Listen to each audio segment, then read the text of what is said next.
Chapter 601, Is that magic that important?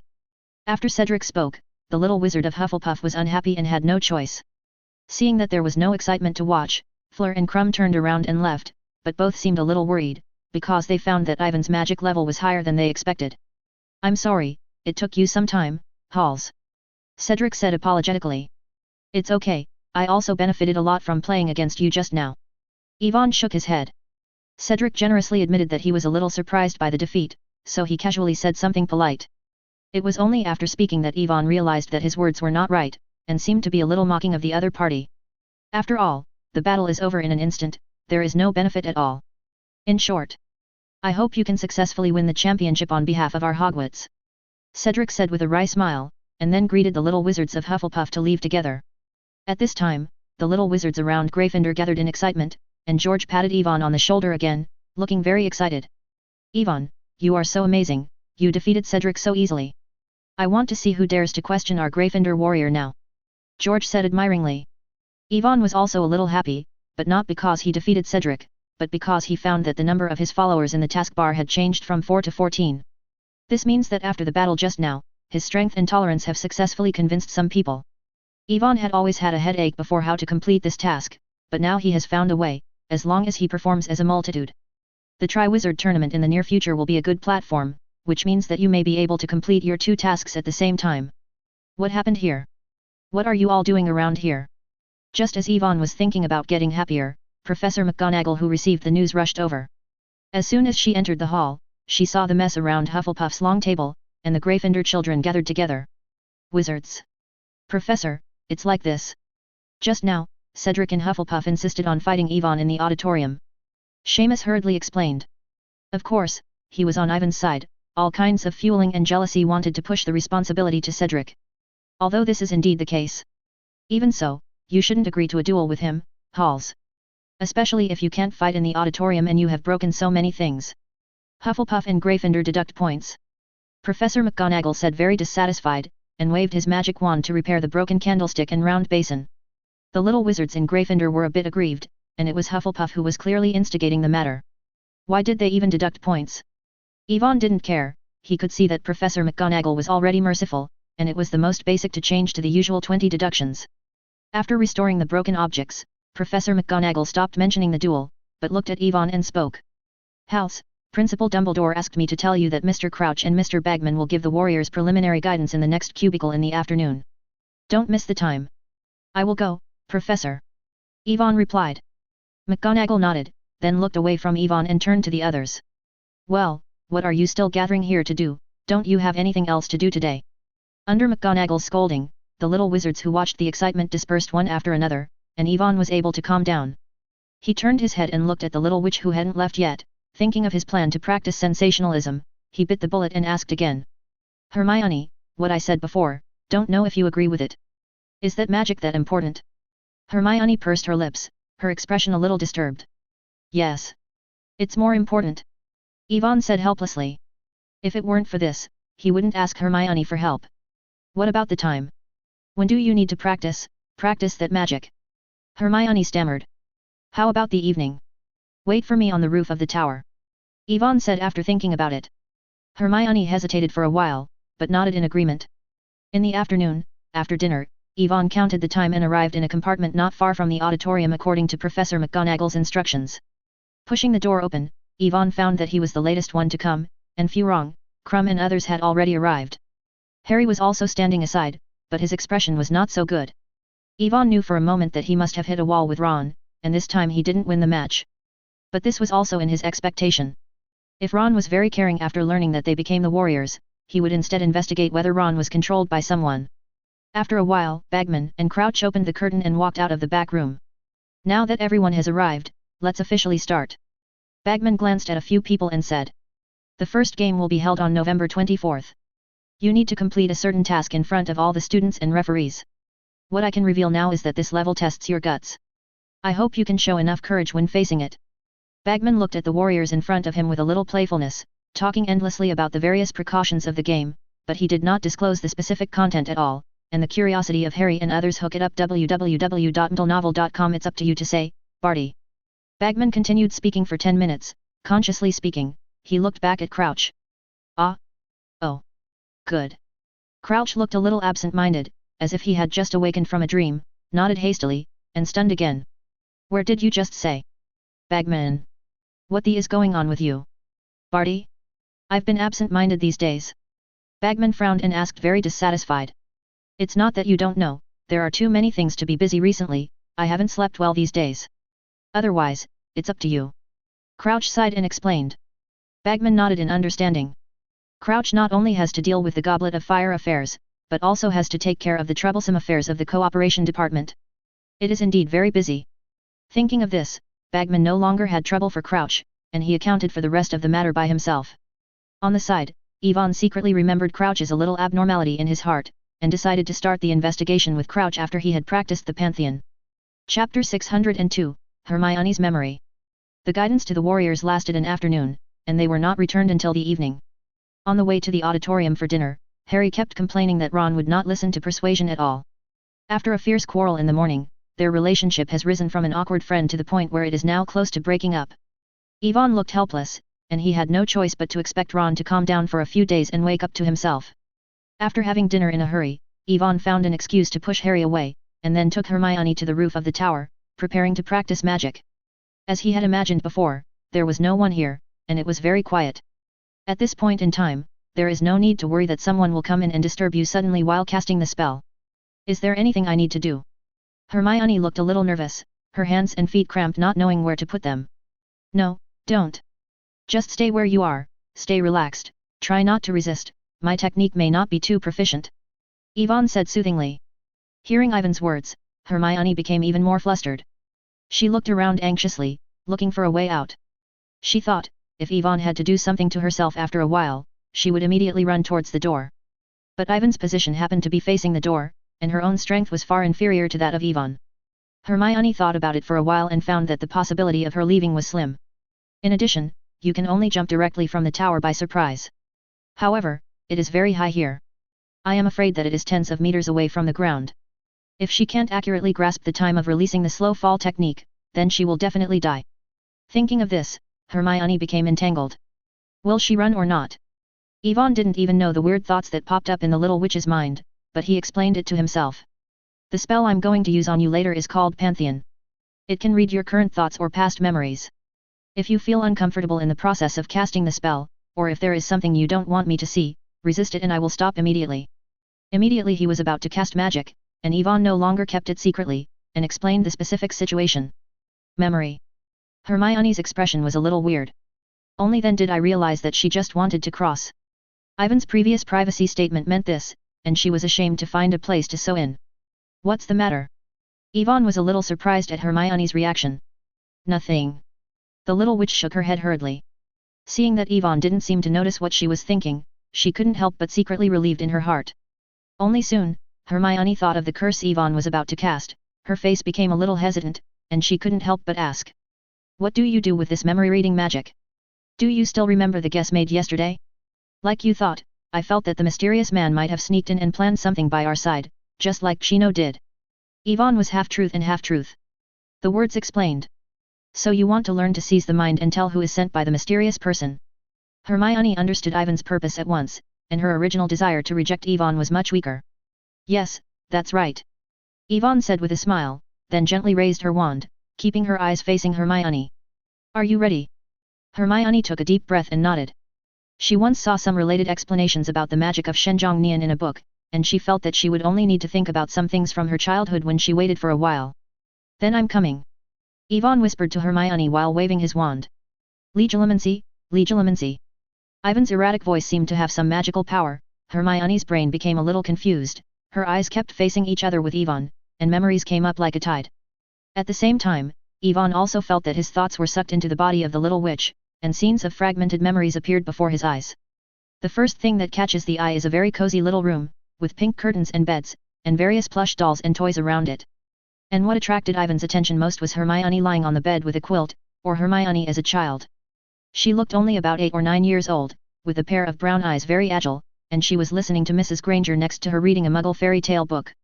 When Mrs. Granger talked about the princess, she was persecuted by her stepmother and locked up in the little black room. Little Hermione's face was full of worries and fears. She held the corners of the quilt with her hands tightly and curled her body as far as possible in the quilt. Yvonne couldn't help but laughed.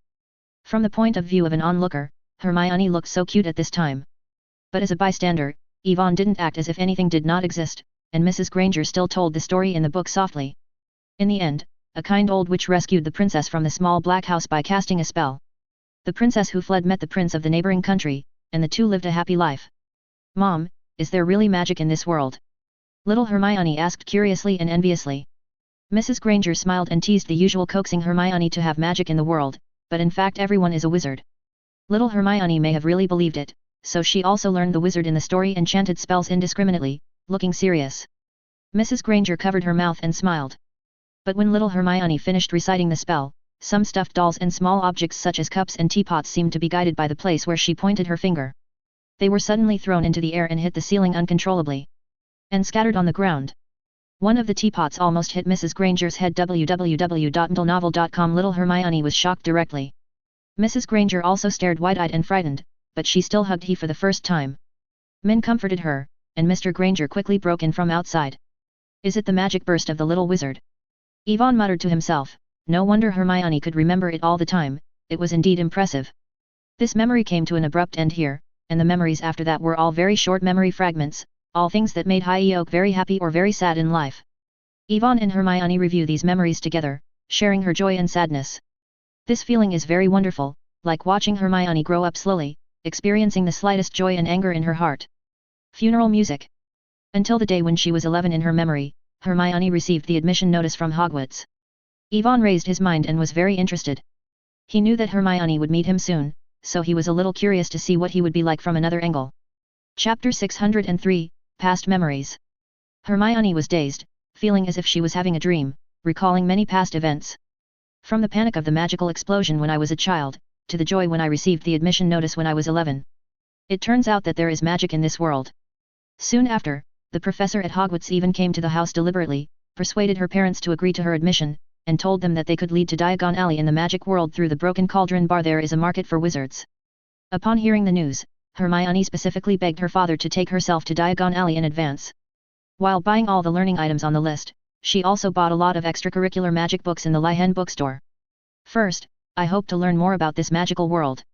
Secondly, Hermione was a little worried that she would not be able to keep up with the progress of others after she went to school.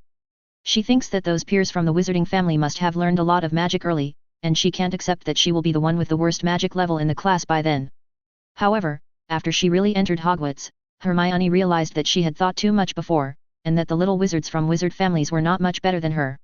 On the contrary, in most classes, I can always complete the tasks assigned by the professor at the first time. The homework that makes many people headaches, in Hermione's eyes, is very easy. She even has a lot of time to watch outside of class every day. Of magic books to enhance your knowledge. The learning progress far surpassing her peers also made Hermione become a little proud and complacent. It was not until a few days after enrolling in school that she encountered her first setback outside the library. She was frustrated by a peer. I think everyone has their own learning method. She kept the words of the little blonde wizard in her heart. After the opponent showed her level of transformation spell, he arrogantly turned and left, leaving her alone. Hermione was very angry, but she was more competitive. She didn't believe that she would be worse than others. In the next few days, she worked harder and harder. Unfortunately, the gap did not narrow at all, but instead tended to expand. The class is no longer hers alone. The hateful Yvonne can always stand up and answer before she thinks of the answer and raises her hand to answer the question, as if she was deliberately targeting herself. This makes Hermione even more irritated. However, because of this, she became more and more concerned about the blonde wizard, and noticed that Yvonne secretly hooked up the broomstick with his feet in the first flight lesson, which was praised by Ms. Hooch. Hermione was very disdainful of this way of cheating to get the professor's approval. Afterwards, the small conflict between Yvonne and Malfoy made her very dissatisfied. What if Malfoy really fell and injured her if she failed to release the levitating charm at the time? Gryffindor will definitely get a lot of points deducted. While Yvonne was angry here, the little witch and the other students were not getting along well. The little wizards of Gryffindor were very skinny, and there were always people who didn't take the school rules seriously.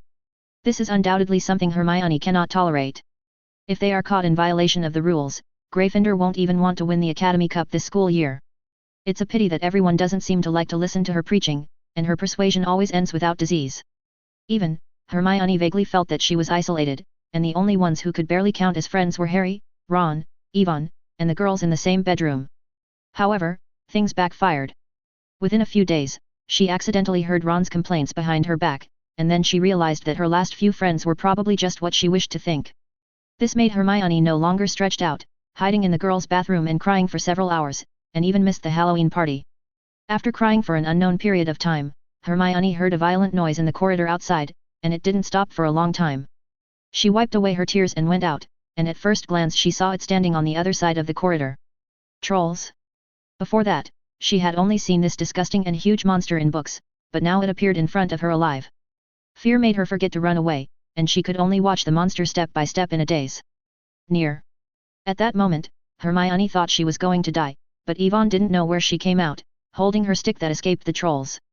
The iron thorns acted as a trap and successfully killed this huge monster. Tension, hesitation, fear, gratitude, and a little inexplicable emotion filled Hermione's mind. The little witch wants to keep thinking about it, looking back at the scenes of her and Yvonne after that, but her subconscious mind is urging her to wake up quickly. Yvonne, who watched all this simultaneously, was full of emotion. He didn't expect that he had such an image in Hermione's heart at the beginning. Thinking about it carefully, I really meant to bully the little girl a bit, and suppressed Hermione enough. Of course, he didn't do it intentionally. In the final analysis, he wanted to earn grade points to improve his strength. I can get rid of the trolls within half a year of enrollment, and all of them are indispensable for advanced preparation, usual practice, and reserved academic points. Yvonne still remembers the thrilling battle at the time. If the experience card mode is not enough, I am afraid that he can only flee in a hurry. But after looking back through Hermione's memory, Yvonne discovered that from the perspective of an onlooker, he was so handsome at the time. Whether it's a quick counterattack after tumbling and dodge www.middlenovel.com or an accurate calculation of the impact of the iron thorns, the action of limiting the trolls seems so perfect. In one go, a few seconds after the front and back fights, the trolls have already fallen. At his feet. Yvonne was thinking very narcissistically, and at the same time experiencing the complicated emotional changes of the little witch at that time. However, just as Yvonne was looking forward to the follow-up, the dream world suddenly became very unstable, swaying like an earthquake, and finally the whole world shattered. Ivan's consciousness was also kicked out. When Yvonne recovered from the sway, the system's prompt sound had already resounded in his mind. Ding! After a period of practice, the proficiency of sensation mind has been greatly improved. The current level is 3,781/800. On the side, Hermione was panting heavily with cold sweat on her forehead. It is not so easy to force her will to resist the idea of detention. This is still when Yvonne did not force magic, otherwise her resistance would be fundamental. Meaningless. Hermione, are you okay? Yvonne hurriedly asked, concerned about the increase in proficiency in taking pleasure in mindfulness. Chapter 604, Your Love is So Vast. In order to practice pantheism, Yvonne has consulted many books and has a deep understanding of this magic, not to mention using it for the first time. He was very sure that the mind would not cause mental damage to the subject, so he dared to use Hermione to practice. But seeing the exhausted look of the little witch, Yvonne was still a little worried. I'm fine, but suddenly tired. Hermione shook her head, looking evasive at Yvonne. She understands that the key to the mind is to look at each other, so she does not dare to respond to Ivan's gaze, for fear that Yvonne will read her thoughts at the moment. Hermione tried hard to calm the thoughts in her mind, but somehow the memories that were brought back to her mind kept popping up. She remembered the shyness of being dragged by Yvonne to the library after the first-year troll incident. The secret room incident, the worry and hesitation when I learned that Yvonne was chasing the murderer alone. On the day when the third grade started, on the carriage pulled by Yechi, she witnessed Luna talking and embracing Yvonne, and the jealousy in her heart. Hermione shook her head and wanted to forget these things and avoid being seen by Yvonne, but the more she thought about it, the clearer those memories became, as if someone was forcing her to reveal the deepest secrets in her heart. Come out the same. Enough. Stop it and stop using medicinal thoughts on me. Finally, Hermione couldn't bear to burst out completely. She yelled hysterically, punched Ivan's shoulders and chest angrily, venting her accumulated emotions again and again. Unsuspecting Yvonne suffered several times in a row, grabbed Hermione by the wrist, barely controlled her, and then explained. Wait, Hermione, calm down. I didn't do anything just now. Without your consent, I wouldn't be tempting you. At this time, Yvonne also wanted to understand. Hermione was probably evoked some private memories by the magic she had previously released, and then mistakenly thought that she was still using her mind to check her thoughts. Really not. Hermione was half believing, her brown eyes staring at Yvonne, not sure if Yvonne was fooling herself. Otherwise, why would I suddenly think of so many things related to Yvonne just now? Hermione's face burned like fire when I thought that what I had just thought might be seen by Yvonne. Compared to this, she would rather jump off this rooftop. After seeing Ivan's face as usual, with little change in the beginning, Hermione believed a little and she was relieved secretly. Or we take a day off and come back tomorrow. Seeing that Hermione's mood was not very stable, Yvonne suggested. Then, I'll go back now. Hermione stammered, avoiding Ivan's sight as much as possible, turning around almost as if fleeing, and quickly opened the door to the tower roof. Yvonne looked at the back of Hermione leaving in a hurry, very curious, what kind of memory was so scared to let himself know? Could it be the picture of taking a shower in the bathroom? But most people will not be impressed by this, right? When he looked through Nott's memory before, he didn't see daily life scenes like eating, sleeping, bathing, etc., and most people would not deliberately remember these. That's why he didn't hesitate to go directly to Hermione to practice sanctuary, because the possibility of seeing some embarrassing scenes is very low. However, Yvonne didn't pay much attention to the abnormality that Hermione showed. He felt that this might be the first time the little witch was explored and remembered, so he was a little uncomfortable, and it would be fine after a while. However, Yvonne soon found that he had underestimated the impact of this exercise. In the next few days, Hermione deliberately avoided him, and her plan to practice sanctimonious thoughts fell through. The relationship between them seemed to be back to what it was at the beginning of the conflict, and only when Harry was there, Hermione dared to meet herself. And every time he wanted to inquire about the reason, the little witch was hesitant to talk to him, or simply pretended not to hear it. If there is any change, Hermione ran to the library more diligently every day, and often disappeared after class. Yvonne was confused, but it was not easy to force Hermione to practice magic with her. This makes the growth of the proficiency of the mind-trapping mind once again stagnated. Did you have a conflict with Hermione? Why does she always avoid you? Harry couldn't help but ask after a defense against the dark arts get out of class. How do I know? It was fine the other day. Yvonne shrugged. That might be a misunderstanding, you'd better ask her and make it clear.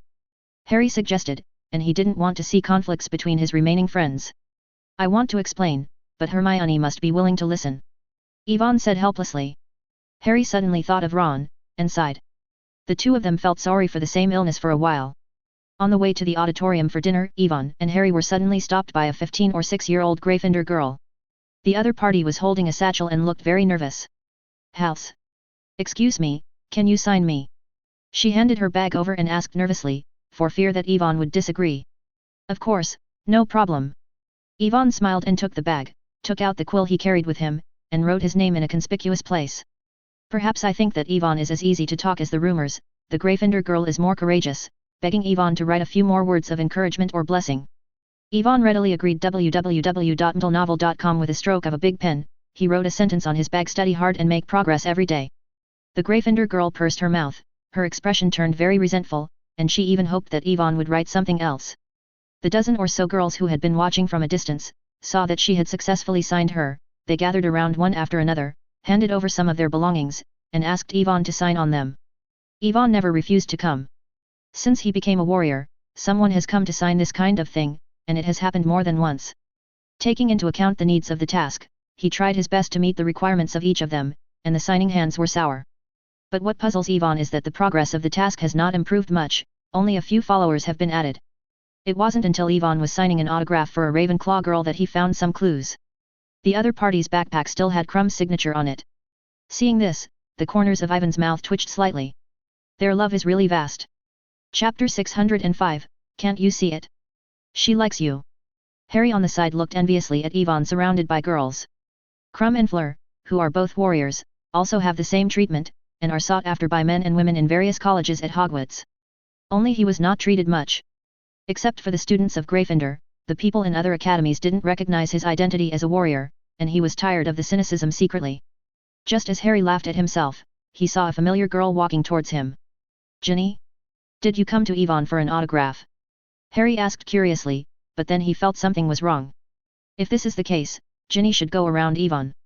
Ginny didn't reply, her body trembled slightly, she seemed to have taken a lot of courage to pass her bag over. Harry was completely stunned. He pointed to the satchel and pointed to himself, speaking a bit uncomfortably. Do you want me, let me sign? On this. Ginny stared at Harry and nodded, and it took a long time before she vomited an N in her mouth. Harry couldn't tell whether he was nervous or excited. He panicked the pocket of the wizard's robe and wanted to find a quill to satisfy Ginny's wish, but his pocket had nothing but some jinjialong and candy. No. Hug. I'm sorry. I didn't seem to have a pen. The last session was Professor Moody's class, we usually don't bring books and pens. Harry explained embarrassingly.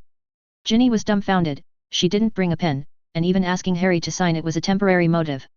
She saw a girl looking for Yvonne to sign while Harry was waiting alone, which made her mind hot. Walked up.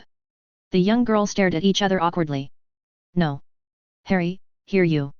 Yvonne, who had just gotten rid of a few clingy girls, quickly noticed Harry's predicament and handed him his quill pen. Harry thanked him gratefully, and took it in relief, and wrote his name on Ginny's shoulder bag. However, his signature is not so good compared to the characters Yvonne has specially practiced, and he even wrote a little crookedly because of nervousness. Fortunately, Ginny didn't care about this. If the treasurer held the bag with Harry's signature in his arms, he ran away without waiting for Harry to say anything. Harry didn't have time to stop it, he had planned to ask Ginny to help persuade Ron. How do you feel? Yvonne asked suddenly. What? Harry looked at Yvonne strangely. Of course it is Ginny. Can't you tell? She likes you. Yvonne rolled his eyes, feeling Harry a little confused, no wonder he was a warrior, but he was lonely at the party. So that in the second level of the Goblet of Fire, the competition can only put Ron as Harry's most precious treasure in the lake. Obviously they had such a big conflict not long ago. No. No. Harry was stunned, squatting. Ginny is Ron's sister. He had never thought of this possibility. And he already has someone he likes, Chu Jong, a girl from Ravenclaw College, so even if Ginny really likes herself, he can't respond. Yvonne saw Harry's thoughts and shook his head involuntarily. Chu Jong has always liked Cedric. Now Cedric hasn't participated in the top 3, and it is estimated that he will not die. Harry is obviously useless as a third player. But Harry didn't think so, he still remembered the goddess Chu Jong in his dream, and forgot Ginny's kindness aside. In the afternoon, in the potions class, Snape habitually began to ridicule, publicly complimenting Harry that he could cross Dumbledore to set the age line by cheating. This was far beyond his expectation. It was amazing. It seems that our savior in the magical world will have another honor this year, the first champion of the Goblet of Fire who relied on cheating to stand for election. What do you think of this title? Potter. Snape said sarcastically. Malfoy and others in the audience turned their heads to look at Harry and sneered. Harry was trembling with anger. He felt that it must be Snape who threw his name into the Goblet of Fire. Only he would want to make a fool of himself. Snape admired Harry's angry expression and felt his mood relieved a lot. In the past few days, the continuous bad news and the hot black mark on his arm made him feel bored. Only then can he relieve the pressure and have fun. Thinking of this, Snape cleared his throat and wanted to say a few more words. At this moment, the door of the classroom was pushed open. Snape frowned in dissatisfaction, trying to see who was interrupting his interest, and when he turned his head, he saw third grade Colin walk in. I hope you can understand that it's class time, Mr. Creevy. You better have a good reason. Snape stared at Colin coldly. Professor, Mr. Bagman asked the warriors to go upstairs. Colin swallowed hard under Snape's indifferent gaze, but still spoke out under pressure. Now there is still an hour before class ends. When get out of class is over, I will let them go. Snape frowned very dissatisfied, before he raised some interest, and was not prepared to let Harry's punching bag so easily. But Mr. Bagman said he is going now, the other warriors have already arrived. Colin was not scared back, and insisted. Snape stared at Colin sternly, only to utter a word or two in his mouth for a long while. Well. Do you want me to invite you out? Potter. Snape suddenly turned his eyes to Harry www.mdlenovel.com and said coldly, then glanced at Yvonne again. Ah, and our true warrior, Mr. Halls. I think Mr. Bagman is probably just calling you alone. Snape's instigation didn't go as he wanted. Harry didn't pay attention to his words at all. He packed his things and walked out of the professor. He looked at Colin as if he had seen a savior. Staying in the classroom, Harry could hardly imagine how vicious words would come out of Snape's mouth. Yvonne also took a look at Colin, patted him on the shoulder, and admired his courage. Not everyone would dare to slap Snape directly. If you want to thank me, please take a group photo with me later. I knew you would become warriors a long time ago. Who else but you, can anyone else? Colin said very happily, completely looks like a little fan. Neither Yvonne nor Harry refused Colin this time, and generously accompanied him to take a picture, which fulfilled his little wish. Colin was so excited that if he took this photo home, his parents would be shocked. Chapter 606, I am always good at boasting myself. After taking the photo, Colin took Yvonne and Harry to a classroom upstairs. That's it. Go in quickly. Colin said. Yvonne nodded, opened the door and walked in. Inside was a classroom, which seemed quite spacious. The desks, chairs, and podium were all pushed to the back of the classroom, leaving a large open space in the middle. Fleur and Crumb arrived early, and they were talking to Ludo Bagman. Rita Skeeter, who hadn't seen them for many days, was also sitting here, dressed as before. Perhaps after hearing the sound of pushing the door, several people turned their heads, and Bagman even stepped forward and pulled Yvonne and Harry in. You are finally here. Come in quickly, relax, don't start the game so soon, this time I am looking for you to check whether the wand can be used normally, and avoid unnecessary accidents at that time. Bagman shot. He patted the two on the shoulders, said kindly, then pointed at Rita Skeeter next to him, and spoke again. Also, I almost forgot to introduce it to you. This is Rita Skeeter. She is the column editor of the Daily Prophet and is writing a short article about the competition. This is not a small article, Mr. Bagman, I believe this will be the headlines of tomorrow. Rita Skeeter quickly got up from her seat and walked to Ivan's body. With an unnatural smile on his face. We met Mr. Halls again. Rita Skeeter's tone sounded strange, as if she was holding back her anger. You know. Bagman looked at Rita Skeeter and Yvonne curiously. Because of receiving the Merlin Medal a few years ago, Ms. Skeeter once did a special report for me. Yvonne explained with ease. Rita Skeeter's face became a little ugly, and Ivan's words reminded her of the scene when Yvonne was holding a handle and threatened. But soon, Rita Skeeter adjusted the expression on her face so as not to be noticed by others. She cleared her throat, looked at Ludo Bagman, and asked. Mr. Bagman, I want to interview Halls alone. I don't know where is there to be quiet and not to be disturbed. You can go to the cubicle, it's quieter. Ludo Bagman pointed to the right. Then let's go quickly, Mr. Halls.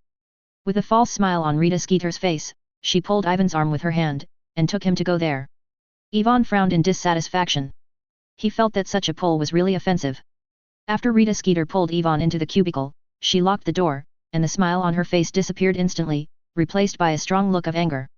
Should you give me an explanation, Halls? Rita Skeeter lowered her voice and gritted her teeth. Explain? Explain what? Yvonne looked puzzled. Of course it is that. Do you need me to recall it for you? About the Ministry of Magic. Rita Skeeter's mouth twitched, and the whole person was extremely angry. Last time she was fooled and wrote a lot of news that discredited Fudge. As a result, it was expected that Dumbledore would stand up to boycott Fudge, announcing that the election for Minister of Magic did not happen at all, and she was almost expelled by the Daily Prophet. You should go to Dumbledore, why are you looking for me? I'm just responsible for delivering instructions. Think about it, as a student, what can I do when facing the principal's orders? Yvonne is very innocent. He spreads out his hands, he doesn't carry the pot. Who made Dumbledore throw a lot of mess to himself in the first place, and that the matter can be resolved satisfactorily in the end, the old professor should solve this small sequelae by himself. I'll go find him. Rita Skeeter's words were very blunt, and then she asked with a dark face why Yvonne told Dumbledore that she was animagus. How do you think I knew your identity? Lady Beetle.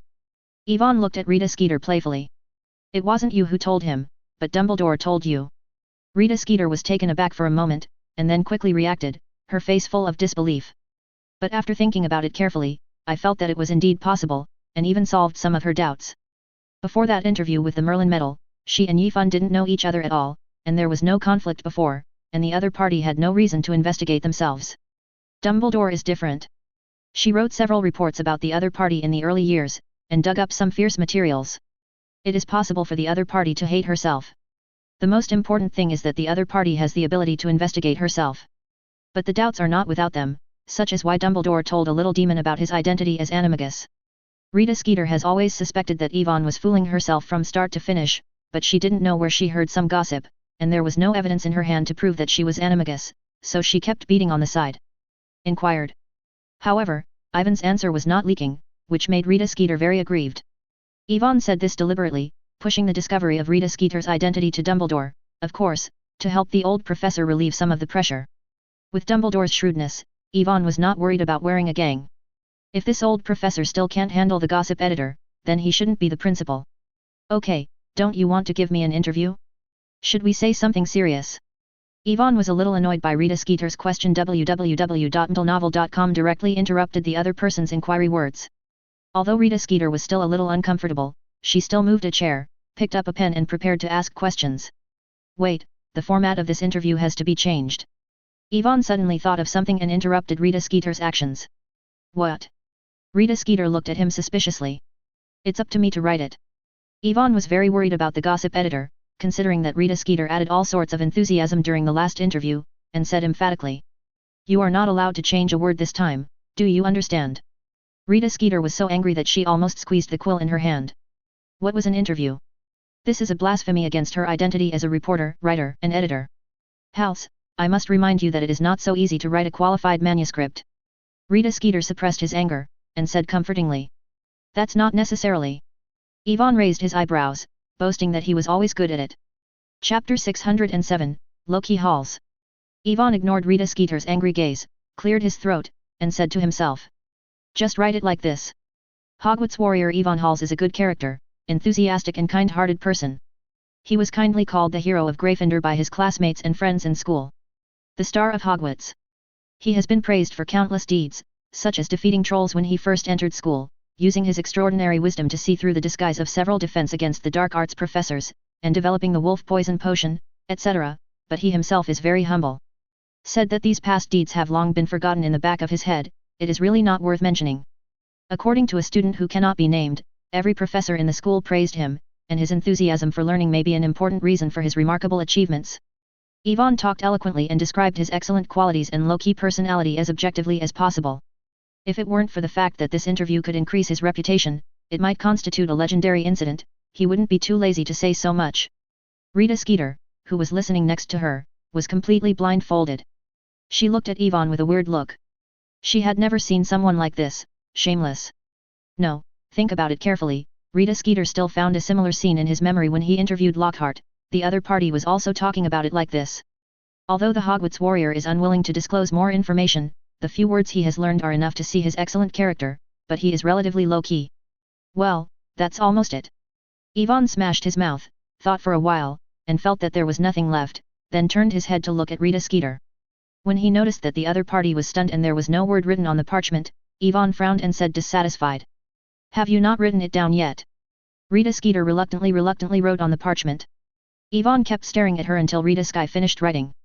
I have to say that this gossip black-hearted reporter still has two tricks, and accurately recorded every sentence he said before, without the slightest error or omission. After writing the last word extremely awkwardly, Rita Skitlesso put away the pages and planned to leave. She didn't want to stay here for a moment. Wait, Ms. Skeeter. Ivan stopped her. What else do you have? Rita Skeeter said angrily. She felt that she shouldn't have come to Hogwarts to interview any warriors. I hope you will be fair and objective when you interview Harry, do you understand? Ivan reminded him. He remembered that in the original time and space, Rita Skeeter made up a mess when interviewing Harry, and arranged the relationship between Hermione and Krum to win attention, which made Ivan very uncomfortable. He warned Rita Skeeter not to mention her friends casually in the article. Otherwise, I think your readers would rather listen to your story. Ivan threatened. After a friendly conversation, Ivan and Rita Skeeter walked out of the cubicle. It looks like you guys have a good conversation. Bagman, who was waiting in the classroom, leaned forward and said with a very weak eyesight. He knows very well the virtue of Rita Skeeter, a woman who digs hard like a mad dog, everyone in the magic world can't avoid it. Now he sees Rita Skeeter as if he has suffered a big loss and is suppressing his anger. Suddenly a little curious. Rita Skeeter smiled reluctantly, but Ivan on the side took the initiative to express that he and Miss Skeeter had a very happy conversation. Bagman didn't believe a word, but he knew that he might not be able to ask anything, so he could only start talking about business. Hals, since the interview is over, let's go over there. Mr. Ollivander is testing the wands of the warriors, you are the only one. Ivan nodded and turned to look at the podium, where several tables had already been set up. Dumbledore, Karkaroff, Maxim, and Crouch were all sitting on the chairs behind it. In addition to them, there was an unimpressed old wizard standing in the room. The other party was holding Harry's wand and saying something, and then waved it again. The top of the wand suddenly spewed with burgundy liquid, filling the front of several cups. It's in good condition, Mr. Potter. After experimenting, the old wizard returned the wand to Harry. Harry put his wand away, then looked at Ivan, and said hello. Ivan, it's you. Ivan stepped forward and passed the wand up as Harry did. The old wizard took the wand, but his light-colored eyes had been staring at Ivan, and his eyes showed admiration and nostalgia. It's been a long time since I saw you, Mr. Halls. I remember the last time I saw you, you were so young. The old wizard gestured with his hands, and then said with emotion. But then I knew that your future must be extraordinary. I gave you this magic wand by myself. You have a good reputation, Mr. Ollivander. Ivan said modestly, and he had recognized the identity of the old wizard in front of him. But Ollivander's words, Ivan did not take it seriously. He rummaged through his memories and found that when Ivan Halls went to the magic wand shop to buy a wand, the wand master was obviously very perfunctory, treating him no differently from other little wizards. And apart from a few exceptions, the magic wands in the hands of the British wizards were basically from Ollivander's hands, and of course they were all handed over by him personally. Ollivander is very satisfied with Ivan. www.novel.com. The happiest moment in his life is to witness a talented wizard using his wand to shine in the magical world. This not only played a good role in publicity, but also gave Ollivander a feeling of personal participation. While thinking in his mind, Ollivander did not forget what was going on, and quickly raised the wand in his hand to his eyes and looked at it carefully. Unicorn hair, 11 inches and 3/4 long. Ollivander routinely analyzed the composition of the magic wand and determined that this was the one he gave to Ivan, but at the same time he also noticed the magic texts that were burned on the magic wand. Well, did you make some post-improvements to it? Ollivander raised an eyebrow. Yes, Mr. Ollivander. Ivan said cautiously. He knew whether he would make the transformation on his wand privately would cause the other party's unhappiness. In fact, Ivan didn't want to hand over his wand, but it was necessary for every warrior to check the wand, and he didn't bring the spare wand. Chapter 608, Are you having any trouble? Ivan? Ollivander took the wand and looked at it carefully for a long time, a gleam of light flashed on his light-colored eyes. It seems that there are two magic text circuits on this, one is to reduce the movement when casting spells, the other is to strengthen the power of magic. Ollivander looked at it for a while, and then roughly analyzed the role of these magic texts. Turned his head to look at Ivan and confirmed. Is this your mother's handwriting? No, I personally modified it. Ivan shook his head. Very good, remarkable. When I was as old as you, I couldn't transform a magic wand by myself. Ollivander said appreciatively. He doesn't reject Ivan's behavior in improving the wand. He generally only sells standard wands here. It is normal for a capable wizard to improve his wand later. As long as the other party can take good care of it and treat his wand well. By the way, Mr. Ollivander, you mentioned my mother just now, do you know her?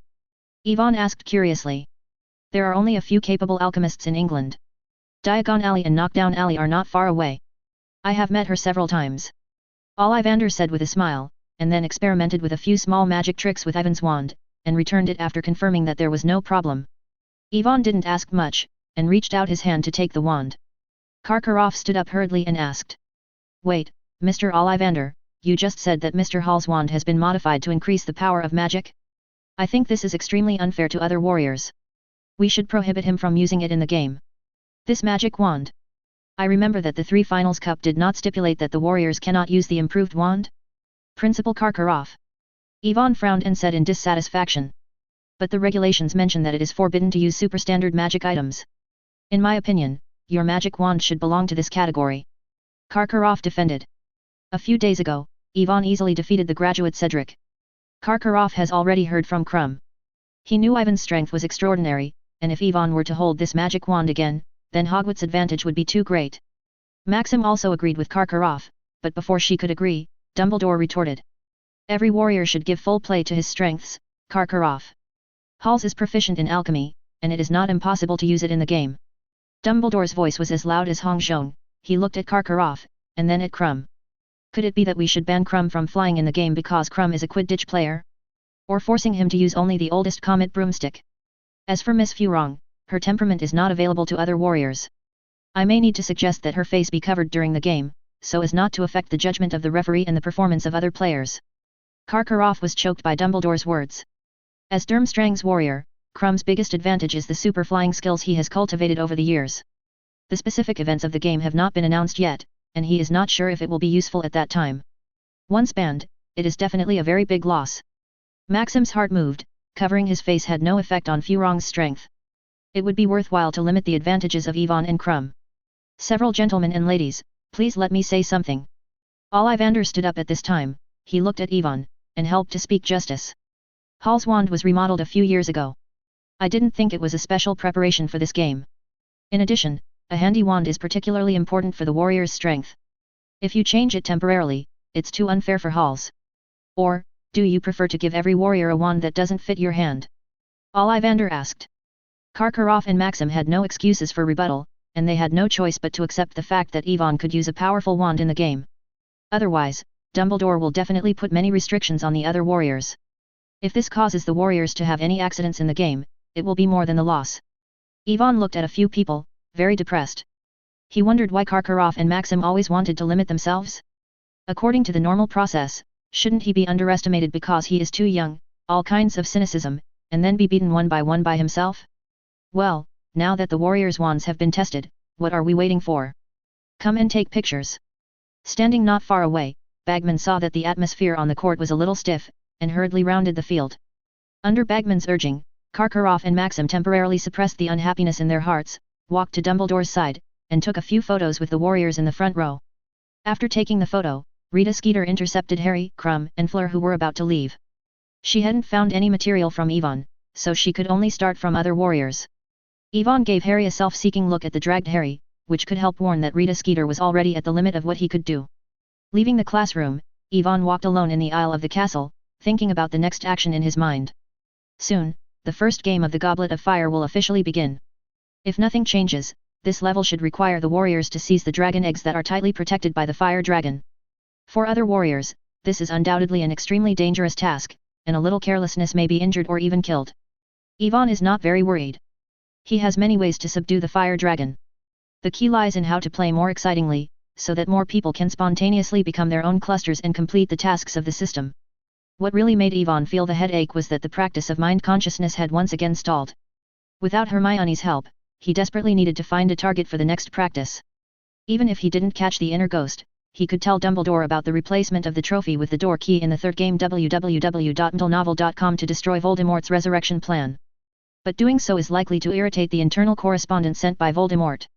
When the other party is angry, he may attack the students in the school, and even affect his friends. Therefore, we must find out this inner shit before the third game. Who else can help me practice this magic? Ivan muttered to himself. He can't just find someone to practice, right? Ivan wouldn't do it as a last resort, even if he could use the forgetting curse to finish off after the fact. What if he accidentally beats someone stupid? Not to mention that Moody's is investigating the Goblet of Fire incident at the school recently. If he finds the student's anomaly and traces it to his head, it will be difficult to explain. Ivan lowered his head and walked slowly in the castle, excluding options one by one in his mind. A gentle breeze was blowing along the corridor, and a melodious and ethereal voice suddenly came from the front. Are you having any trouble? Ivan. Chapter 609, Painful Memory. Thinking, Ivan subconsciously raised his head and looked over.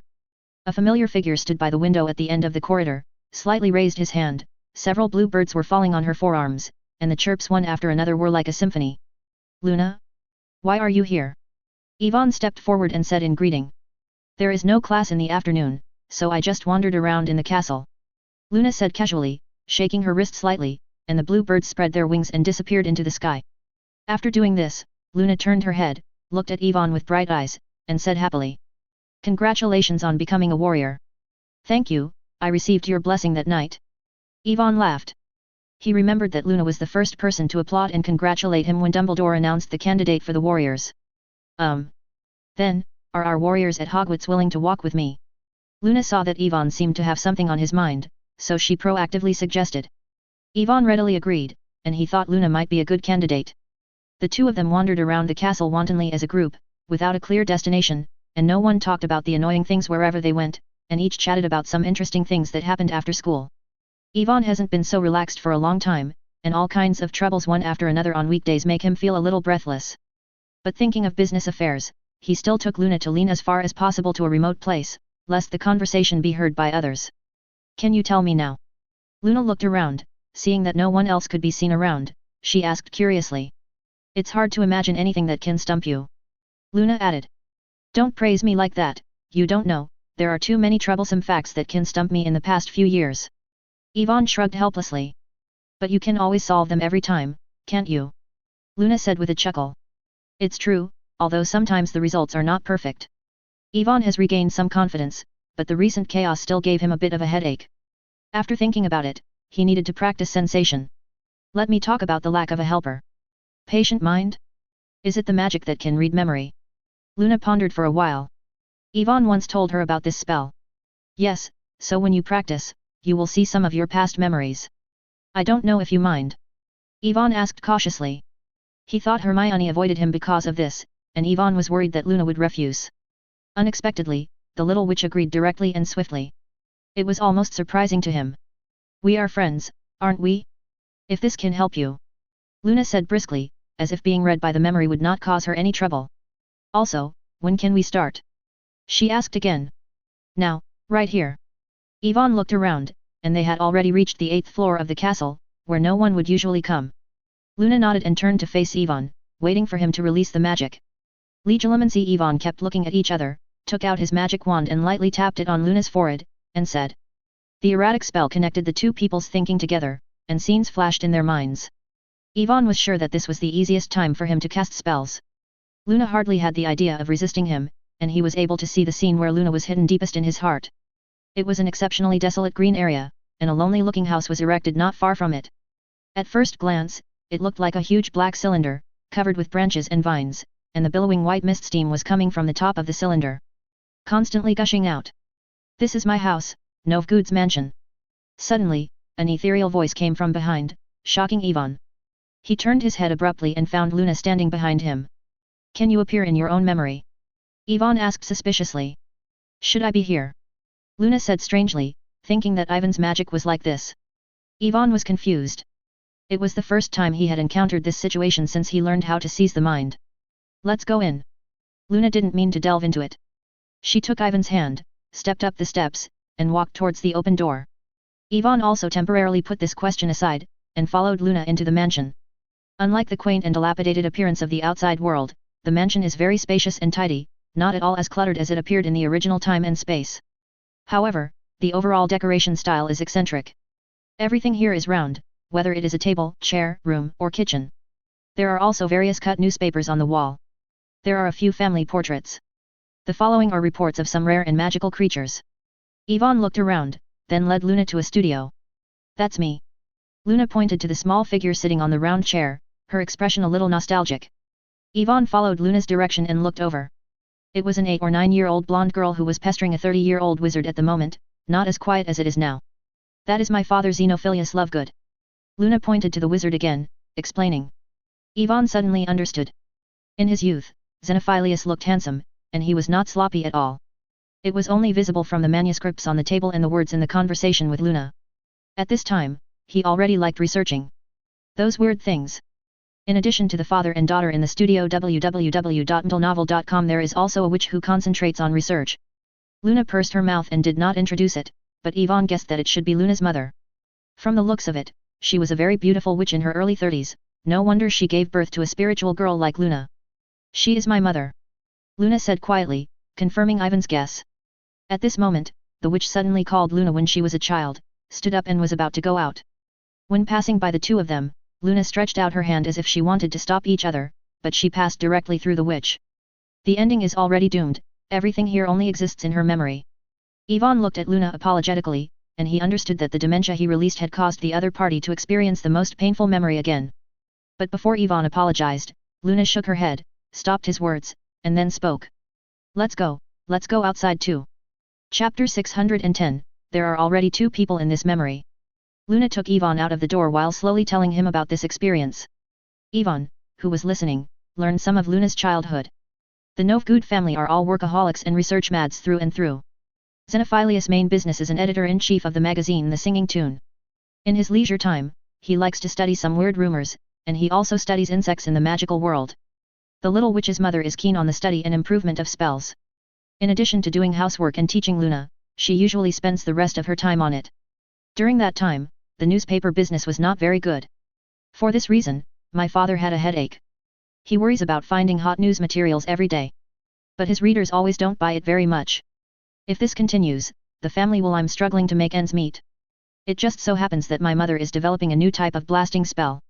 If she can succeed, it must be big news.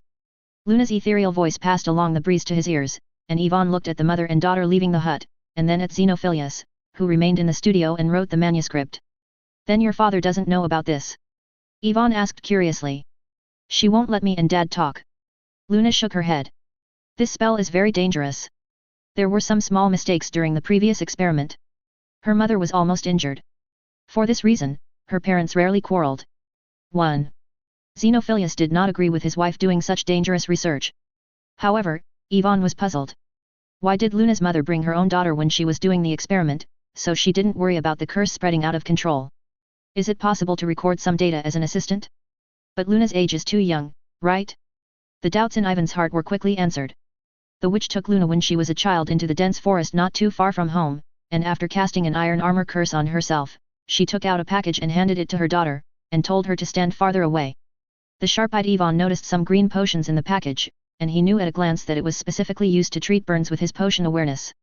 By this inference, the other party regards Luna as the last insurance. Obviously, the witch also understands the dangers of the experiment and is always vigilant.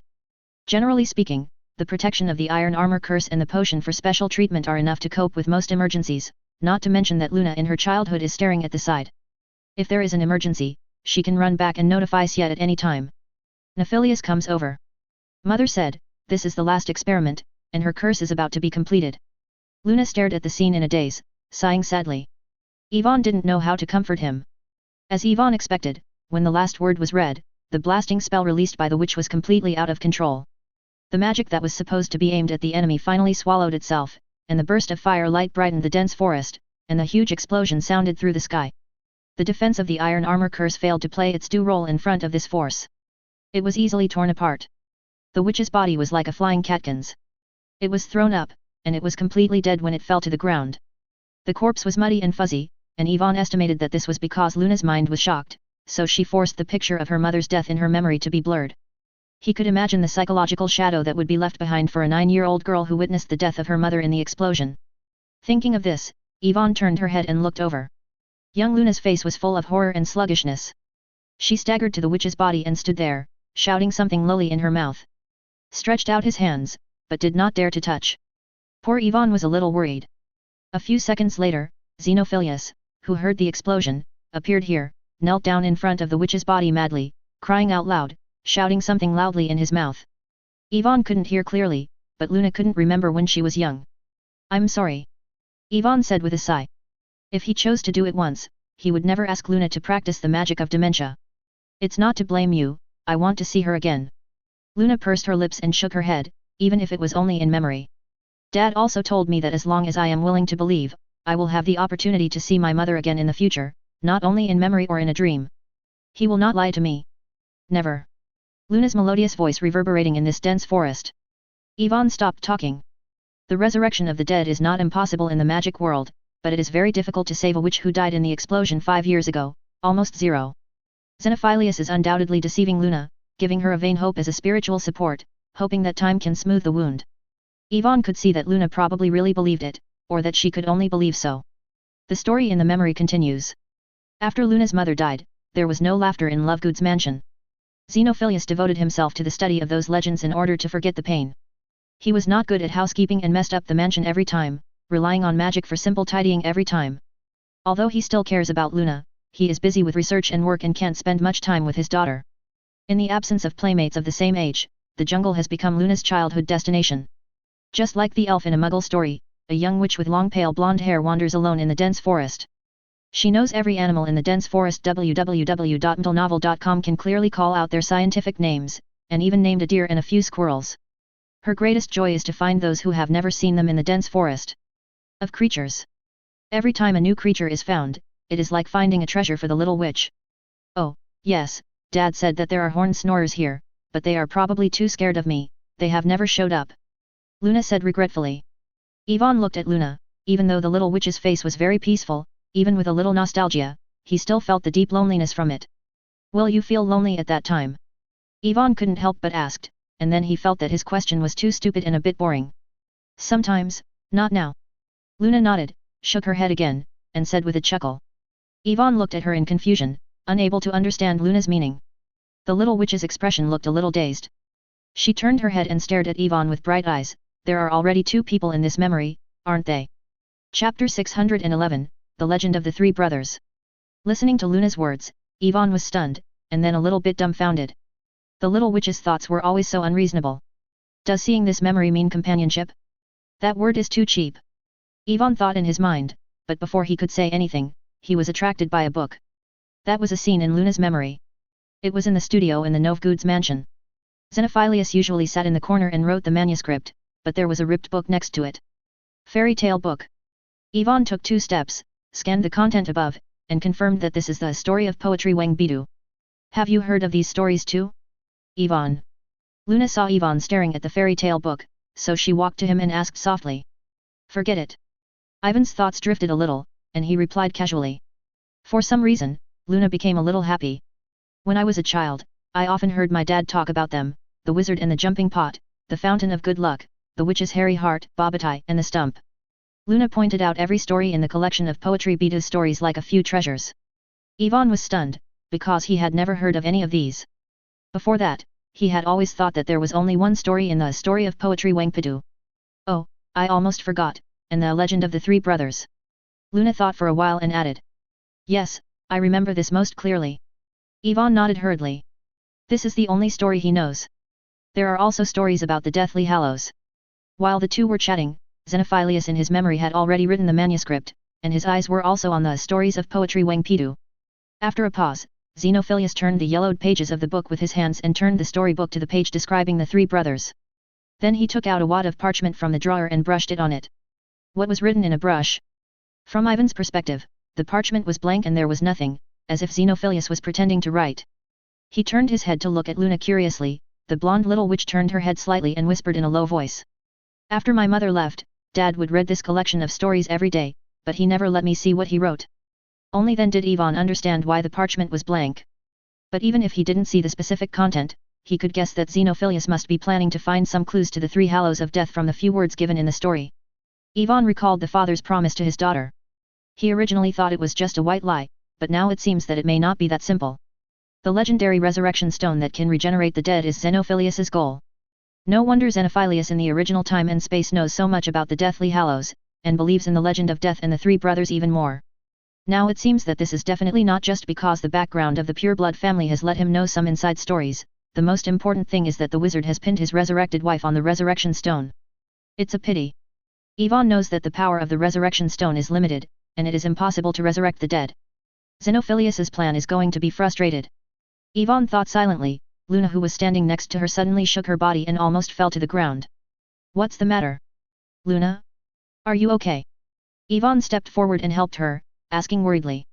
Luna shook her head and said that she was fine, but a little tired. After Ivan thought about it, he knew that he had been in Luna's memory world for a long time, and his mental burden was too great. Then let's stop here today. Ivan proposed, and took the initiative to disarm the magic. With the world spinning around, the world built by memory collapsed. When the two of them came back to their senses again, they had already returned to the unmanned corridor. The sky around them looked a little gloomy, and it seemed that a long time had passed. Ding! After hard practice, the level of sensational mind has been improved. The current level is 4/116/1600.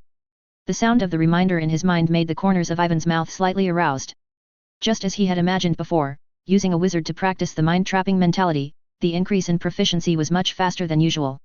In addition, his occidental cerebral skill is very high, so there is almost no barrier to raising the mind before the 6th level. If you practice a few more times, you will soon be able to improve it. How is it? Did I help you? Luna noticed the smile on Ivan's mouth, but she asked with confirmation. Of course, you helped a lot this time. Ivan said gratefully, and then asked Luna shamelessly if she could spare some time each week to continue practicing this magic with herself. I promise, it will be fine every time for a short while, and it won't delay too much time. Ivan said swearingly. After making an agreement with Luna, Ivan was content to return to the bedroom. Solved the problem of sensational thoughts. During the next period of time, he only had to take time to pay attention to the map of the live spot, find a few suspicious candidates, and then confirm them one by one. Entering the Gryffindor lounge, before Ivan had time to go upstairs, he saw Harry hurriedly running towards this side. Ivan, where did you go this afternoon? I have been looking for you for a long time, and I didn't see you during dinner. Harry gasped and asked. I wandered around the castle and practiced magic. What's wrong? What's the matter? Ivan mumbled casually, but he was a little curious about what Harry was anxious to do. Harry looked around like a thief. Seeing no one was looking here, he lowered his voice and continued to speak. Hagrid asked us to find him in the middle of the night. He also asked me to bring that invisibility cloak, but you should know that that garment has been lost. Hagrid? Ivan raised his eyebrows. www.mtlnovel.com and recalled it. Only then did he think that Hagrid was going to take them to see the fire dragon, and revealed the content of the first exam in advance. Of course, Ivan doesn't know if there will be any changes in the project now, so it would be nice to go and see. As for the invisibility cloak, it doesn't matter, we can use the phantom spell. Ivan patted Harry on the shoulder and said soothingly. At 11:30 in the night, Yvonne and Harry got up from the bed in the dormitory lightly. After blessing the phantom spell, they walked through the common room quietly, avoiding a few who were still awake. The senior students left the castle quickly. This magic is so convenient, it's even more powerful than the invisibility cloak.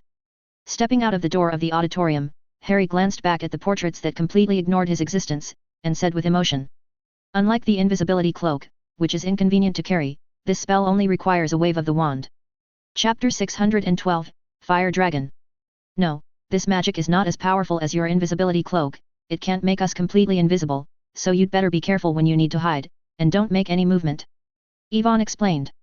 Don't look at the effect of the Phantom Curse and the Deathly Hallows invisibility cloak, but this curse does not have the breath-isolating function of the invisibility cloak, and it has little resistance to the corresponding anti-curse. It is easy to see through by powerful wizards.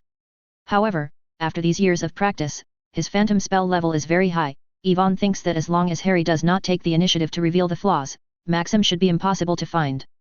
The two chatted quietly all the way to confirm each other's location. After crossing a large patch of grass, they saw Hagrid's hut from a distance. But Barton's residence was not far from here, and the huge carriage was brightly lit, and conversations were faintly heard in the middle of the night. When passing by, Harry couldn't help holding his breath, and watched his feet carefully to avoid kicking the rocks. He was worried that he would be discovered. Fortunately, things were not that bad. They reached the door of Hagrid's hut smoothly. Before Yvonne knocked on the door.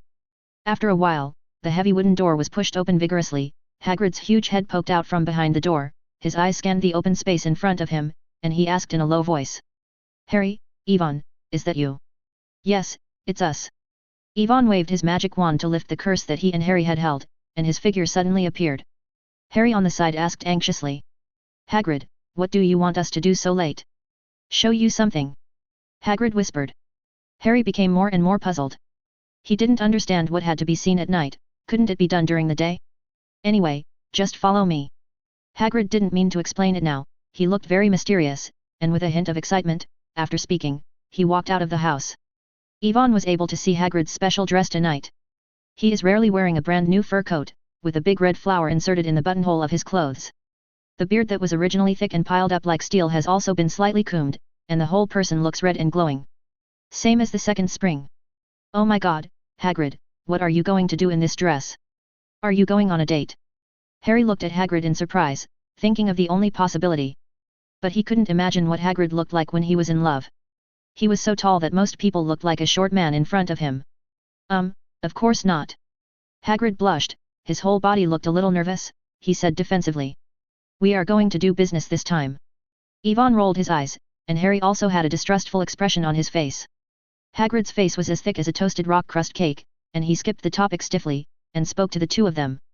You follow me invisible now, remember, don't say anything when you see it later, do you understand? Yvonne nodded and nodded, waved his wand and disappeared with Harry. Hagrid recognized that this was the effect of the phantom spell, and thought that the two of them were eager to save trouble without wearing the invisibility cloak, so they didn't care. After adjusting their outfits, they strode into the darkness. Both noticed that his direction was exactly where Booth Batten was. Sure enough, Yvonne and Harry followed Hagrid all the way to the huge carriage. Hagrid held the crucible-sized fist and knocked lightly on the carriage door a few times, and the dull voice made people sigh that the door was hard enough. Maxim quickly got out of the car. Obviously, she stayed up most of the night just to wait for Hagrid. Good evening, ma'am. Hagrid smiled and stretched out his hand to help Maxime down the golden steps, looking very courteous. Harry, who was invisible next to him, was stunned. He didn't expect that his previous jokes would unexpectedly guess the truth. Hagrid really came out on a date. It's just that Harry had to admit that Hagrid and Maxim are still very good matches, at least in terms of height, the two are very suitable. Looking at this scene, Yvonne also thinks so, it is not easy for the hybrid giant to find a suitable target. However, under the perception of sensational mind, he vaguely sensed that Maxim's interest in Hagrid was limited, and it was estimated that he would agree to this meeting in the middle of the night because of the intelligence of the game from Hagrid's mouth. Sure enough, after a brief conversation, Maxim quickly brought the topic to the purpose of this trip. Hagrid immediately wrapped up the ticket and walked towards the Forbidden Forest with Maxim. To avoid being spotted, Yvonne and Harry dared to follow far behind. Just walked around the edge of the Forbidden Forest for more than 10 minutes. The midnight wind kept blowing. Harry couldn't help shivering. His patience was gradually exhausted. He really didn't understand Hagrid most of the night. What do you want to do with yourself and Yvonne? Is it possible to create opportunities for them to date? When Harry was thinking about whether to go back home, Ivan's light voice came to his ears along the wind. We should be there. Come closer. Harry was stunned. He didn't quite understand how Ivan knew it, but he soon saw Hagrid and Maxim in front of him stop in place. A faint light of fire appeared further away, accompanied by faint noise and shouting, as if someone was hosting a bonfire party here. Harry's curiosity aroused www.mdlnovel.com and then slowly moved forward according to Ivan's words. The sound echoing in his ears became louder and louder. After Harry could see the sight there through the gap in the dense forest, he suddenly grabbed his mind, opened his mouth wide in surprise, and almost yelled. Fire dragon! Harry's eyes widened, and the place in front of him was less than 10 meters away from a huge field surrounded by thick planks. Several fierce-looking dragons were raising their hair and making high-decibel roars and hot tongues constantly spit out from the big mouth full of fangs.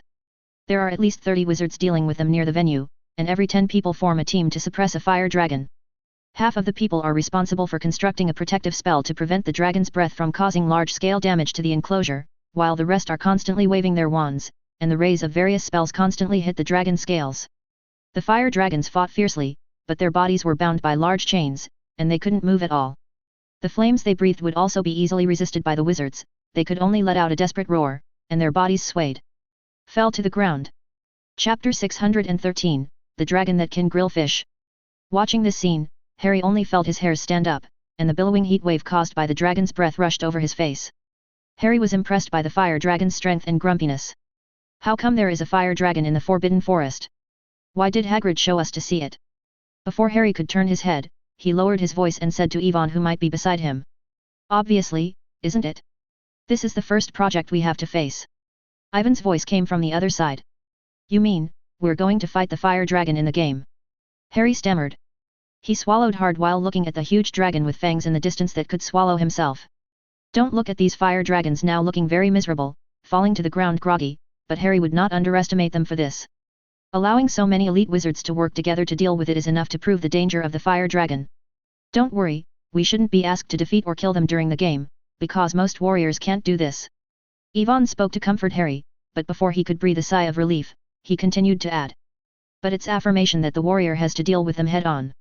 If I'm not mistaken, it's probably the old-fashioned drama of the warrior taking the treasure from under the dragon mouth. Those audiences love to watch this. Harry rolled his eyes, and compared to fighting, this scene was not much better, and it was not something he could handle. Just as Harry was in anxiety, Ivan's eyes turned to the court again.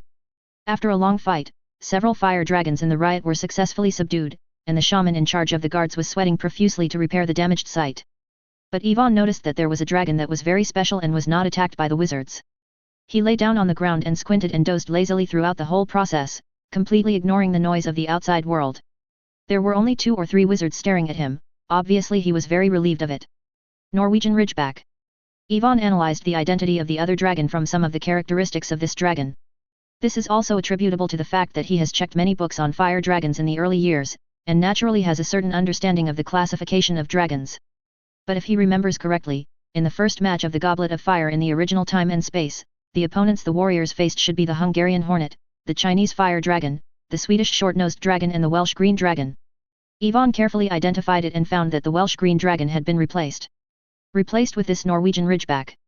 This makes Ivan unavoidably surprised.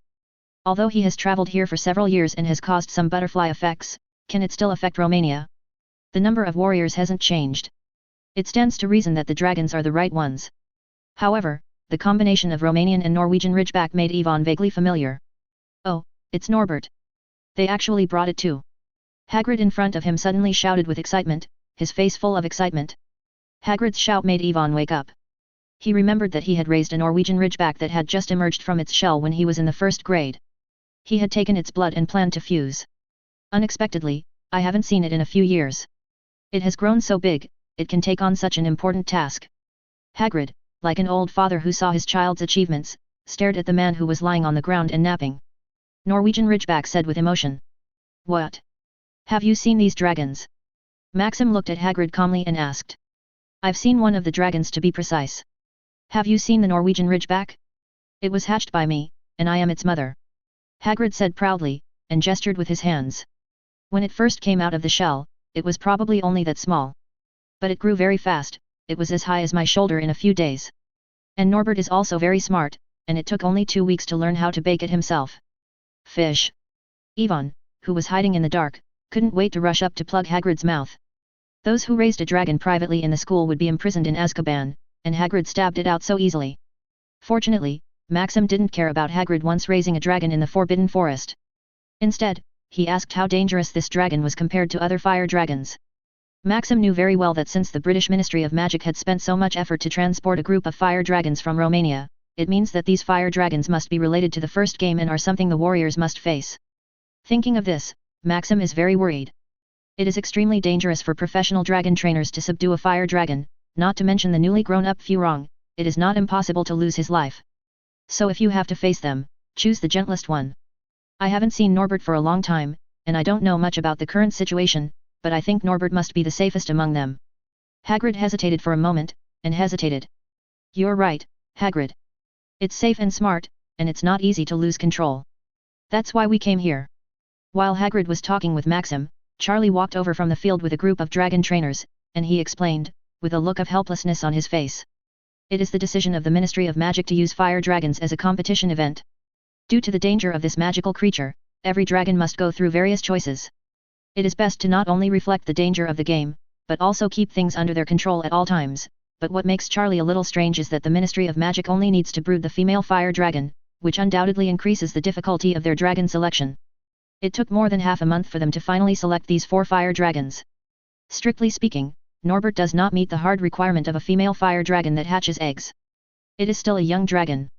However, under the strong suggestion of many dragon trainers, the Commissioner of the Ministry of Magic arranged a test for Norbert, and after the test passed www.mdlenovel.com let him join in.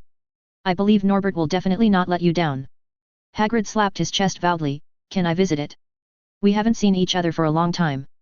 Charlie did not reply, but turned to look at Maxim and frowned.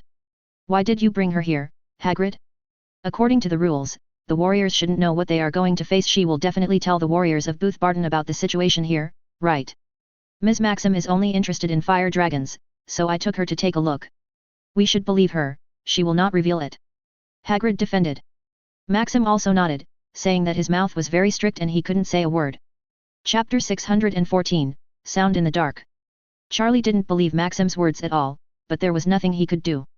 The news had been leaked. He couldn't use the forgetting curse on Maxim. It won't be easy if Mr. Bagman and Mr. Crouch know that I have leaked the question. Charlie sighed and said, he didn't want to be scolded. More importantly, this is extremely unfair to other warriors. Relax, Charlie, as long as we don't say that no one will know.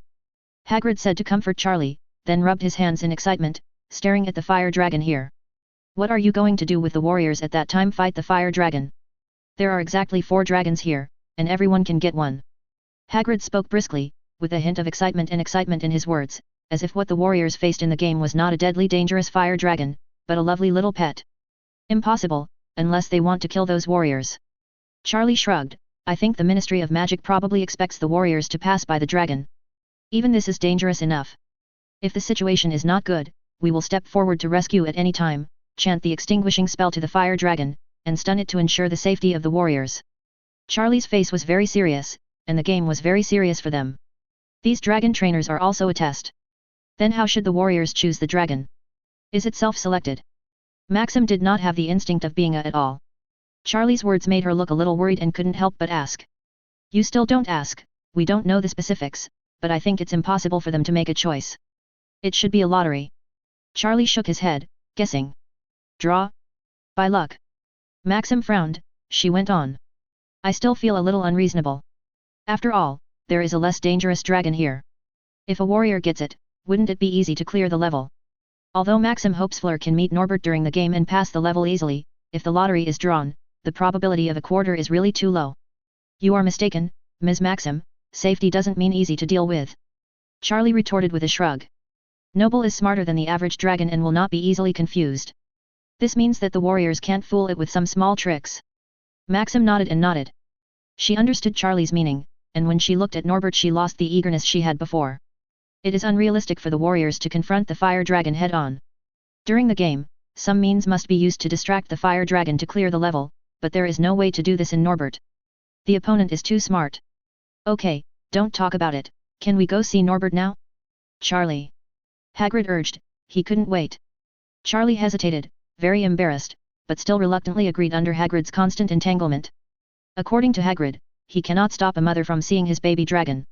Along the way, Charlie also shared with Hagrid Norbert's experience in Romania over the years. Noble surprised us when he first arrived. It is the most agile dragon we have ever seen. It's just a little scared of wizards. It should have been scared by someone. Fortunately, this is not a bad thing, at least let it know how to obey orders. The Romanian troupe is very fond of it, and booked Norbert early, and it will be there to perform some stunts in a few years. You know that there are very few juggling troupes that have a dragon, not to mention that Norbert can do things that other dragons can't. In the future, they will surely become popular all over the world. Charlie talked freely, and Hagrid beside him was also delighted for Norbert's bright future. Ivan, who followed a few people, was very speechless. A good fire dragon, in the future is actually going to perform acrobatics in a troupe? But it's better than being skinned and cramped and turned into magic material. Thinking about it this way, Ivan felt that what Charlie said was very reasonable, and it was indeed a bright future for Norbert. On the other side, Hagrid, accompanied by Charlie, had come to Norbert's side and awakened the dozing fire dragon. Looking at this scene, Ivan couldn't help but feel a little worried. He very much doubted that after such a long time, not knew Hagrid or not. It would not be a joke if the fire dragon suddenly went crazy at such a close distance. Fortunately, the situation Ivan was worried about did not happen.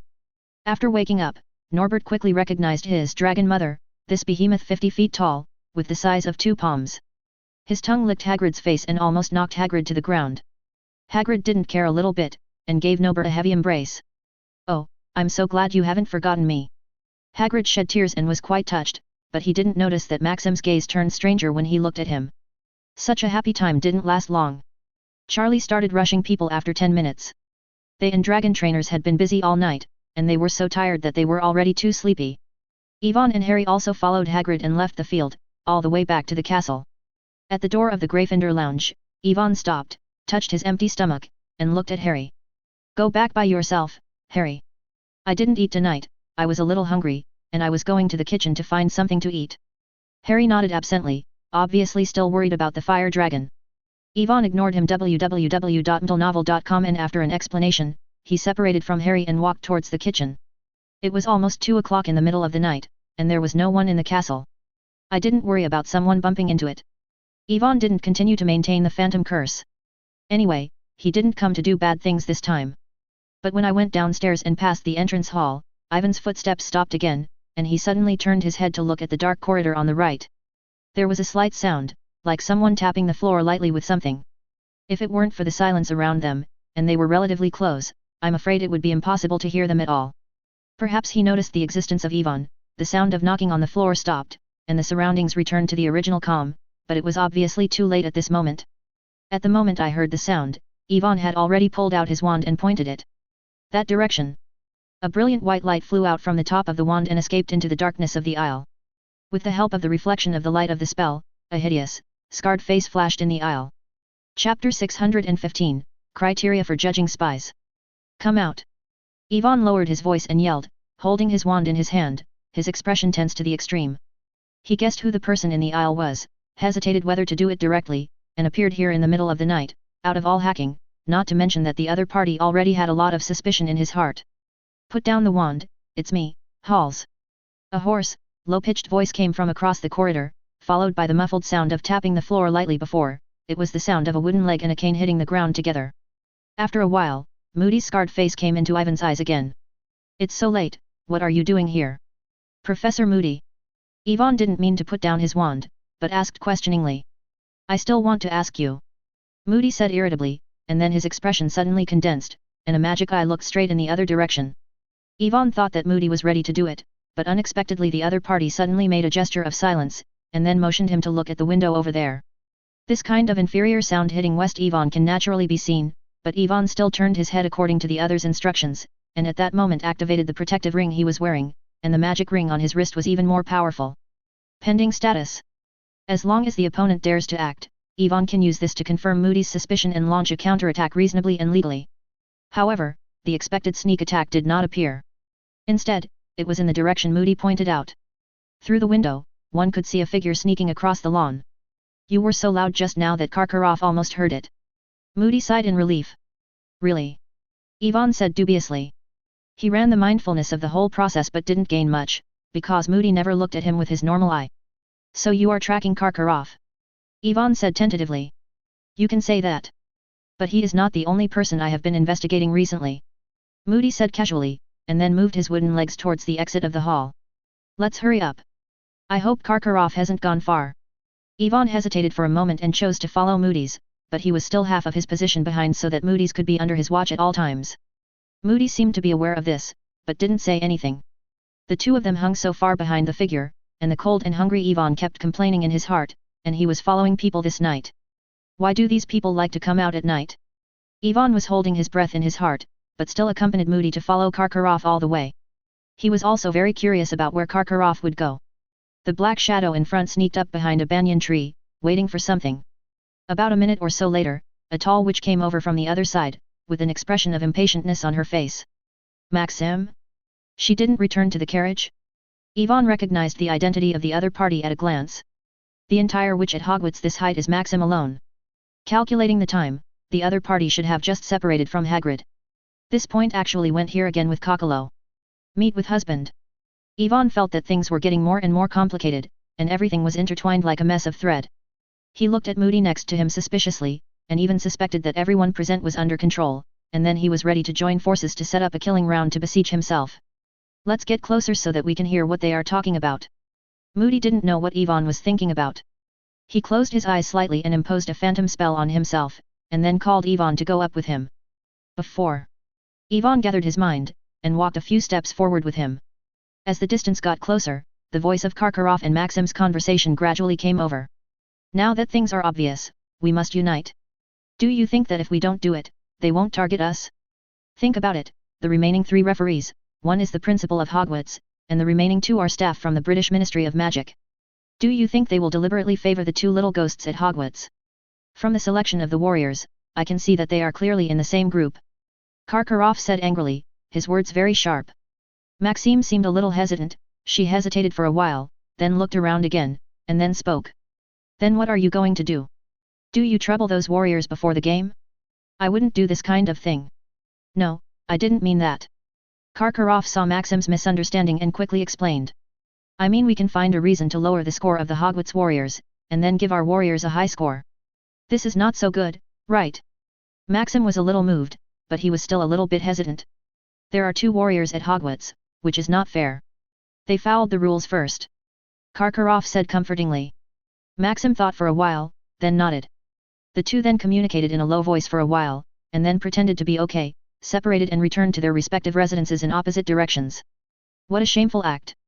They actually planned to lower your scores during the game so that Hogwarts could lose this year's competition. Moody lifted after Karkaroff and Maxim left. The effect of the phantom curse, annoyed, the cane made a weird muffled sound on the floor. Ivan would also have a headache, he didn't expect Karkaroff to be so shameless. In the original Time and Space, this guy gave Harry low scores every time, and this time he was also involved with Maxim, which was really disgusting. In order to ensure the completion of the 2 tasks released by the system www.mdlnovel.com, Ivan originally planned to get the highest score in every game, and no matter how bad he was, he had to be the first in a single game. But if Karkaroff and Maxim deliberately target themselves when scoring, it will be difficult to win. Moody paused after cursing a few words and turned to Ivan. Don't worry too much, Halls, I will tell Dumbledore about this, you just have to figure out how to get through the level. I'm not worried about you, but Harry is more difficult, he is too young to have come to the game. Moody moved his wooden legs, walking towards the castle, adding muffledly. Yes, I am also very worried for him. Ivan also put on a worried look, I already know the specific items of the first game, it is the fire dragon, and it is the female fire dragon that hatches the eggs.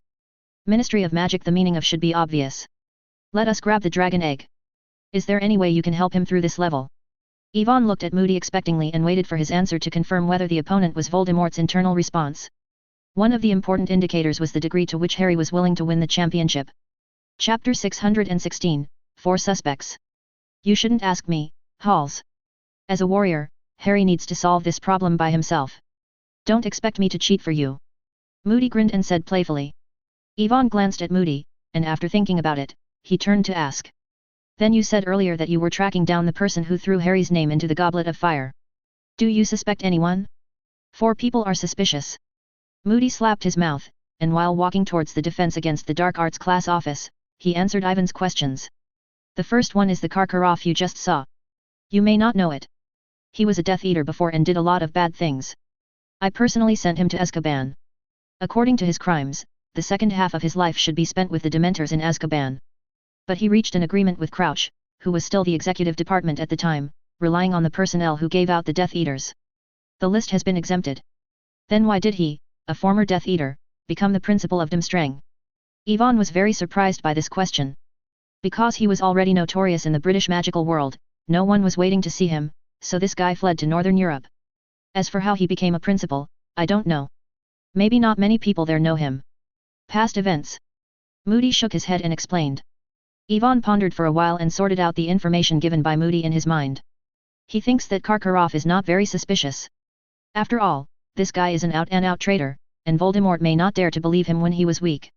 Moreover, Karkaroff's performance during this period is no different from the original time and space, and even plans to lower their scores and let them lose the game. What about the remaining 3 suspects? Yvonne removed Karkaroff's suspicion from the bottom of his heart, looked at Moody, and continued to ask. The second one is Snape.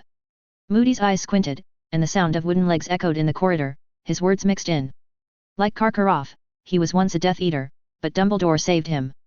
In addition, I have obtained some information at school these days. Many people told me that Snape had targeted Harry in the past few school years. If anyone really wanted to kill Harry, he was the most suspicious candidate. No, he is the least doubtful candidate. Yvonne rolled his eyes, disagreeing with Moody's statement, but also understood that Snape was indeed the first suspect in the murder of Harry in the eyes of outsiders. As for the third suspect, Moody extended the tone and looked a little hesitant. The two walked all the way, and they had arrived in front of the professor's office in the Defense Against the Dark Arts class. Moody took out the key and opened the door of the office, striding in. You haven't told me yet, who is it? Yvonne secretly squeezed his wand and walked in, pretending to be relaxed. But when I walked into the office, Ivan's brows frowned, and a faint smell filled it. After a closer look, Yvonne discovered that the entire Defense Against the Dark Arts class office was very messy, with various documents, newspapers, and all kinds of weird small objects stacked on the desk, and a few clothes that had not had time to be cleaned were also hung here. Oh, it's time to clean. I have been busy with class and investigation these days, and I don't have much time to tidy up some things. Moody looked a little embarrassed, and he walked to the side and slapped the window. Opened, then waved his wand and aimed at the room. Clean up. As Moody chanted the spell, the wind of magic swept across the office, and scattered documents and newspapers floated up and were stuffed into a drawer under the influence of an inexplicable force. A large number of weird little creatures crawled out of the gaps between the tables and chairs, and they were swept out of the window by the wind of magic, and the strange smell was also swept away. Taking advantage of this effort, Yvonne looked around in this office. The most eye-catching thing here is a huge mirror, which is hung on the wall opposite the door, but cannot reflect the scene in the room. On the contrary, there are many figures dangling in the mirror, and one of them is already standing very close, as if he can walk out of the mirror after a few steps. On the corner of the small table next to it, there is a golden thing, like an antenna, which is constantly humming. After a few glances, Yvonne found out several warning devices in a row. He couldn't help but feel fortunate that he had no brains before and broke in to investigate Moody's, otherwise he would be discovered. Then, Ivan's gaze was focused on a few boxes placed in the office. The third suspect is Barty Crouch. When Yvonne was thinking about how to find a reason to open the box and confirm, Moody's voice suddenly came over. What? Yvonne was stunned, turned his head abruptly, and looked at Moody with a surprised and suspicious look. After a while, Yvonne asked calmly. Why? Isn't Mr. Crouch a high-ranking official of the Ministry of Magic? Or a former executive director? You told me just now that he tried many Death Eaters and imprisoned them in Azkaban. What reason does he have to kill Lee? I don't know this, but from the information I have learned, Crouch's recent state is very wrong. Moody walked quickly to Yvonne with a cane. I heard Bagman say that Crouch is not in Hogwarts Castle these days. I thought at first that he was going back to the Ministry of Magic to deal with things, but I asked the people in the communications department and they didn't see him. To Crouch. This is very interesting. Crouch, as the organizer of this three-final match www.mdlnovel.com, is nowhere to be found now, and his movements are unknown. Moody's expression was very solemn. Yvonne nodded, so it seemed that Barty Crouch was indeed suspicious. He has not forgotten that the two father and son have the same name and surname. If little Batty pretends to be his father, he can successfully trick the map of the point of life, because the names shown above are exactly the same. Of course, it does not rule out that Crouch has disappeared for a long time, and he has been killed. What about the last person to doubt? Yvonne asked, calmly. He's right here, isn't he? Moody's words became a little erratic, and the magic eye stared at Yvonne closely. Do you doubt me? Yvonne looked at Moody dissatisfied. Don't blame me for being cautious, Halls. In fact, your suspicion is no less than that of others. You successfully crossed the age line that night, didn't you? You have plenty of time to do something with the Goblet of Fire. Moody did not reluctantly question. Chapter 617, Conversation with Moody. I think I explained before that it is not easy to cast a spell on a powerful magic item. Yvonne frowned. But you can do it, can't you? Moody interrupted Ivan's words directly. I didn't do anything to the Goblet of Fire. If you insist on doubting me, I can't help it. Yvonne glanced at the golden antenna on the table, and did not answer directly. Moody stared at him for a while, then moved the demon eyes away, and his words were no longer as hard as before. Of course, I personally want to believe in you. Otherwise I won't be here to tell you that's it. Dumbledore also thinks it wasn't you who did. Yvonne breathed a sigh of relief. He couldn't explain this matter at all. If Moody kept asking, it would be really troublesome. Since you have confirmed the 3 suspects, what do you plan to do next? Yvonne continued to ask. Moody spoke eloquently. I have tried Snape and Karkaroff in the past few days, and I couldn't ask anything from them, so I plan to start directly from Crouch next time. Although he is not in the castle now, he will definitely be back in the first match of the 3 Finals Cup. I will ask him out alone to try and find out where he has been during this period of time. But I always think I need to prepare for the worst. Barty Crouch is not a good guy. I understand his ability. In case of conflict, I may not be able to control him, so I need a helper. Moody added. If there is a need, I can help you. Yvonne said straightforwardly. He was worried that he could not find a reason to test Crouch, but unfortunately Moody gave this opportunity directly to the door. It's best if you are willing to help. Moody is very happy. Crouch's identity is extraordinary. Dumbledore will not agree with his investigation, which means he can't get other professors in this castle. Help. As for the strength of Yvonne, he had already learned in the defense against the dark arts class, and even he couldn't easily overcome it. It's just, isn't Mr. Crouch your boss? Is it really okay for us to ask him this way? Yvonne looked at Moody hesitantly. I am not an Auror anymore, and he is no longer the executive director. Moody's head slicked. But Yvonne doubted that even if Crouch was Moody's boss, the legendary Auror had the guts to investigate him. By the way, I forgot to show you something. Moody suddenly remembered something. He walked quickly to the corner of the office with wooden legs, opened one of the boxes, and took it from inside. A piece of parchment with some burnt corners came out. Recognize it? Moody handed the parchment to Yvonne. What? Yvonne stretched out his hand and took a look, and found that this was the piece of paper spit out from the Goblet of Fire, with Harry's name written on it. Handwriting. I mean handwriting. You should understand what I mean. Moody said impatiently. Yvonne looked at the words on the parchment again and found that the style of the handwriting was very unique. Only then did I realize that Moody was planning to track down the inner ghost through the handwriting. I have to say that Moody is careful enough to always detect some details that others can't notice. He hasn't noticed before and can track down the behind the scenes through handwriting. I'm sorry, I haven't seen this kind of word. It shouldn't be anyone I know. Yvonne thought about it carefully, without any impression. Moody looked disappointed, he sighed, and said. I spent some time collecting the characters of all the students in the school, and then compared them one by one, but no one matched it. The character of the whole school? Yvonne looked at Moody in surprise, wondering how he collected. Wait, could it be the homework that you receive on weekdays? Ivan's complexion became very strange. The identity of the professor is really convenient. Moody's can get all the handwriting samples of all students by assigning a few classroom assignments. But it's really a shame that Moody could think of such a good way. If it weren't for the other person's reminder, he would never have thought that his handwriting had been investigated again. What about Crouch's words? Have you confirmed it? Yvonne asked. I have seen his handwriting when he was working under him. The style is completely different from this. But it does not rule out that he had someone write it in advance, and then bring it over. Moody said gruffly. Yvonne nodded, meaning that they couldn't do anything except expect to ask for some information from Crouch. No wonder Moody would be willing to his former boss, because he didn't have a choice. Anyway, the time to meet Crouch is set after the first game, and I will let you know the specific time. Moody said. The conversation between the two lasted for more than half an hour, and when Yvonne came out of Moody's office, the sky was already dark. The cold and hungry Yvonne touched his empty stomach, and finally dispelled his plan to find house elves in the kitchen. It's already this point, so don't bother them and just eat breakfast. Early in the morning, Yvonne, who had simply made up his mind, yawned and followed everyone to the auditorium to enjoy today's breakfast. There was Harry who was so listless as him. As he witnessed the power and tyranny of the fire dragon with his own eyes last night, Harry was unable to sleep well all night due to the tremendous pressure in his heart. He even met the fire dragon in his dream. Went on. Hermione next to him listened to Harry's story last night. You read www.uuganshu.com also couldn't help screaming. Is the ministry crazy? They actually plan to let you deal with a fire dragon. Hermione lowered her voice forcibly, lest it be heard by others. Who knows? Maybe the Ministry of Magic finds it more exciting.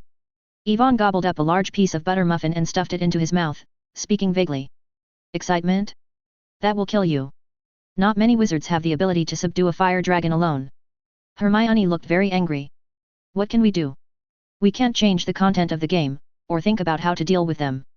Harry's face was full of worry, and he didn't even have an appetite for eating. He kept looking at the how to deal with dangerous creatures in his hand, trying to find a way out of it. How about using a coma spell? Professor McGonagall subdued Norbert like that last time. Hermione suggested. The fire dragon's magic resistance is very high. If Norbert was young, the coma spell would not have been effective. You can't expect Harry to have the magic level of Professor McGonagall. Yvonne reminded. Chapter 618, I am not who I was 3 years ago. Harry nodded in agreement. He saw a bunch of wizards last night and it took several minutes to stun a fire dragon. He felt that it was impossible to do it by himself. Hermione was very anxious for the two, remembering the books she had read in her mind, but she couldn't find a way to make a 4th grade little wizard defeat the fire dragon. I have written a letter to Sirius and asked him if he can do anything about it, but the first game will start tomorrow afternoon, and I don't know if it will be too late. Harry said distressedly. Yvonne looked at the distressed two people, took the last bite of shortbread into his mouth, and said slowly. In fact, you don't have to worry so much, this level is not so difficult. Yvonne, do you already have a way to defeat the fire dragon? Harry asked with surprise on his face. Hermione also looked at Yvonne curiously. You made a mistake, Harry, the game does not require the warriors to defeat or kill the fire dragon. What we really need to do is to take the dragon egg under the protection of the fire dragon. Yvonne talked freely, and then added. So you just need to find a way to attract the fire dragon's attention, deal with the opponent, and find a chance to succeed. Then you might be able to use the transfiguration curse to conjure a creature to entice the fire dragon, and then go take the dragon egg. Hermione's brain was very clever, and under Ivan's reminder, she quickly thought of a feasible plan. But this plan was quickly rejected by Yvonne. The Ministry of Magic brought female fire dragons in the hatching period this time. They are very vigilant. Any creatures that come close will not hesitate to use dragon breath to fight back. And they will not leave the nest easily, so it is difficult to be temptation. Yvonne explained. Listening to Ivan's words, Harry was somewhat disappointed, and then fell into contemplation again, thinking about how he could divert the fire dragon's attention. Don't forget that you have one of the things you are best at, Harry. Seeing that he hadn't thought of the key point for a while, Yvonne reminded him again. The best. Harry hesitated, and said uncertainly. You mean flying? Yes. Your flying talent is very good, and you have the firebolt. You can avoid the fire dragon's attack by taking advantage of the speed. If you learn the eye disease curse and blind the fire dragon in a short time, you can successfully get the dragon egg. Yvonne no longer concealed the response method he had thought of a long time ago. Harry is one of his best friends, and Yvonne certainly has to ensure Harry's safety during the game. The firebolt combined with the eye curse was enough to minimize the danger of snatching the dragon egg and ensure that Harry would not be as thrilling as the original. Good idea. After rehearsing in his mind, Harry was absolutely feasible, and excitedly rushed to hug Yvonne. Yvonne, you are amazing. That's it, let go. Yvonne broke free from Harry's embrace with disgust, and then continued. In order to be safe, you have to master the fire curse and the iron armor curse. Oh, yes, there is also the flying curse, so that you can summon the firebolt on the arena. But I don't know any of these spells. Harry said awkwardly, his expression very embarrassing. It's okay, I can spare some time to teach you. But you only have less than a day and a half. Yvonne gave Harry a surprised look. He didn't expect Harry to be so bad. Then teach me the flying curse and the eye disease curse first, forget the others. Harry replied embarrassedly. He felt that if he tried his best, it would be good if he could barely learn 2 curses in a day and a half, at least. When facing the fire dragon, it is not helpless. After knowing how to clear the level, Harry finally let go of his hanging heart and began to enjoy today's breakfast. Hermione on the side was also very happy. As far as she knew, Ivan's flying talent was also very good, and both of them could easily get the dragon egg in this way. No. This would be very weird. If the 2 warriors at Hogwarts both use the same method to pass the fire dragon, Karkaroff will definitely take the opportunity to attack, saying that we cheated and learned the specific content of the project in advance. Ivan shook his head and rejected Hermione's idea. Although cheating is the tradition of the Triwizard Tournament, everyone still has to pretend to fool the audience. That's why Harry had to learn the flying curse, because he couldn't pretend to be prepared and bring the firebolt into the field. Then what are you going to do then? Harry asked curiously. He felt that since Ivan could help him think of a plan to clear the level, he must have a better way to deal with it. It's very simple, of course it is to defeat the guarding fire dragon, and then its dragon egg. Ivan replied easily and freely. What? Are you going to fight the dragon in the game? Harry looked at Ivan suspiciously, almost thinking that he was joking with himself. It can be said, I think the audience is also looking forward to a wonderful game. Ivan nodded. If you want to make sure that you get the first place in the game, you naturally need to behave differently from others. It is best to be in the audience. And left a deep impression in the minds of referees. At the same time, this can also effectively lower the scores of other warriors. After all, with their own comparisons, it is not justified for the referees to give high scores to the mediocre Krum and others. Karkaroff will also have a lot of psychological pressure when deducting points, and if you give it too low, you will be scolded by the audience. This is too dangerous. Hearing that Ivan was preparing to confront the fire dragon in the game, Hermione's face paled in shock. www.mdlenovel.com. Although she knew that Ivan's strength was stronger than that of the average adult wizard, this time the opponent was enough. A behemoth that is 50 feet tall, 15 meters, and can breathe flames. The oppressive feeling brought by the size alone is enough to make every wizard who faces it cautiously. No wizard will take the initiative to provoke a dragon unless necessary. Don't forget, I tamed a fire dragon when I was in the first grade. They are nothing terrible. Ivan said comfortingly, knowing that Hermione was worried about herself. That's different. Norbert just came out of the shell 3 years ago. Hermione said worriedly. She felt that Ivan was too big and didn't realize the danger of the game. I'm not the same I was 3 years ago, am I? Ivan shrugged helplessly. It's hard for him to run into the Forbidden Forest to subdue a dragon on the spot to prove himself, right? And after meeting Norbert last night, he has always had an idea. If it can be implemented, he will go to a cutscene during the game without the slightest danger. Just don't know if Norbert remembers himself? Chapter 619, Cheating is the tradition of the top 3 competition. After eating breakfast, the 3 of them did not delay due to time constraints. They directly found an empty classroom and officially started teaching. Flying curse is not a difficult magic to learn. The spells and gestures are easy. But to successfully make this magic work, it usually requires the caster to have sufficient will and determination. It's not the first time Ivan teaches other people's magic, and he has accumulated sufficient experience in class on weekdays. Many professors have once praised him kindly. You can go directly to the podium to give lectures, and you don't have to stand up and disrupt the classroom order. Harry also listened very seriously. The danger posed by the fire dragon made him change his previously undisciplined learning attitude, and he was even more nervous than when he practiced calling God to protect him last time. After Ivan had finished talking about some of the main points of the flying curse, Harry took his own firebolt in a hurry and practiced it over and over again. Hermione, who came with her, was not idle either. Although she didn't have to participate in dangerous competitions, she still learned these magics just like Harry. In addition to the desire to increase strength and reduce the gap, the more important point is that Hermione is very worried that when she is free, Ivan will talk about practicing sanctuary. Thinking of the scene when exploring the memory that day, the little witch was a little embarrassed. Fortunately, these days, Ivan seemed to have forgotten about it and never mentioned it again, which made her feel more at ease. Ivan didn't know what Hermione was thinking, and he didn't have time to think about it for the time being. He was speaking to instruct Harry to practice the spell, and at the same time perfecting the plan he thought of in his mind, persuading Norbert to cooperate with him in the match to fight the fake match. Yes, it is a counterfeit match. Fire dragons are not easy creatures to deal with. They are infinitely powerful and extremely resistant to magic, capable of exhaling powerful dragon breath. Usually more than 5 specially trained dragon trainers are required to ensure that a violent dragon can be suppressed without casualties.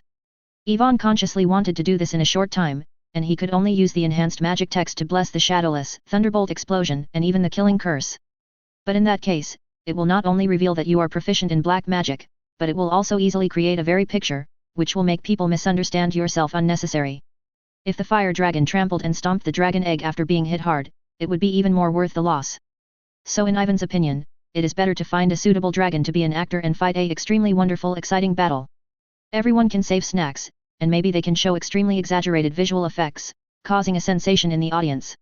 It happened that he heard Charlie mention yesterday that Norbert was spotted by a Romanian juggler, and he must have received training in this area. He should be able to communicate well. The more I think about it, the more Ivan feels that this idea is a good idea. He doesn't believe that his performance is so perfect. Karkaroff and Maxim can still find a reason for the deduction.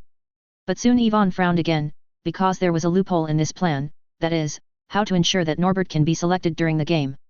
In the original time and space, when the warriors were choosing the dragon, Hogwarts as the host, in order to experience generosity, let Fleur and Crumb choose first. If they picked Norbert, wouldn't their plan be frustrated?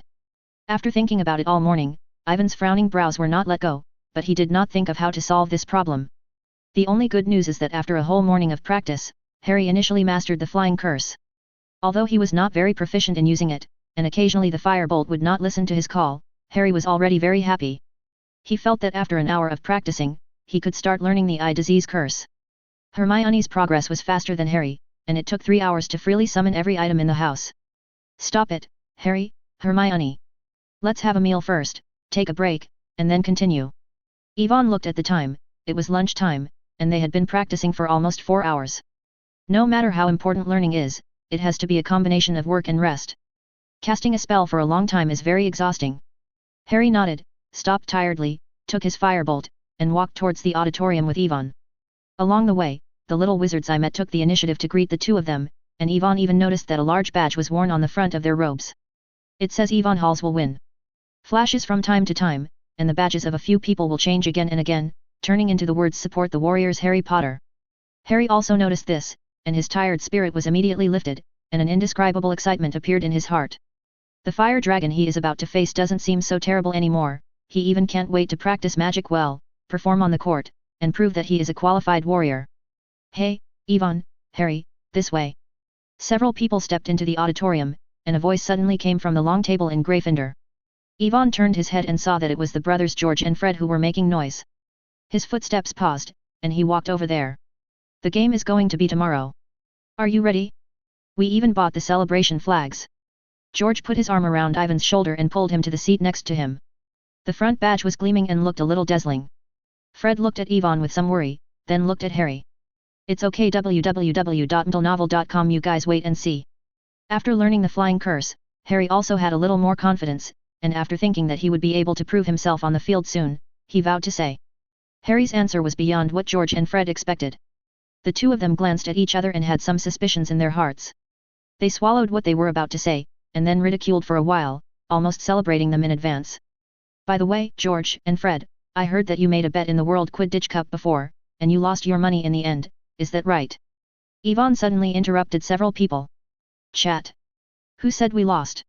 We obviously guessed it right. We bet on 100 gold gallons and bet on Ireland to win, then Victor Crumb would catch the golden snitch.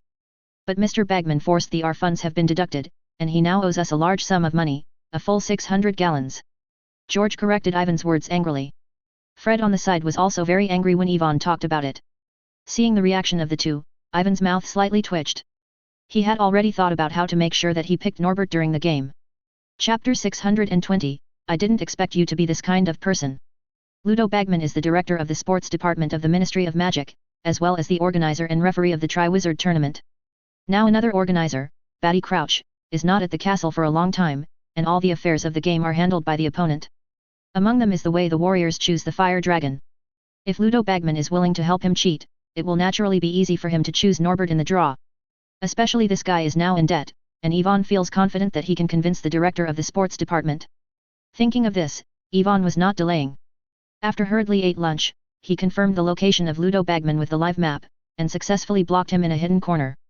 Originally, Ivan thought that he would need to spend a lot of talking, relying on coercion and temptation to make Ludo Bagman compromise, but the degree of cooperation between the other party completely exceeded his expectations. Do you want to choose a specific dragon in the first game? Of course, no problem at all.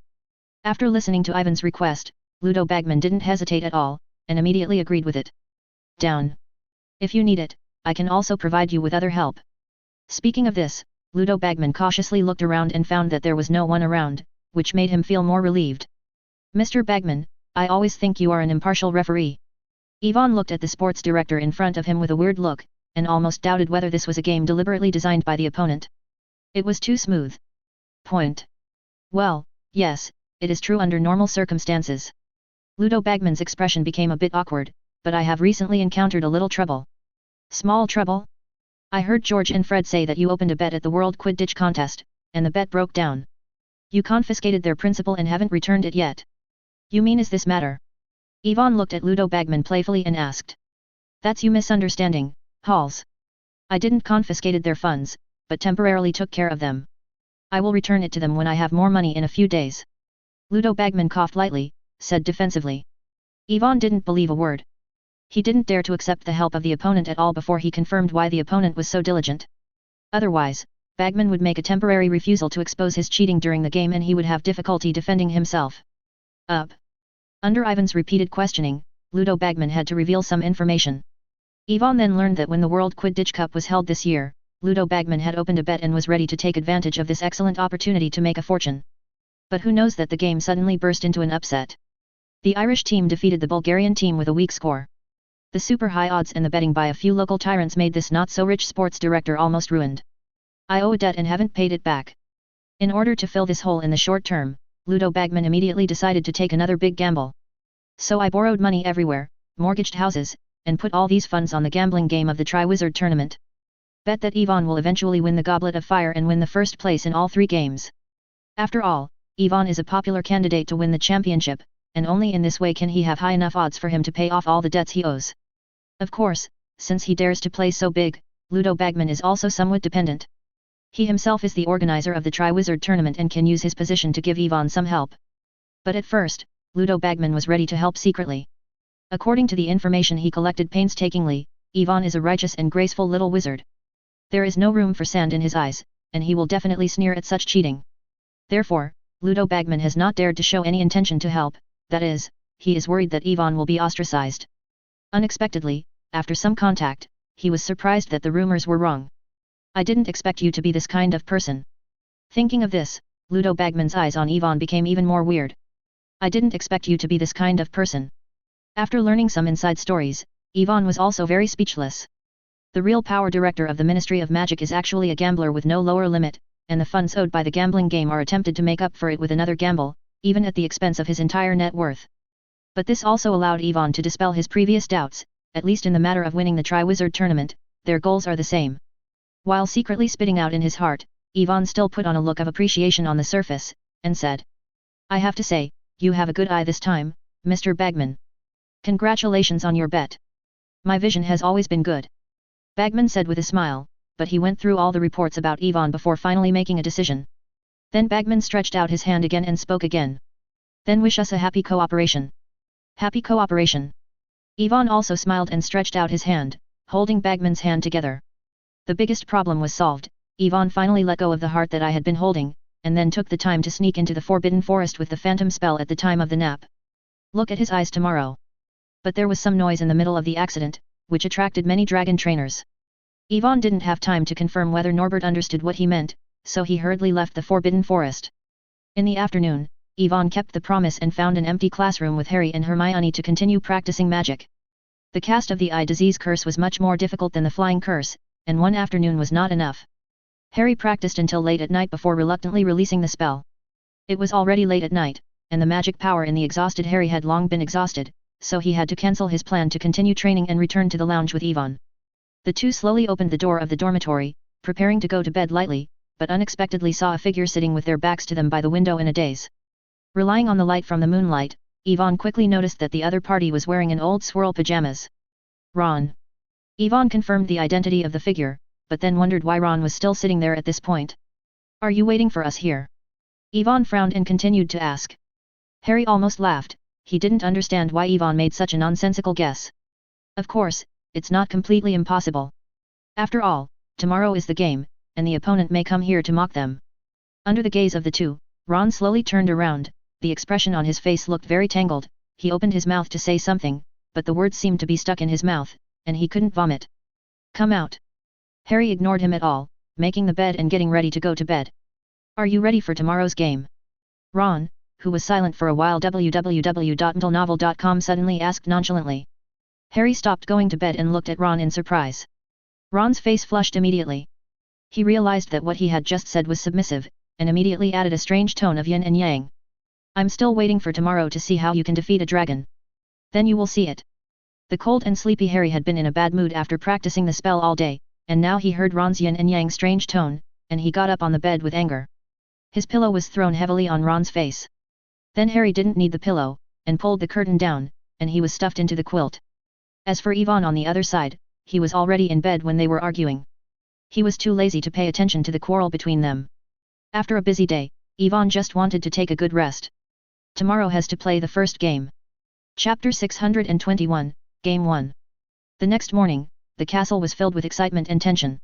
So that everyone seemed absent-minded during the class, looking out the window frequently, or talking in twos and threes in private. No matter how the professors reprimanded it, it didn't help. At noon, Dumbledore officially announced the cancellation of the afternoon classes in the auditorium, and invited those interested students to the paddock of the Forbidden Forest after dinner to watch the Warriors' first game. This is awesome. As soon as Dumbledore's words fell, cheers broke out in the auditorium. After lunch, many students ran towards the paddock before they even had time to pack their things. There are so many good places to watch the game up close. If they go late, they will be robbed by others. As the Warriors, Yvonne and Harry have already arrived at the competition venue ahead of schedule under the leadership of Professor McGonagall. Okay, that's it. Go in. The other Warriors have already arrived, and Mr. Bagman is also inside. He will tell you the steps of the game later. McGonagall stood in front of a tent, pointed at the entrance, said to the two of them, then hesitated, then reminded. Remember, no matter what you see during the game, don't panic. Only by facing calmly can you grasp the chance of victory. Yvonne nodded, and walked in through the entrance with Harry. The space inside the tent is huge, it looks like a small living room. But Baton's warrior Fleur Delacour is sitting on a low wooden stool. Her face is pale, with cold sweat on her forehead, her right hand is holding a magic wand, and the other is tight. Pinch the corner of the wizard's robe. Victor Crumb didn't get much better either, his brows on both sides were tightly locked together, and he looked more gloomy than ever. Yvonne, Potter, you are here just right. Seeing the two come in, Bagman greeted him immediately, showing very enthusiasm, and gave Yvonne a special wink. Yvonne immediately understood that the things he ordered Bagman yesterday have been done. Sure enough, after briefly reminding him of a few precautions, Bagman took a large purple silk bag from the table and spoke to several people. What you need to do in the first game is to capture a golden egg under the protection of the fire dragon. Now there are 4 kinds of fire dragons on the training ground. I put all their models in this bag. Opponents are selected. Hearing this, Crumb and Furong's expressions remained unchanged. Obviously they knew about the fire dragon a long time ago, but from their mouths and their faces without a trace of blood, it can be seen that their hearts are far from the surface. Calm. Harry was no exception. The hand holding the wand trembled involuntarily. Although he had made sufficient preparations in advance, he was still a little scared when he really faced the fire dragon. Ladies first. It's up to you to choose, Miss Delacour. The smile on Bagman's face contrasted sharply with the nervous expressions of Harry and the others. He reached out and unlocked the opening of the cloth bag. Handed it to Furong. Furong took a deep breath and looked at the opening of the cloth bag, which was so black that it seemed to be blocked from light. This discovery made Furong put out the idea of choosing. She trembled and put her left hand into the cloth bag. After a few seconds, she took out a palm-sized and vivid fire dragon model. It looks like a silver-blue Swedish short-nosed dragon with a sign on its neck with the number 1 written on it. Furong's face became very ugly, which meant that she had to be the first to play, and could not analyze the specific strength of the fire dragon from the performance of other players. Then, Bagman smiled and handed the bag to Crumb. The other party drew out a bright red Chinese fireball with the number 3 on the sign. Harry was very unlucky. Just like the original Time and Space, he chose the most violent Hungarian hornet among the 4 dragons. He was number 2. In the end, Yvonne pretended to be solemn and took out the only sculpture in the bag, the Norwegian Ridgeback Norbur. It seems that your luck is very bad, Mr. Halls. This dragon is the smartest and most difficult to deal with of all the fire dragons. It is not easy to get a dragon egg from under it. Bagman sighed with emotion. Said. Both Furong and Crumb looked at Yvonne with a little sympathy, but secretly gloating in their hearts is also indispensable. Of course, the higher the difficulties that competitors need to face, the better. Harry looked worried at Yvonne. Unlike the warriors with different looks, Ivan's expression was very calm, and he quickly replied. Mr. Bagman, the joy of life lies in the challenge, isn't it? To be honest, I'm very fortunate to have chosen the most difficult dragon to deal with. Okay. This is the attitude a warrior should have. I look forward to seeing your performance. Bagman clapped and boasted loudly. Hearing that, Harry, Fleur, and Crumb were all ashamed. Compared with Ivan's frankly facing challenges, their timidity and careful thoughts that appeared from time to time were really not worthy of the title of warrior. Bagman used to brag about a wave. After building momentum for Yvonne, he checked the time, and then quickly turned to talk about business. Now you still have a little time to ease your emotions. When the game officially starts, you will play in the arranged order. Do you understand? The 4 people in the tent nodded together, and Bagman turned and left with confidence. In addition to the referee, he also served as the game commentator. www.mtlnovel.com. You have to prepare in advance. After Bagman left, there were only 4 people left in the tent. Yvonne sat patiently in the position and waited, while Harry was anxiously spinning around a table, muttering words in his mouth, about the curse of eye disease and the spell of the flying curse. Slowly, the outside voices got louder and louder, and Yvonne guessed that the audience should have arrived. Suddenly, a piercing whistle was passed in, breaking the condensed atmosphere in the tent. Furong tremblingly stood up from the seat, smiled reluctantly at several people, and then walked towards the exit. The first game has begun. Yvonne didn't obey the rules and meant to stay in the tent and wait. Instead, he carefully opened the exit curtain and watched Furong's performance from a distance. Under the gaze of everyone, Furong stepped into the enclosure of the fire dragon step by step. The Swedish short-nosed dragon in the center snorted anxiously, and sparks splashed all over. A little farther away, more than a dozen professional dragon trainers are waiting in every corner, ready to deal with unexpected situations. Chapter 622, Warriors Fight the Fire Dragon. The exaggerated size contrast of one person and one dragon made the little wizards in the audience worried. Several timid witches even screamed and closed their eyes when they saw Furong approaching the fire dragon. However, Furong, who had been prepared for a long time, would naturally not choose to be the front, but instead kept spinning around the fire dragon. The Swedish short-nosed dragon has a pretty good temper. It doesn't mean to attack actively. It just keeps roaring menacingly and keeps firmly beside the lair.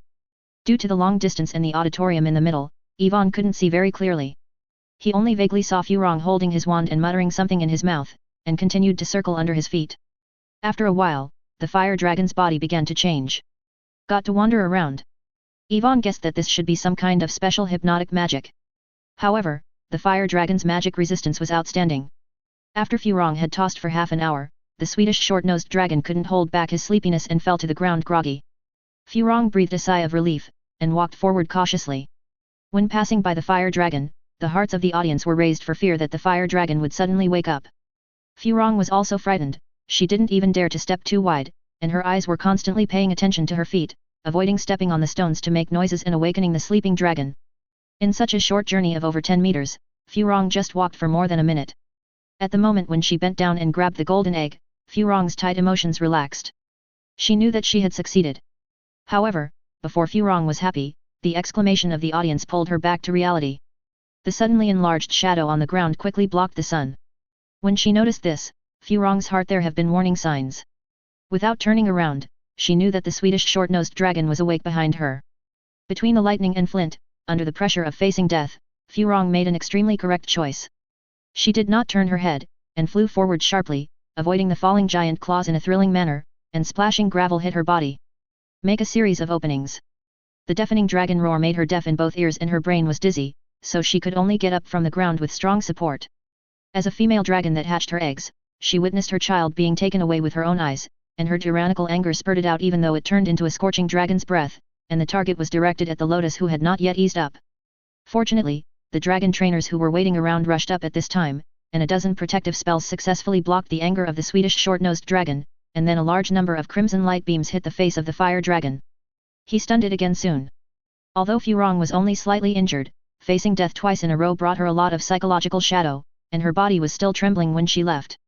Harry and Crumb, who watched the game through the curtain in the tent, were frightened.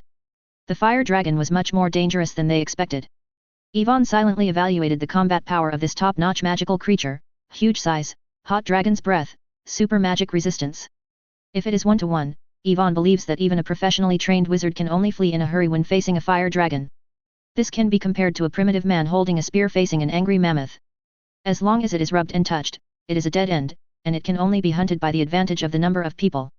Of course, the upper limit of wizards is relatively high. If you switch to Dumbledore or Voldemort, then subduing the dragon is just a matter of waving a magic wand. Most of the professors in the school also have the ability to defeat the fire dragon one-on-one, but usually it takes a lot of effort, or there is a risk of injury. In general, this is a magical creature with extremely powerful combat power. Yvonne felt that if nothing else, the 4 bloodlines he prepared would be fire dragons. Just as Yvonne was thinking about it, the sharp whistle sounded again. Harry's body shook, and he pursed his mouth. He knew he was on the court. Go. Don't be too nervous, just play normally. Yvonne said comfortingly. Harry nodded and walked out as if dying. When he was on the field, watching the fire dragon in front of him that was too strong to be defeated, Harry tried his best to calm his emotions, and according to the tactics he had planned before drew out his wand to release the flying curse, and summoned the firebolt. Fortunately, the thousands of exercises yesterday weren't in vain, and the firebolt flew all the way from the castle to save face. Harry reached out and held the firebolt in his hand and rode it up, feeling like returning to the Quidditch pitch in his heart. The golden egg is like a golden snitch fixed there, and the fire dragon is the shot of Slytherin.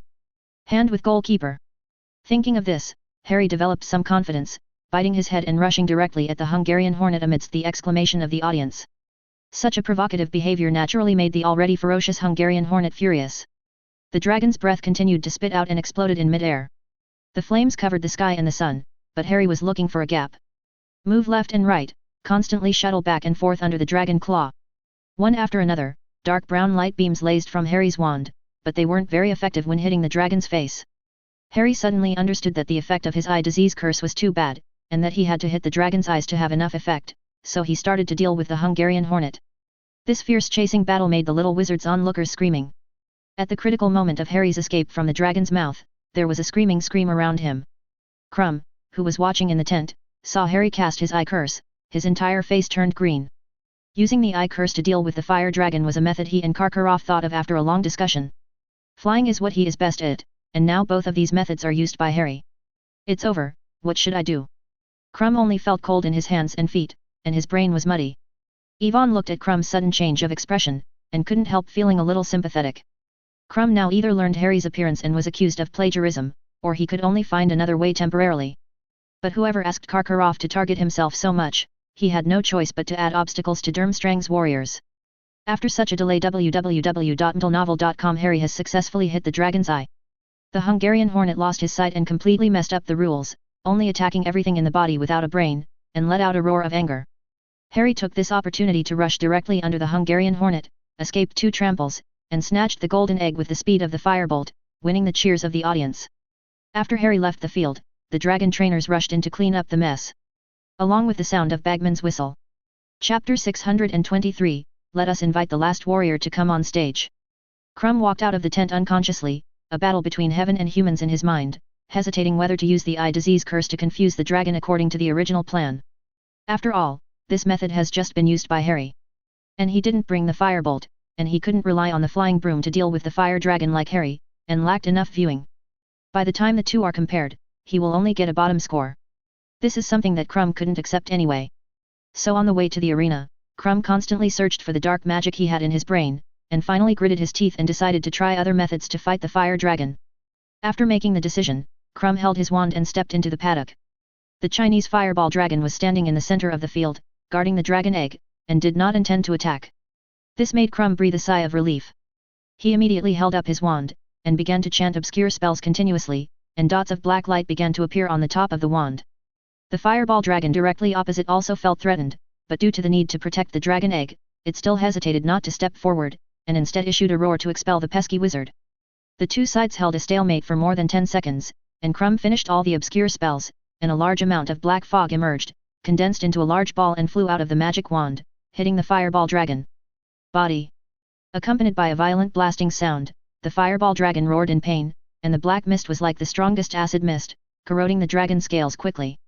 Krum's mouth also conjured up a smile, but the smile on his face lasted only a few seconds, and then it turned into panic. Because the roaring fireball dragon directly abandoned the dragon egg and rushed towards him frantically. Krum was stunned, and only had time to bless himself with an iron armor curse. He was slapped and flew out by the huge dragon claws, and his body fell heavily on the ground and rolled more than a dozen times before stopping.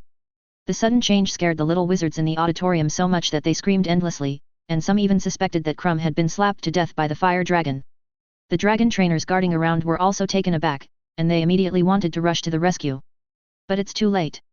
The fire dragon, irritable because of the attack, has once again rushed to Krum's face. Its sharp dragon teeth are as sharp as a polished dagger. It seems to want to kill Krum in one bite. Swallow it. Fluorescence flashes. Bulgarian in a critical time, Krum, who was almost shot dead, clutched his chest and shouted in a nearly hoarse voice. The intense light like a scorching sun spread from the top of the wand to all directions. The dazzling light obscured the sight of the Chinese fireball dragon, causing it to be blinded briefly. Krum jumped up from the ground with strong support. The first thing he did was ran towards the dragon's nest, and then yelled at the surroundings in poor English. The game continues. The dragon trainer in charge of the guard hesitated for a moment, not knowing whether to obey or not. In their opinion, the current situation is out of control. The short-term blindness caused by the lighting curse lasted only about a second, and the fireball dragon resumed its sight again, and rampaged through the field even more brutally. Crumb was thinking about the countermeasures desperately. He needs a broom, otherwise, let alone win the dragon egg, the whole person has to explain here. But when he came back, he didn't bring his own firebolt. The roar of the fire dragon was getting closer, and Crumb had a premonition of death. Fortunately, he had an idea and turned to look at the exit of the arena. There was a ready-made broom. Firebolts are coming. Crumb held the last hope, waved his wand and shouted loudly. 1 second, 2 seconds, there is still nothing on the field. At that moment, Crumb thought a lot. Even if he was angry and helpless, he was not willing to save a competitor by comparing his heart. A huge fireball ejected from the dragon's mouth and hit Crumb. Under the light of the fire, Crumb's hair exploded. Just as he was about to admit defeat and apply for rescue, a long, wooden stick-like thing suddenly flew over from the sky. It's Firebolt. Crumb was not fortunate enough. He jumped up and grabbed the Firebolt's stick, rolled over and rode on it, evading the impact of the fireball explosion with extraordinary speed, and went straight to the dragon's nest. The fire dragon furiously spit out dragon breaths behind him, but Crumb avoided one by one.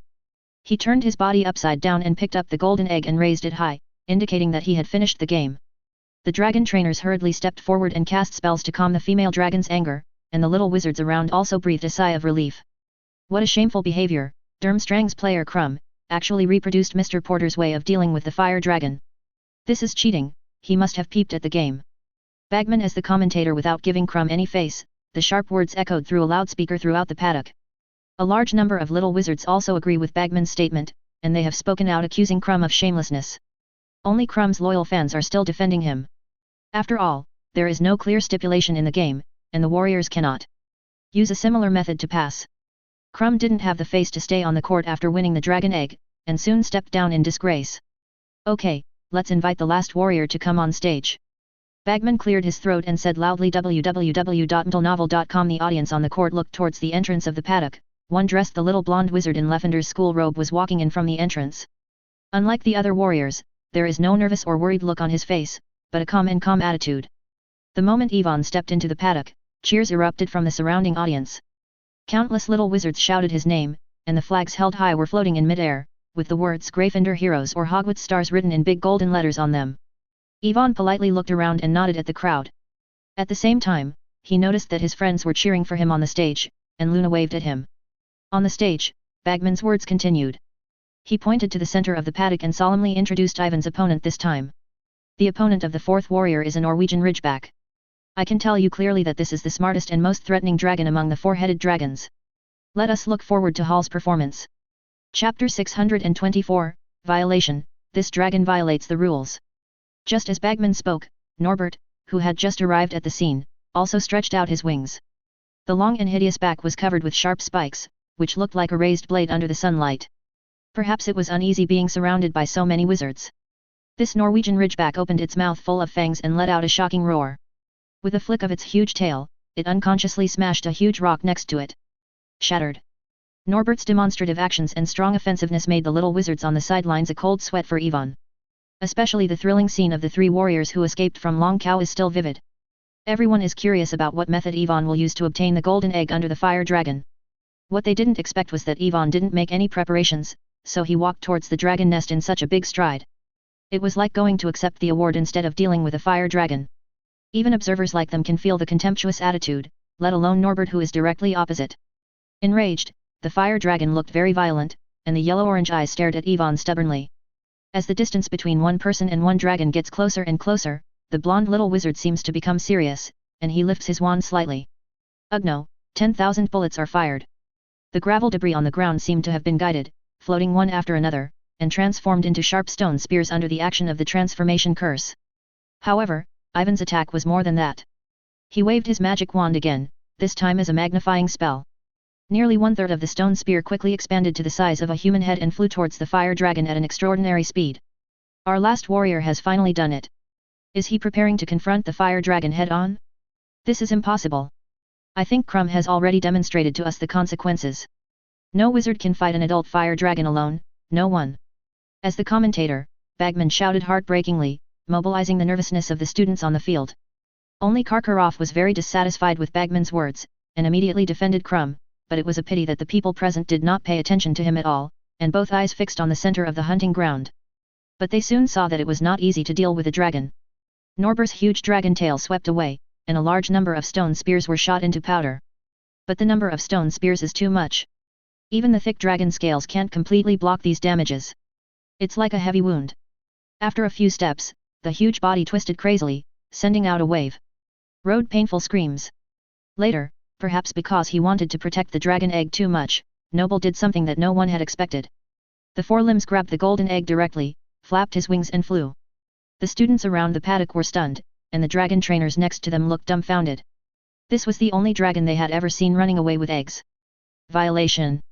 This dragon violates the rules.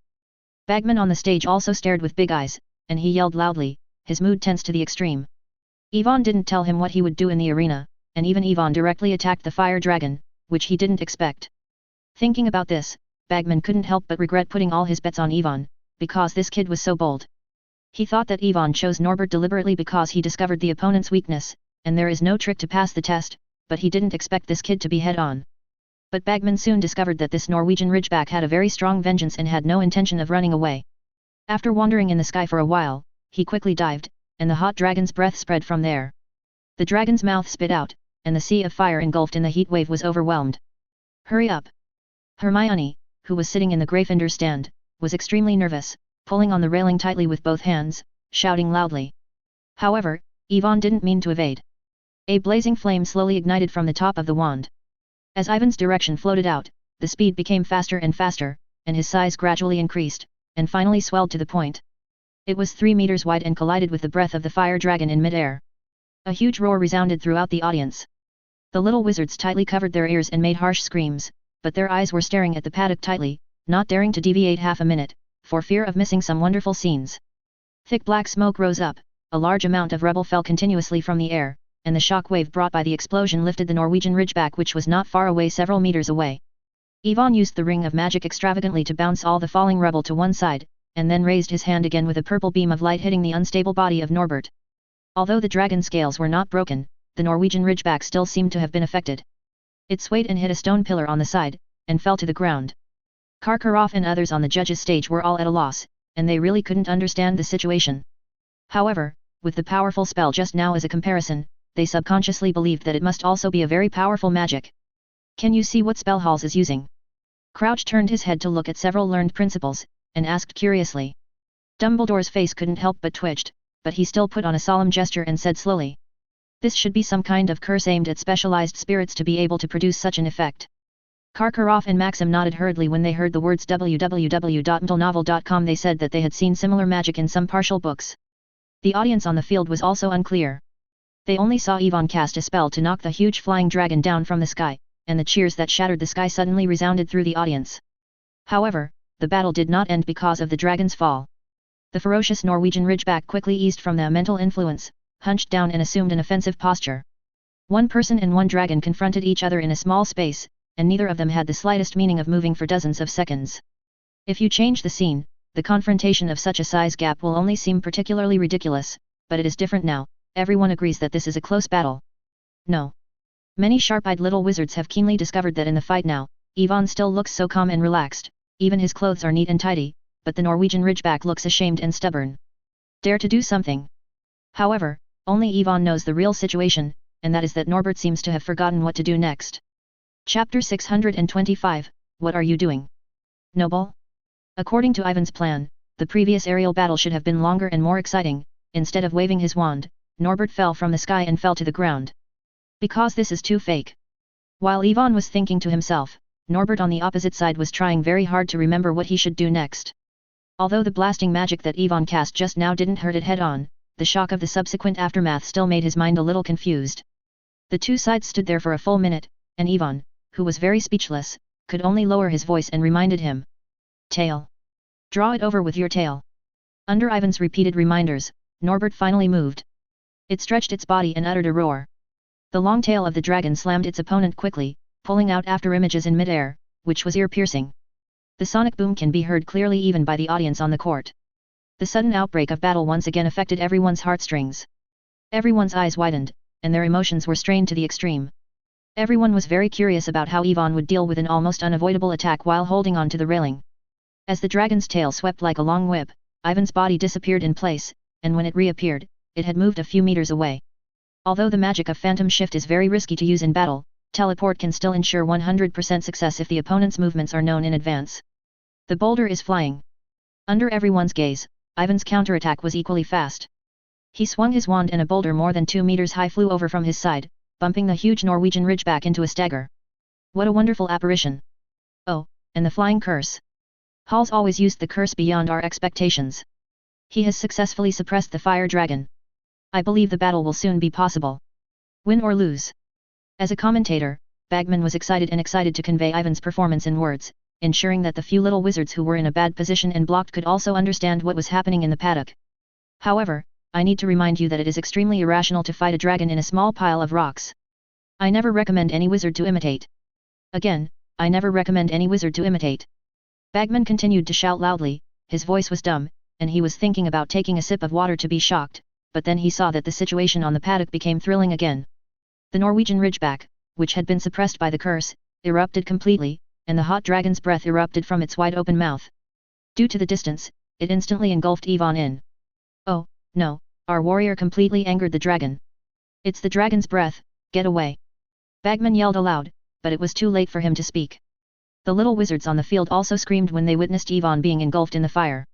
Fortunately, the sharp-eyed Bagman soon discovered that a figure was faintly erected in the heat wave set off by the dragon's breath, and he hurriedly shouted loudly.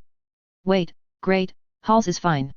Hearing that, the little wizards watching on the court also quickly fixed their eyes. As Bagman said, Ivan still maintains an upright posture in the vast sea of flames. Holding his wand high in his right hand, he shot a beam of light forward, constructing a solid shield in the air less than 2 meters in front of him. The scorching dragon's breath was separated from the middle in this way, and the two seemed to be in a fierce competition, constantly consuming and confronting each other. Ivan held on for a while, feeling that his emotions were almost mobilized, and then waved his magic wand again to begin the final closing performance. The huge boulders that were originally scattered around and pulled by the flying curse suddenly melted at an extraordinary speed, and then turned into several huge chains that stretched around Norbert's body. Roar! The mighty Norwegian ridgeback uttered a painful cry, struggling hard, the dragon's breath deflected and spewed onto the grass aside, causing a small-scale fire in an instant. As everyone watched, the chains tightened tighter and tighter, and Norbert shook his head and smashed into the pile of stones, even wanting to roll on the ground. What are you doing? Norbert. Ivan was very helpless. He knew that Norbert must be playing. The huge chain he turned out was just what looked like he was acquainted. It is not so easy to lock a dragon. If you accidentally get rid of the it's not good. So Ivan hurriedly reminded him. Fly. Norbert, fly toward me. With the instructions, Norbo stopped venting his nerves, stretched his wings, and rammed into Ivan's side. Ivan dodged it very easily, then looked at the timing, grabbed one of the chains, took advantage of his strength to turn over and rode directly on the dragon's back, and was taken by Noble to the high altitude. Oh my god!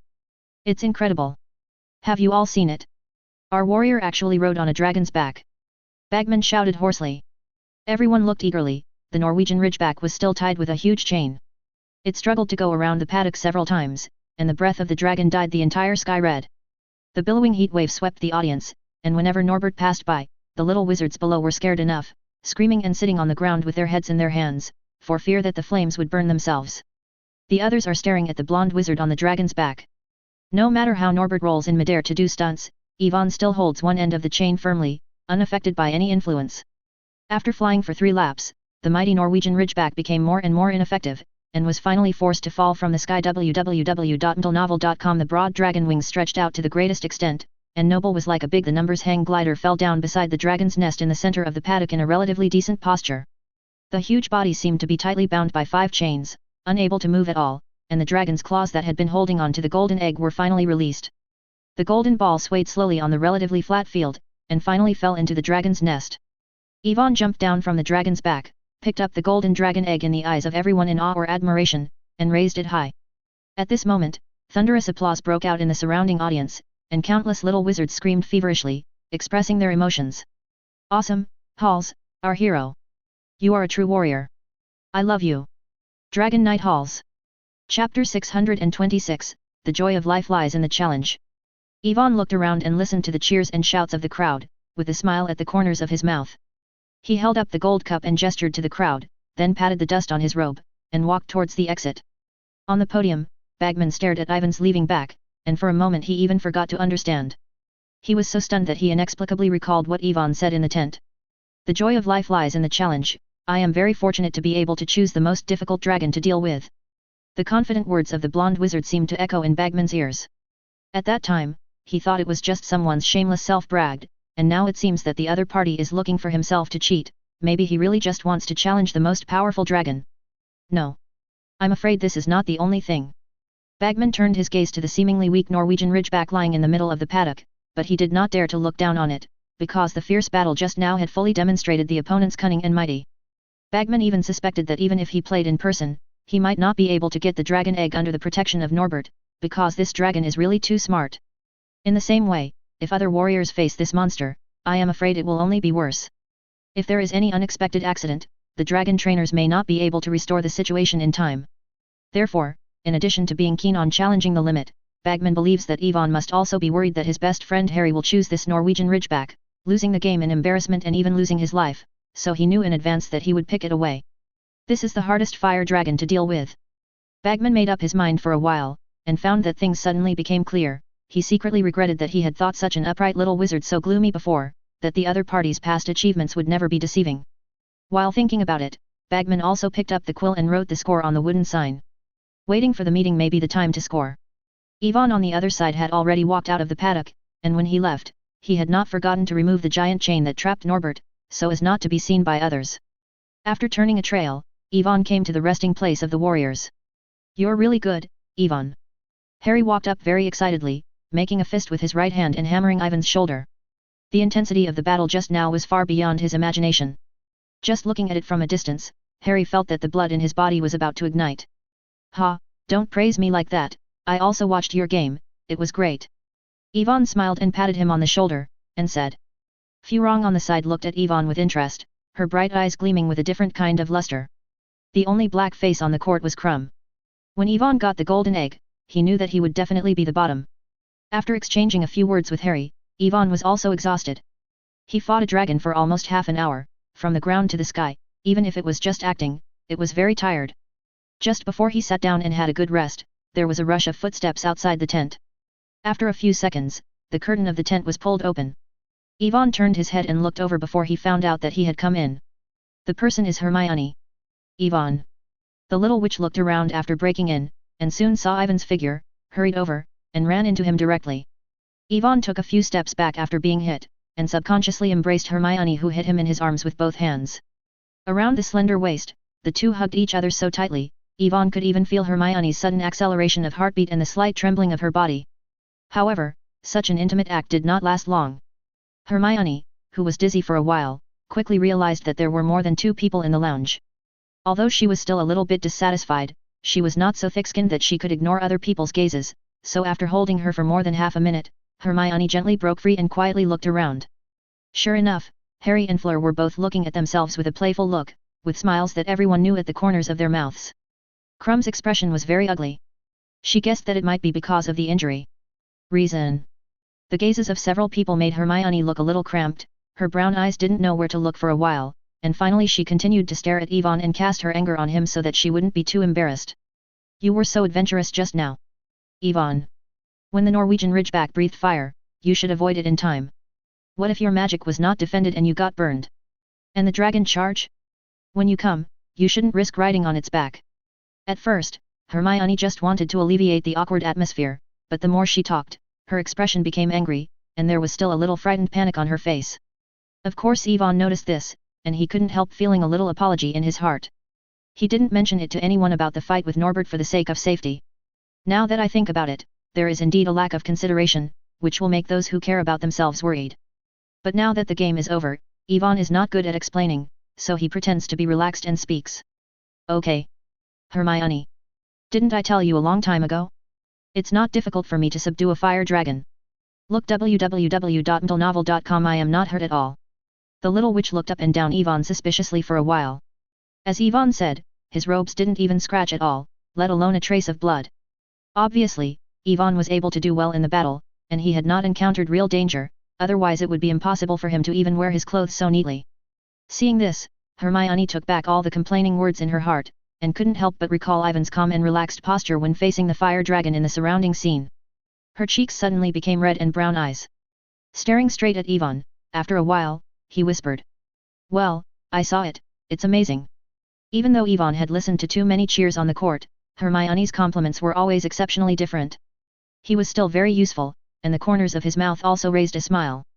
Subsequently, more and more people came in from the small tents. It was not only Hermione who came to see the warriors, but some students from Booth Barton and Durmstrang also ran in. Ivan also found Ron's figure in it, but he looked a little timid and did not dare to step forward. His expression was very complicated. Chapter 627, with this one point alone, you will be recorded in the annals of history. Ivan guessed some of Ron's thoughts, but didn't pay attention to Ron's intentions. He had a lot of things to be busy recently, but he couldn't devote too much time to enlighten him. But since Ron was willing to come, it at least meant that he had figured it out. He just didn't know why he didn't take the initiative to apologize and reconcile with Harry like Yuan Chikung. Looking away from Ron, Ivan looked around and saw Luna in the crowd. The little witch was holding a wooden sign and leaning against the entrance of the tent. Like Ron, she did not come. Meaning? The eyes of the two quickly met at each other. Luna blinked wisely, and showed the wooden sign in her hand. Ivan instantly knew that that was exactly the wooden sign Luna made for herself during the Quidditch match last year. It's just that, in addition to the slogan cheering for him, his well-known titles are written in various colors of ink all around. The Warriors of Gryffindor, the Star of Hogwarts, the Troll Slayer, A&D. The Dragon Knight, the latter looked like it was just written. Ivan even saw the Gryffindor picture written in purple ink on the corner of the wooden sign. His expression suddenly became very embarrassed, and he wished to choke Seamus, who was nicknamed him. Luna didn't mean to stay in the tent for a long time. After showing Ivan the wooden sign that she had modified, she hugged herself and turned and left. "What are you looking at, Ivan?" Hermione noticed that Ivan's gaze was staring in one direction for a long time, and she looked over curiously, but saw that there was no one there. "No, nothing." Ivan hesitated and shook his head. Hermione looked at Ivan suspiciously, but before she could ask again, she saw Harry, Moody, Professor McGonagall and others walking towards this side. "Good job, kid. You are the first underage wizard ever to defeat a fire dragon. With this alone, you will be recorded in the annals of history." Moody walked quickly to Ivan's with wooden legs. In front of him, he smiled and said. McGonagall was also full of emotion. After not seeing him in a summer vacation, Ivan's strength has changed dramatically. Relying on the transformation spell to subdue a fire dragon, she consciously can do it, but it is never as easy as Ivan showed in the game. This undoubtedly proves that Ivan has surpassed himself in the transformation spell. Amid Moody's praise, Ivan seemed very calm. When he made out the wolf poison potion, he knew he would be written into history, but now there are only a few more pens in the annals of history. Just as the tent became more and more heated, the harsh whistle sounded again, followed by Bagman's loud voice. "Next let us reveal the final score of each warrior. Go ahead, Halls, Potter, they should give you points," Professor McGonagall urged. Ivan nodded and walked out of the lounge with Harry and returned to the paddock. Hermione followed. She didn't want to miss such an important moment. Furong and Krum, who were the first step forward, arrived early. They were sitting not far from the judge's bench, their expressions tense and very nervous. Yifun and others found a few more empty seats and sat down. "Next we will start the selection. The highest score for each referee is 10. Bagman on the stage cleared his throat, cast his gaze on Furong, and said again. "The first is number 1, the warrior from Boutbarton Fleur Delacour. She hypnotized the fire dragon with an ancient spell, and successfully got the dragon egg. It took 39 minutes and 23 seconds. Now, the judges, please give a fair judgment." With that said, Bagman took the lead in holding up a sign with the mark 5 points. Crouch also quickly gave his score 6 points. Dumbledore waved his magic wand and spewed a beam of light, reflecting in the sky, showing a big 7. Maxim hesitated for a long time before slowly raising his wand and spraying a 9 into the air. Karkaroff did the same, generously giving Fleur 9 points. The little wizards in the audience were very dissatisfied with the two people's behavior of forcibly raising the score. With Ivan's wonderful game as a reference, Furong used the spell to hypnotize the fire dragon to take away the dragon egg. It seemed too boring. 9 points were too high. That's a bit. Warrior Fleur, a total of 36 points in the first game. Bagman shouted loudly, then looked at Harry, and began to introduce the second warrior. Harry, who used the flying curse and eye curse to complete the level without injury, was second only to Ivan in the paddock, so the score was much higher than Fleur, with a total of 43 points. And Crumb was more miserable, because the opening game angered the dragon and almost died, and he was suspected of plagiarizing Harry's customs clearance method. The total score was only 32 points. It was Karkaroff who forced Crumb to beat him.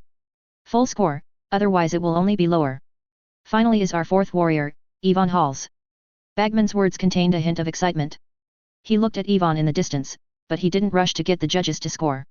Instead, he started. Arouse everyone's emotions. Halls's performance in the game is obvious to all. He is the only player who successfully defeated the fire dragon, a well-deserved warrior. Let us cheer for him. The atmosphere in the paddock suddenly became eager. Everyone's eyes fell on Yvonne on the edge of the paddock. Everyone began to shout Ivan's name, and the screams and shouts were deafening. Bagman waited until the cheers of the crowd became weaker www.mdlnovel.com before raising a tone and continuing to speak. I believe that today's scene will be recorded in the annals of history forever. Now, please referees to give the most fair judgment.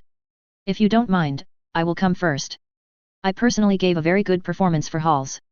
As Bagman spoke, he glanced at Karkaroff and Maxim, consciously or unconsciously. Crouch and Dumbledore also gave full marks without hesitation. Maxim did not move for a long time, and her face looked very ugly. According to the previous agreement, she should now play an ultra-low score as a balance, so that Furong could tie the score in subsequent games. However, Ivan's performance in the first project was too shocking. If he does not give full marks, Maxim believes that thousands of roaring letters will be sent to her carriage tomorrow morning, drowning her completely. After all, the Top 3 Cup is an important event that the entire European magic world is always paying attention to. Thinking of this, Maxim sighed, and finally waved his magic wand to give a 10. Chapter 628, Sometimes the truth is not that important. Traitor. Karkaroff scolded Maxim in his heart for not keeping his word. But when it came time to give points, Karkaroff hesitated. If only he gave a low score, then the subsequent pressure would be too great. Principal Karkaroff, we are all waiting for you to make a fair judgment. Bagman said loudly, and deliberately emphasized the word justice. The little wizards in the audience were very dissatisfied with Karkaroff's random scoring behavior. This would quickly understand the meaning of Bagman's words. They held their wands high, and a large number of beams were shot into the sky. One after another gorgeous 10 was exploded in midair. Karkaroff looked around, the sight from all directions made him a little restless, and finally, under Bagman's repeated urging, he had no choice but to give Yvonne a full score. Very good. I announce that Yvonne Halls, the warrior of Hogwarts, will complete the first game with a full score. Bagman exclaimed excitedly. As Bagman's voice fell, the most enthusiastic applause broke out in the paddock, and every little wizard at Hogwarts was honored. Yvonne sorted out the folds of the wizard's robe, stood up calmly, and nodded to the surroundings. Hermione on the side looked happier than him. Awesome, Yvonne. I checked a lot of information, so far no warrior has ever scored a perfect score in a game. You are the first. Hermione said proudly, her voice a little excited. Trembling, as if the person who won the first game was not Yvonne, but herself. Then I'm really honored. Yvonne smiled, and he has done his best this time. However, to get full marks, I would also like to thank Bagman for his pressure on Karkaroff and Maxim. After scoring the warriors, Bagman solemnly announced that the first game was over. The unsatisfied students returned to the castle in 2s and 3s, and they were still discussing the previous wonderful game. Yvonne, Harry, and the other warriors were left by Bagman to listen to the precautions for the next game. Let's make a long story short, the second game will start at 9:30 am on February 24th next year. Before that, you have ample preparation time to find clues to the next game and solve a puzzle. Did you see the golden eggs in your hands? If they are detailed enough, you will find that they can be opened and the prompts are placed inside. I can only tell you so much. Bagman stopped when he said that, no matter how the warriors asked, they were reluctant to reveal any more information. But in secret, Bagman gave Yvonne a wink, but unfortunately he didn't get any response. As a result, Bagman was more certain of his previous guess, and he couldn't help but sigh. However, Bagman is not clear. Yvonne has already known the specific content of the second game. Of course, there is no need to risk the so-called intelligence from him as the referee. So Yvonne completely ignored Bagman's eyes, took the golden egg and left the paddock with Harry, and opened the system bar by the way to check today's harvest. After a battle, the progress of the previously activated task Fatal Enthusiast has risen to 87, only the last 13 people will be able to complete it, much faster than he expected. In addition, Yvonne found that the legendary value has also increased a bit, but he did not find any new legendary events. After looking through it for a while, he discovered that the original title had changed or upgraded. Up. Legend title, Dragon Knight. Legend, 2. Legendary event, your image of fighting the fire dragon in the Tri-Wizard tournament has been deeply rooted in the hearts of the people. As the first juvenile wizard to defeat the fire dragon head-on, your name will soon ring through the entire magical world. Note, sometimes the truth is not that important. People tend to believe what they see, right? Yifan glanced at the remarks, and then thought of the students cheering for him in the paddock, and his mood was very complicated. But he doesn't regret relying on acting to get through. After all, one more performance will kill one less. If he really wants to slay the dragon, he can't do it. The big deal is that the scene is a little bloodier. The first game lasted a whole afternoon, and when everyone returned to the auditorium, it happened to be able to enjoy today's dinner. The Gryffindor table was extremely lively, and it turned into a small banquet. Many little wizards came together desperately just to say a few words to Ivan. At the beginning, Ivan greeted him with a smile, but there were too many people behind. After returning to the bedroom and closing the door, Ivan was finally relieved. Whose owl is this? Harry pointed to the outside window suddenly. A strange grey owl was parked there, knocking the window with its beak softly, making a clear sound, and it was still faintly visible. A letter is tied under its feet. Ivan had some doubts whether this was sent from Knockoff Alley. But by this time Harry had already stepped forward and opened the window. He glanced at the signature on the letter, and he became very excited. It's serious, he wrote me a letter. Harry tore open the envelope as quickly as possible, and after reading the contents of the letter, he looked at Ivan and said. Sirius said in the letter that he is very worried about my situation. www.mtlnovel.com let me write down the recent events in the letter and send him. Well, he also reminded me to try eye problems if I deal with the fire dragon. Curse. Having said that, Harry couldn't help laughing, he said excitedly. I bet Sirius doesn't know if I have passed the game or if I am in second place. Yet, he must not have thought of it, then don't you hurry up and write to him. Ivan laughed, he understood why Harry was so excited. After a dangerous project he had just experienced, he achieved impressive results. Harry naturally looked forward to sharing this joy with his elders. This also reminded Ivan that he should write a letter to go home and talk about the game, so as not to worry about the game. Write it now and don't forget it. Ivan secretly thought that he was deeply impressed by the trouble he had forgotten to send the letter before. Even if he took out a blank parchment and wrote it, he finally stated at the end of the letter that he would not go back this Christmas. If he remembers correctly, as a warrior, he must attend this year's Christmas party. Chapter 629, perhaps this is the price of completing the task. Early the next morning, the castle was still very lively, and all the little wizards were discussing the wonderful game yesterday with enthusiasm.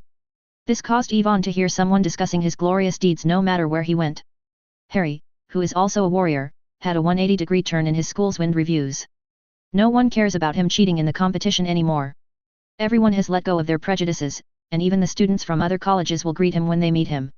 After all, Harry's heroic performance in the game is completely correct for his identity as a warrior.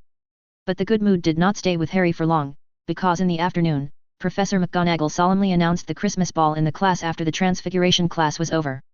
The dance party is the tradition of the previous Tri-Wizard tournaments, and it is also an opportunity for us to enhance feelings and friendly exchanges with foreign guests. All students in the 4th grade and above can participate. As for the students in the lower grades, if someone is willing to invite you, they can also participate in this Christmas ball as a dance partner. Professor McGonagall's words undoubtedly detonated the already lively atmosphere in the castle and pushed everyone's emotions to another climax. Vocabulary such as choosing a partner, participating in a dance party, and enhancing feelings make those boys of the right age start to move around. The little witches were also looking forward to the upcoming Christmas ball. Before Professor McGonagall had finished speaking, they were whispering underneath, discussing the matters of the ball. Several courageous girls even peeped at the boys in the classroom with their eyes, especially after staying on Ivan for a long time. After being discovered by Ivan, they did not evade. They smiled and turned towards him. Cast a wink. Ivan was a little overwhelmed by such enthusiasm, and shook his head secretly, and couldn't help feeling in his heart. It's not entirely a good thing to perform too well. There will always be some unnecessary troubles in life. Maybe, this is the price that must be paid to complete the task. Like Ivan, Harry was annoyed by the ball, especially when Professor McGonagall said that the warriors must attend the ball. He almost stood up and retorted. When he walked out of the door of the Transfiguration classroom and walked into the corridor of the castle, Harry immediately complained. Why do the warriors have to attend those Christmas balls? I obviously can't dance. For Harry, who was shy by nature, inviting a girl to the ball in person was almost an impossible task. How embarrassing would it be if someone was rejected on the spot? Just thinking about it, Harry felt a little dizzy in his head. I would rather Professor McGonagall let me deal with another dragon on Christmas. Harry said with a headache. Ivan looked at Harry with a weird expression. Is this that the legendary girl is more terrifying than the fire dragon? But thinking of the next dance, Yvonne also hesitated, hesitating who should be better. While thinking about it, a figure suddenly appeared in Ivan's mind. He was about to turn his head, and Hermione's voice was heard first. Harry, you are the warriors of Hogwarts. What are you worried about? Even if you do nothing, someone will come and invite you. You only need to consider who to choose as a dance partner. Hermione's tone sounded strange, and she stepped into the hall, then puffed her mouth and pointed forward. No. Just look at them. Harry looked into the auditorium dubiously. The decoration of the auditorium has changed a lot compared with the past due to the holding of the top 3 cup competitions. The flags of the 3 major schools are flying high in the air, and 4 new hourglasses are placed in prominent places. Looks like it should record the score of the game. Durmstrang's warrior Krum was standing not far away, and a group of senior witches were chatting around him and talking. Lotus, who was sitting at the Ravenclaw long table, also had a helpless look on her face, perhaps because there were always dizzy boys who wanted to invite her to the dance. But in Ivan's opinion, Furong was very happy. Every time someone approached her, Furong would say a few more words to her. She seems to enjoy the feeling of being sought after. Do you want to invite her to the ball? Hermione asked abruptly when she saw Yvonne staring at Fleur. Yvonne shook his head. At this time, Fleur, who was sitting at the Ravenclaw table, suddenly got up and said something to the girls beside him, and then walked towards them. She was like the focus of the audience, and her every move attracted many people's attention, but Furong didn't care much about the eyes of others, and went straight to Ivan's face and asked with interest. House. You haven't found a partner yet? How about it? Are you going to join me in this year's Christmas ball? Furong's bold words shocked everyone present, and some of the little wizards who were obsessed with Furong felt that their hearts were broken. Yvonne hadn't expected Furong to invite himself at all. These days, he and Furong had nothing to do with each other. You are all warriors, you should invite others to the party. Hermione couldn't help but interrupted the conversation between the two, her face a little unsightly, her brown eyes staring at Furong angrily. Really? I didn't see this regulation. Furong said proudly.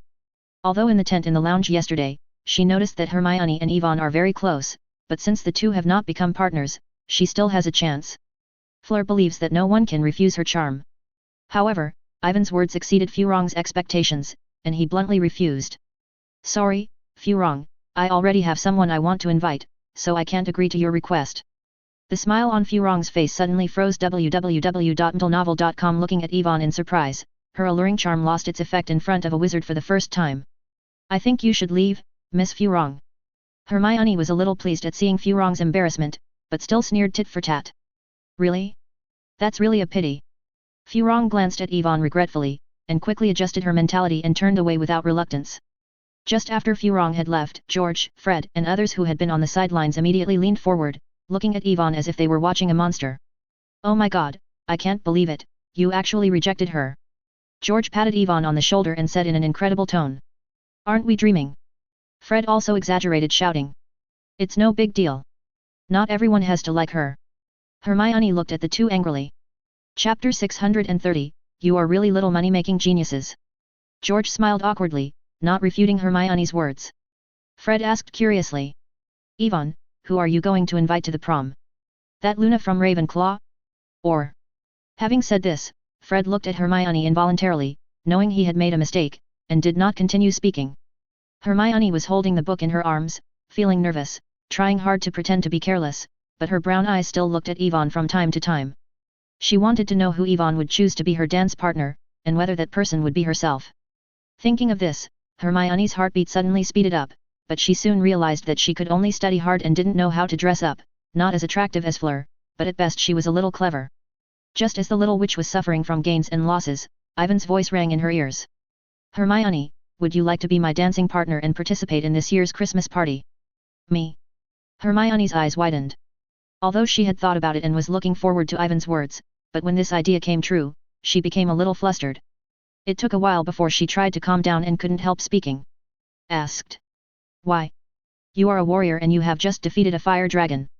There will be many girls who want to invite you, such as the warrior Fleur of Booth Barton just now, and Parvati. When I was in the bedroom, I often heard her talk about it. She is also very beautiful, and that Ravenclaw. Many people like you. Hermione's voice became lower and lower, and her gaze at Yvonne became increasingly unconfident. Yvonne has been very popular in the school over the years. From the first grade, he easily killed the trolls and unearthed the Black Wizard Chino. He has been a legend in Hogwarts. Hermione can often hear people talking about Yvonne in private in the girls' lounge in Gryffindor. Yesterday's game even pushed Ivan's already high popularity among girls to its peak.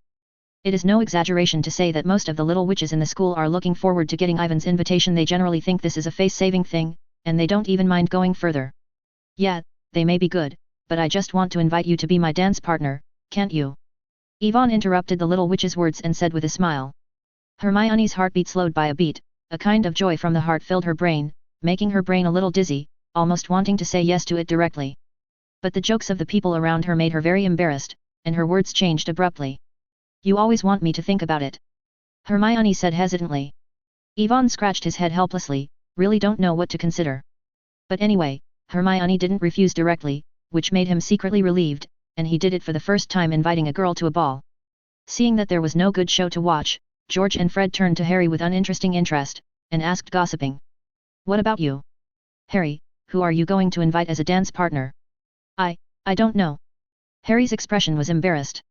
God, are you still undecided? George looked at him in surprise. I advise you to hurry up. Many people are planning to invite their dance partners today. If it's too late, good girl. We are about to be picked. Electronic Chinese Network. Fred also nodded hurriedly, looking particularly concerned. Harry hesitated for a moment, and couldn't help looking at the Ravenclaw long table. In fact, he had already thought about the girl he wanted to invite, Chu Jong of Ravenclaw, but he hadn't made up his mind to act and was worried about being caught. Refuse. George, Fred, did you invite us to do so with your partner? Yvonne suddenly asked. How can you say that? Yvonne? This is my best friend's concern. George said angrily. However, before Yvonne and Harry were moved, Fred dismantled his station in the next second, saying that they had recently launched a new charging service. Yvonne rolled his eyes, and he knew it was not that simple. What business? Harry asked curiously. George, it seems we have to show them. Fred cleared his throat and pulled out a flower basket from under the long table. George on the side didn't even know where he took out an accordion and set his posture. The two looked at each other, then solemnly nodded. Oh, beautiful girl, you are as bright as the moonlight, and as clear as the lake. Fred looked affectionate, sang the newly compiled English minor in a nearly running voice, and kept reaching in with his right hand. Grab a handful of petals from the flower basket and sprinkle them high into the sky. While the petals were dancing, George slowly played the accordion to match Fred's singing. However, since both of them are amateur players, the whole performance can only be regarded as annoying to the people, but the two of them still performed with eloquence for several minutes before they even stopped. How about it, isn't it very atmospheric?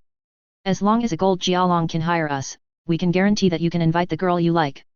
George said with a grin. Yvonne looked at the brothers and didn't know what to do. If their singing level is a little higher, they are really a little money-making genius. But now, Yvonne glanced at them, thinking that unless someone is crazy, he would spend money to mess with them. Harry's thoughts were similar to Ivan's, and under the harassment of George and others, he asked speechlessly. Then have you found your partner? George? Fred? Good question. Wait a minute. Fred suddenly understood that it is time to show his strength. www.mtlnovel.com and turned his head and shouted at the girls. Hey, Angelina, would you like to join me in the prom? Because of the performance of the two just now, many girls are sneaking around here, and Angelina is no exception. Angelina's cheeks flushed when Fred called out her name, and she asked jokingly. I have to think about it. Will you spread flowers, sing, and play the accordion for me? Of course, no problem, this was originally prepared for you. If you like, I can do it every day. Fred patted his chest, said with a ticket, and then he squeezed a few girls away and sat beside Angelina, holding a handful of petals and splashing into the air. She began to sing with eloquence. George also hurriedly stood by and played the accordion. Angelina smiled happily, and under Fred's repeated pleadings, she agreed to his request on the spot. The girls who were watching did not dislike Fred's out-of-tune voice, but looked at Angelina with envy. Chapter 231, The two of you both acted very well. This is also okay? Yvonne looked at Fred and Angelina, who were so tired of being together, very dubiously, wondering if it was Fred deliberately pretending to advertise their new charging items. Watching this scene, Harry was a little moved. 1 gallon didn't seem to be very expensive. After dinner, several people returned to the Gryffindor lounge together. When passing through a corridor, Yvonne remembered that he still had to practice Sanctuary with Luna today, and said to the two of them. Harry, Hermione, you should go back first, I think of something else. Go back to the bedroom later. Hermione looked at Ivan's leaving back, looked at Harry thoughtfully, and asked. Is Yvonne busy these days? I don't know, but sometimes I can't find him in the evening. Harry shook his head and said casually. Patient mind. On the 8th floor, in a quiet classroom, Yvonne waved his magic wand again, and his thoughts flooded into Luna's mind. The scene constructed in memory this time is in Ravenclaw's lounge. Yvonne silently witnessed several Ravenclaw girls teasing Luna, pulling out the airship leash she had worked so hard to plant and throwing it in the ground, or hiding her favorite piece of clothing. Although they were all trivial things, they appeared very frequently in memory. Yvonne accumulated anger. After he withdrew from the memory, he asked angrily. Have they always treated you this way? It's not always the case, at least this year they rarely tease me. Luna shook her head, and then looked at Yvonne lightly. I think they will figure it out in a while. Yvonne sighed, not knowing how to evaluate Luna's innocent thoughts, but on the surface he still echoed the girl's mind and spoke. Well, I believe they will too. He decided to find a time to have a good talk with Luna's roommates and let them reflect on. After making the decision secretly, seeing that it was not too early, Yvonne put out the idea of continuing to practice magic, and left this empty classroom with Luna. Along the way, Yvonne opened the system bar to check the progress of the magic practice. With the help of Luna, his mind of panic has successfully reached the 5th level. Because of this, when he used this magic on Luna in recent days, the growth of his proficiency has been slower and slower. Thinking of this, Yvonne suggested that Luna could try to fight against herself in the next practice magic. If you are too obedient, it will be difficult to increase your proficiency in mindfulness. These are my notes for studying occlumency, you can take a look if you have time. Yvonne took out a thick book from the pocket of the extended curse and handed it to Luna. Luna stretched out her hand and took it. Just as she was about to say something, she saw Yvonne, who was opposite, suddenly turned around and looked towards the end of the corridor. What's wrong? Luna asked strangely, and she also turned her gaze, but she didn't see anything. It seemed that someone was following us. Yvonne said uncertainly. Will it be Crouch? Yvonne suddenly thought of this possibility, and the one who was most likely to follow him was the internal response sent by Voldemort. Do you know who it is? Luna's ethereal voice sounded in the corridor again. No, it's not clear for the time being. Anyway, let's meet in another place in the future. Yvonne said cautiously, although in his opinion Voldemort should not do anything to reveal his identity at will before he achieves his goal, but he must not do anything to reveal his identity. Not guarding. Luna nodded and nodded. Also, thank you for these few days. Yvonne looked at Luna again, and said with some embarrassment. It's fine if you can help, aren't we friends? Luna said quietly. Yes. Yvonne laughed. Saying goodbye to Luna, Yvonne walked alone in the aisle of the castle, taking out the map of the spot to check it with a solemn expression. At this time, Crouch is in the employee's office, while Moody's is near the auditorium. Calculated according to time, they should not be tracking him. Of course, it does not rule out that Crouch slipped back to his office in just a few tenths of seconds through a special secret passage. Then Yvonne glanced at other places in the castle, there was no suspicious name, so he had to give up, put away the map of the live spot, and temporarily left the matter behind. He still had time to look at it today. Look at Norbert. Forbidden Forest, in the Fire Dragon paddock. Charlie, who had just fed the Fire Dragons a dinner, saw Yvonne walking towards this side from the entrance of the paddock before he had a good rest. He wiped the sweat from his head and greeted him with a big smile. Yvonne, why do you come here free? Will you come to see Norbert? Charlie said with a smile. Well, you can say the same. Yvonne replied casually, and then solemnly asked. By the way, Charlie, when are you planning to ship these dragons back? After a while, these big guys are not easy to handle. Every long flight with them is a troublesome job. When I came this time, I was almost spotted by muggles. So we were going to magic the ministry applies for a transnational door key so that they can be sent directly to Romania. Charlie talked eloquently, and by the way Yvonne complained that this kind of transnational transmission needs to go through layers of approval, and it is estimated that it will take more than a month to send these dragons away. Yvonne nodded and sighed secretly. One of the prerequisites for fusion of blood is that he must have fresh blood, and he cannot be separated for more than 3 days. This is why he is eager to find Charlie to confirm when they will leave. Now it seems that time will be a bit more abundant than he imagined. Charlie, when you leave, remember to let me know in advance. I want to say goodbye to Norbert. Yvonne looked at Charlie and begged. No problem, www.mdlnovel.com, don't worry. Charlie agreed without hesitation, after all, this is not a violation of the rules. Go, I'll take you to see Norbert now. Charlie took Ivan's arm and walked towards the side of the paddock, his mouth didn't stop for a moment, and excitedly said that Yvonne was in the paddock yesterday. Wonderful performance. Do you know? I used to dream of fighting a fire dragon head-on. In this year's top 3 cup, you did what I wanted to do the most. Charlie gestured excitedly with his hands, extremely excited. Then Charlie lowered his voice as if thinking of something again, and said tentatively. Of course, I think Norbert also worked very well together, and you two acted very well. You know. Yvonne raised an eyebrow and asked in surprise. I'm a professional researcher on dragons. Charlie shrugged and said with a smile. After that game, I checked Norbert's injury and found that it only suffered some skin injuries. You must know that such an attack can't bring down a dragon. But you don't have to worry, I helped you fool it, and only I know your relationship with Norbert. No one else will doubt it. Chapter 632, Are you really not thinking about raising a dragon with me? Thanks, Charlie. Yvonne said gratefully. When he designed the battle before, he was only concerned about how to fight more excitingly, trying not to hurt Norbert, but ignored that some professionals could analyze whether they were acting from Norbert's injury. Ha, thank you, no need, but I saw a wonderful performance for free, and with this appearance, I think Norbert will be famous in the future. Charlie laughed, and then continued with emotion. Harry also performed very well. Firebolt and I curse. I can see that you have planned well. I was a little worried before that George and Ron would not be able to tell you the specifics of the first game in time. George? Ron? Yvonne looked at Charlie in surprise. What? Didn't you get the news from them? Charlie was also a little surprised. No, Harry and I have been following Hagrid that day, so we saw these dragons. Yvonne explained. Well, it seems that I am too worried. Charlie smiled bitterly, and then talked to Yvonne about the reason. He saw Hagrid bringing Maxim to the paddock to watch the dragon that day. He was worried that this would be unfair to the warriors of Hogwarts, so he secretly told George and Ron them, hoping that they would be responsible for the report, lest Yvonne and Harry was unprepared for the first game, and he was inferior in intelligence. No wonder. Yvonne recalled for a moment. He remembered that the day before the game, George and Fred had come in very diligently and asked if they were ready for the game. Ron also spent most of the night waiting for himself and Harry in the dormitory without sleeping, but actually he wanted to talk about the fire dragon's information. Okay, let's not talk about it. Anyway, you can pass the first level smoothly. Let's go and see Norbert, it's ahead. Charlie pointed to the front and said. Yvonne looked towards Charlie's direction.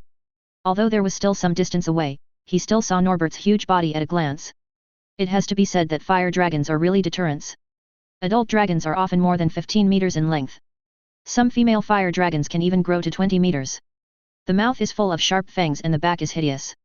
The thorn is even more daunting. It's just that this mighty image is completely destroyed by Norbert. It will be struggling to compete with a tall pine tree, constantly hitting the tree with its forelimbs and body, seeming to want to knock it down, surrounded by a circle of wooden fences. It's even more messy, and it's obvious that it's usually harmed by it. Charlie had a headache when he saw this scene. Compared with other dragons, Noble was so active. As long as he stayed in one place for a few hours, it would be impossible to find a good thing nearby. Yvonne was also very speechless. Looking at Norbert was like looking at a large husky. It took a while to calm it down, stop it from harming those fences, and stay in place obediently. Then Yvonne invited Dobby again and served a barbecue banquet that had been prepared long ago. Norbert has helped so much before, of course he must be treated well. Yvonne even feeds them personally, sprinkling the roasted rabbits and beef legs with spices, and then throws them into Norbert's mouth. In order to get closer to Noble and get the dragon's blood after a while, Yvonne is extremely patient. Yvonne, it seems that you are really talented to be a dragon trainer, don't you really think about coming to Rome after graduation? Charlie couldn't help but ask, watching the scene of friendly coexistence between one person and one dragon. You can forgive me. I was going to be bored just by taking care of little Norbert a few years ago. Yvonne shook his head, and threw the last piece of roasted beef leg into Norbert's big mouth. Better don't say that, Norbert doesn't like someone scolding him in person. Charlie shrugged. Sure enough, when Norbert heard Ivan's words, he was obviously a little unhappy. It turned a small amount of flames from its mouth and almost burned Ivan's hair. Hey, Norbert, don't do that, I'm just kidding. I actually like raising dragons the most. Yvonne hurriedly changed his words, patted Norbert's head comfortably, and said a lot of good things. After I promised to watch it more, he calmed down Noble's little emotions. Charlie watched this scene funny, and then talked to Yvonne about Norbert's experience in Romania. When you and Hagrid sent Norbert a few years ago, we thought he was a young man by the name. We didn't expect that when we checked it later, we discovered that Norbert was actually a female dragon. Later, I felt that the name Nob was really inappropriate, so I planned with my colleagues to change it to a new name. Nobeta. Noberta? Then why didn't you hear this name? Yvonne asked curiously. Because it prefers people to call it Noble compared to the new name. Every time we change the name, Noble is not willing to talk to us. At this point, Charlie was very helpless. They tried many methods at the beginning. There is no way for Norbert to recognize his new name. I really don't know how you did it. Just a month of getting along can impress Norbert with the name, and after 4 years, it can quickly recognize you and Hagrid. Charlie, interestingly, he asked, he has been raising a dragon for several years, and this is the first time he has encountered such a situation. Probably Norbert is inherently smarter than ordinary dragons. Yvonne said casually, but he thought of a possibility in his heart. Noble can clearly remember what happened in the first month of his birth. Most of it was because Professor McGonagall was too rough when he started his hands. Coupled with Dumbledore's anger, he left a deep impression on Noble. So far Longsheng was shrouded in the shadow of the wizard. That's www.mdlenovel.com. Norbert is the smartest dragon I have ever seen. Charlie didn't refute Ivan's statement, only thinking that Norbert is a different kind of dragon, so his memory is better than similar. The two of them kept chatting about the past in Romania, and when the sky was completely dark, Yvonne said goodbye, bid farewell to Charlie and Norbert and returned to the castle alone. All the way to the door of the boys' dormitory, Yvonne opened the door and didn't even go in. He saw Harry sitting on the bed with a pale face and dazed in a daze. "What's wrong with you, Harry?"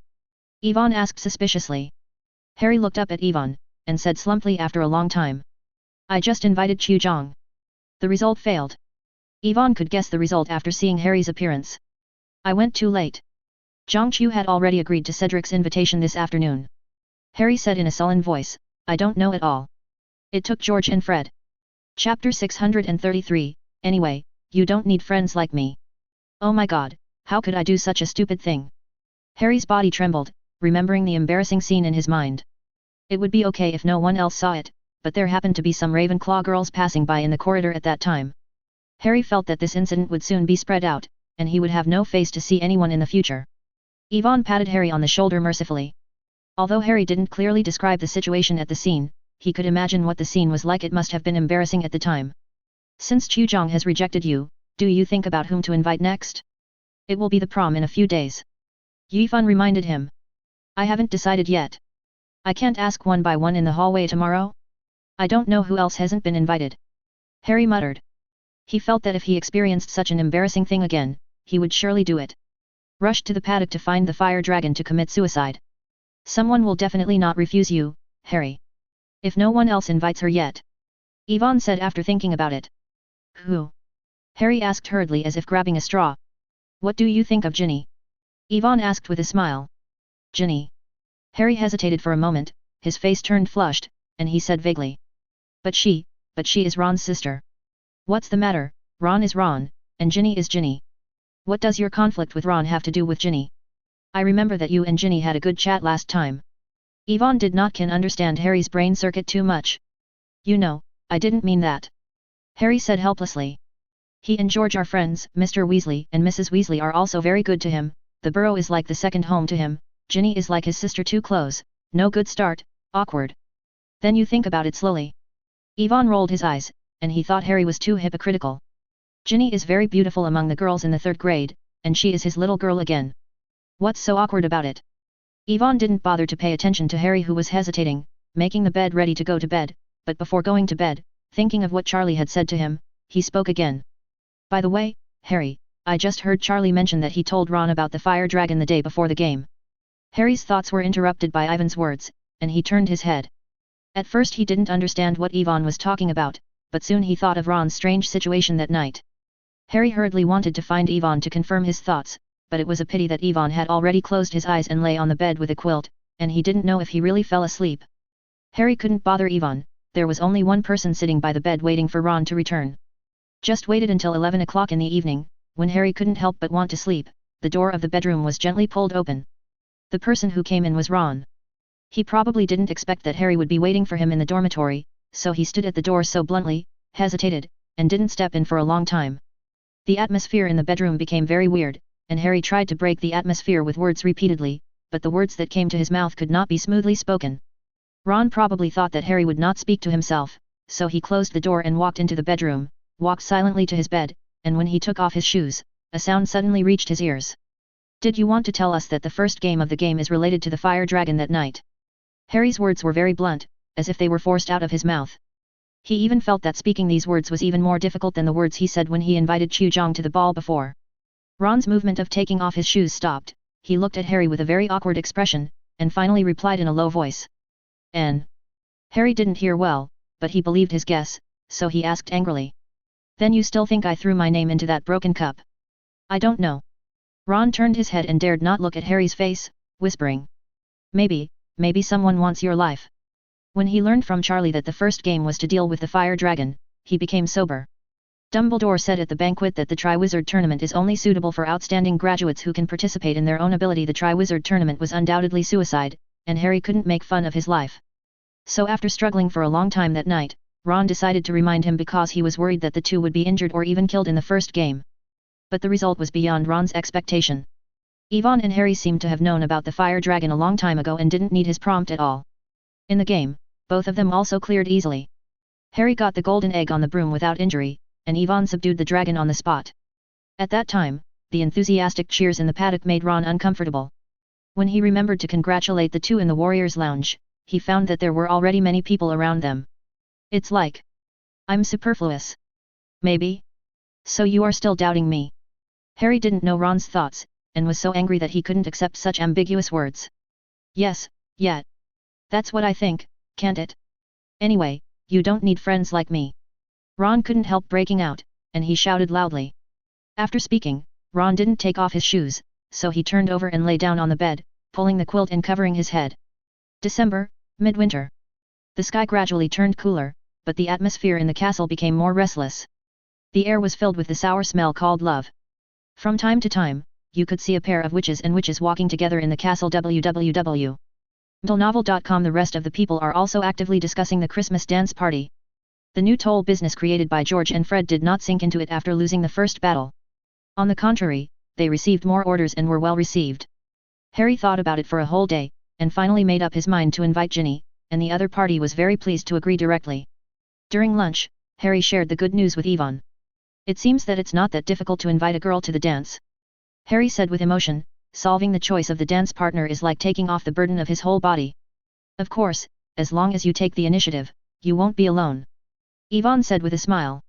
Harry nodded, then asked curiously. What about you, Yvonne, did Hermione agree to your invitation? Not yet. I didn't see where she is this morning. I will go to her and ask after dinner.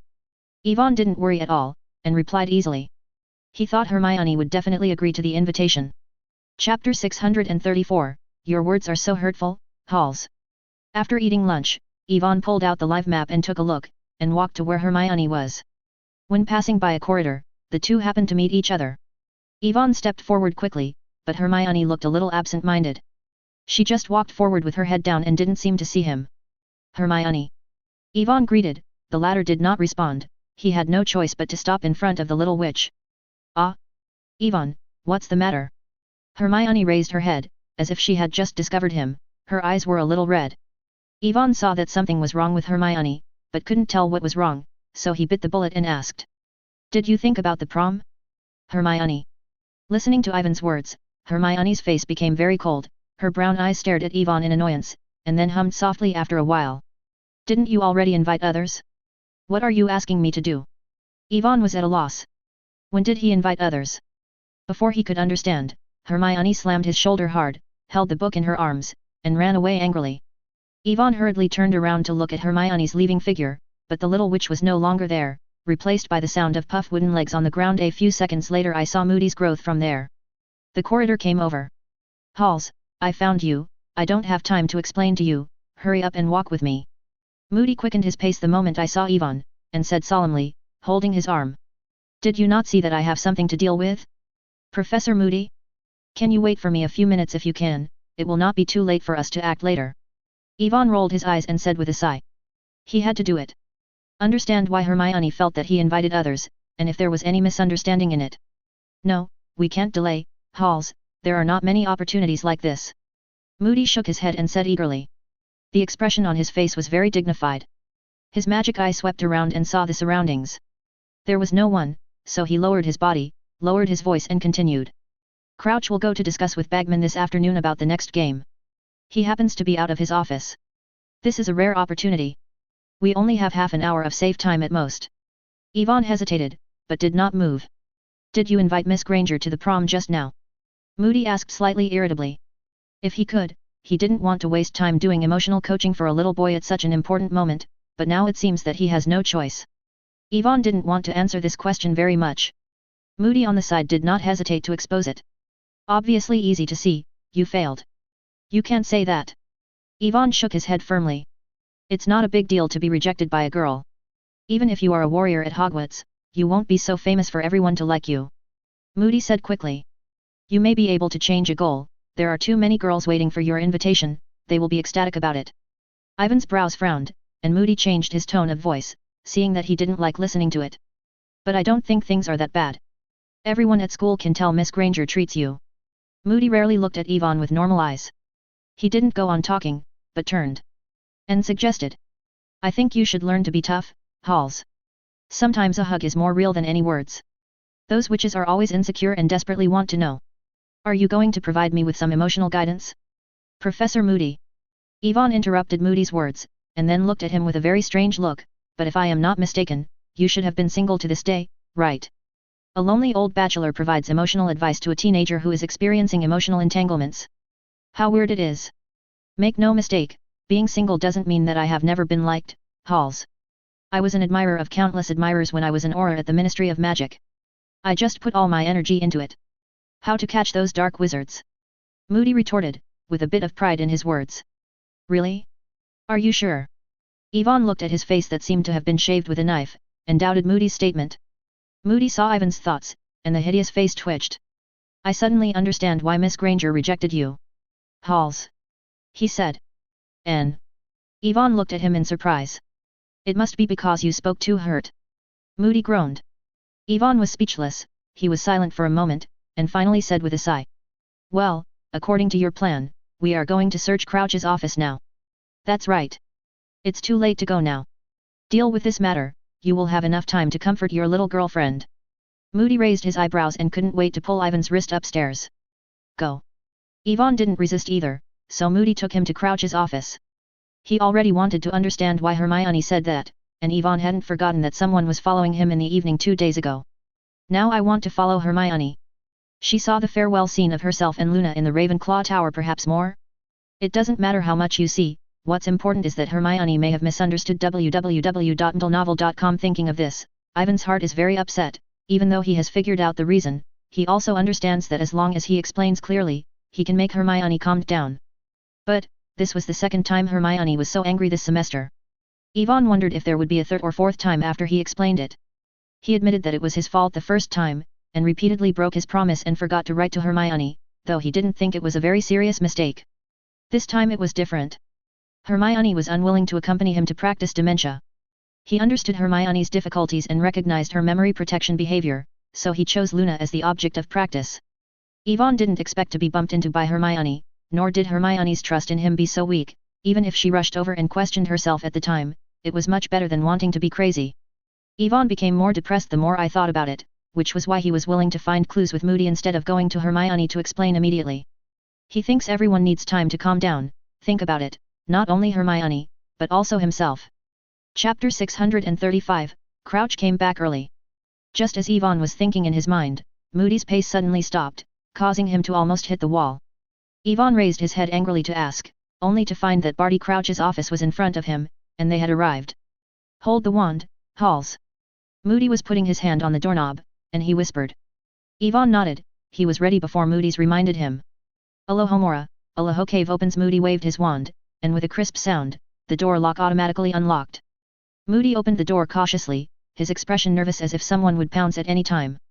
But things were obviously not that bad, as Moody said, there was no one in it. It seems that the intelligence is not wrong. Crouch did go to discuss the game with Bagman. Yvonne didn't enter immediately, so he glanced outside. This temporary office is not too wide, only half the size of a classroom, with a warm red carpet on the floor, and the flame in the fireplace still not extinguished, all of which prove that Crouch has just left. Moody's gaze was placed on the surrounding walls for the first time.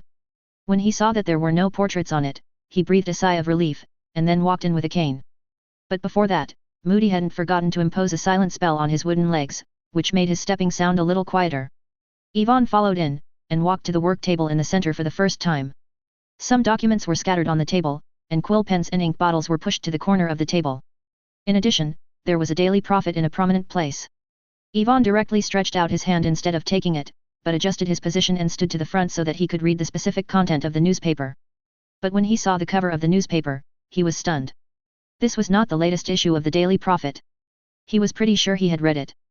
Because what is reported above is exactly the Summer Quidditch World Cup, Sirius's big face is still printed on the photo, and below is the news about the Dark Mark and Death Eaters gathering to set fire in the camp.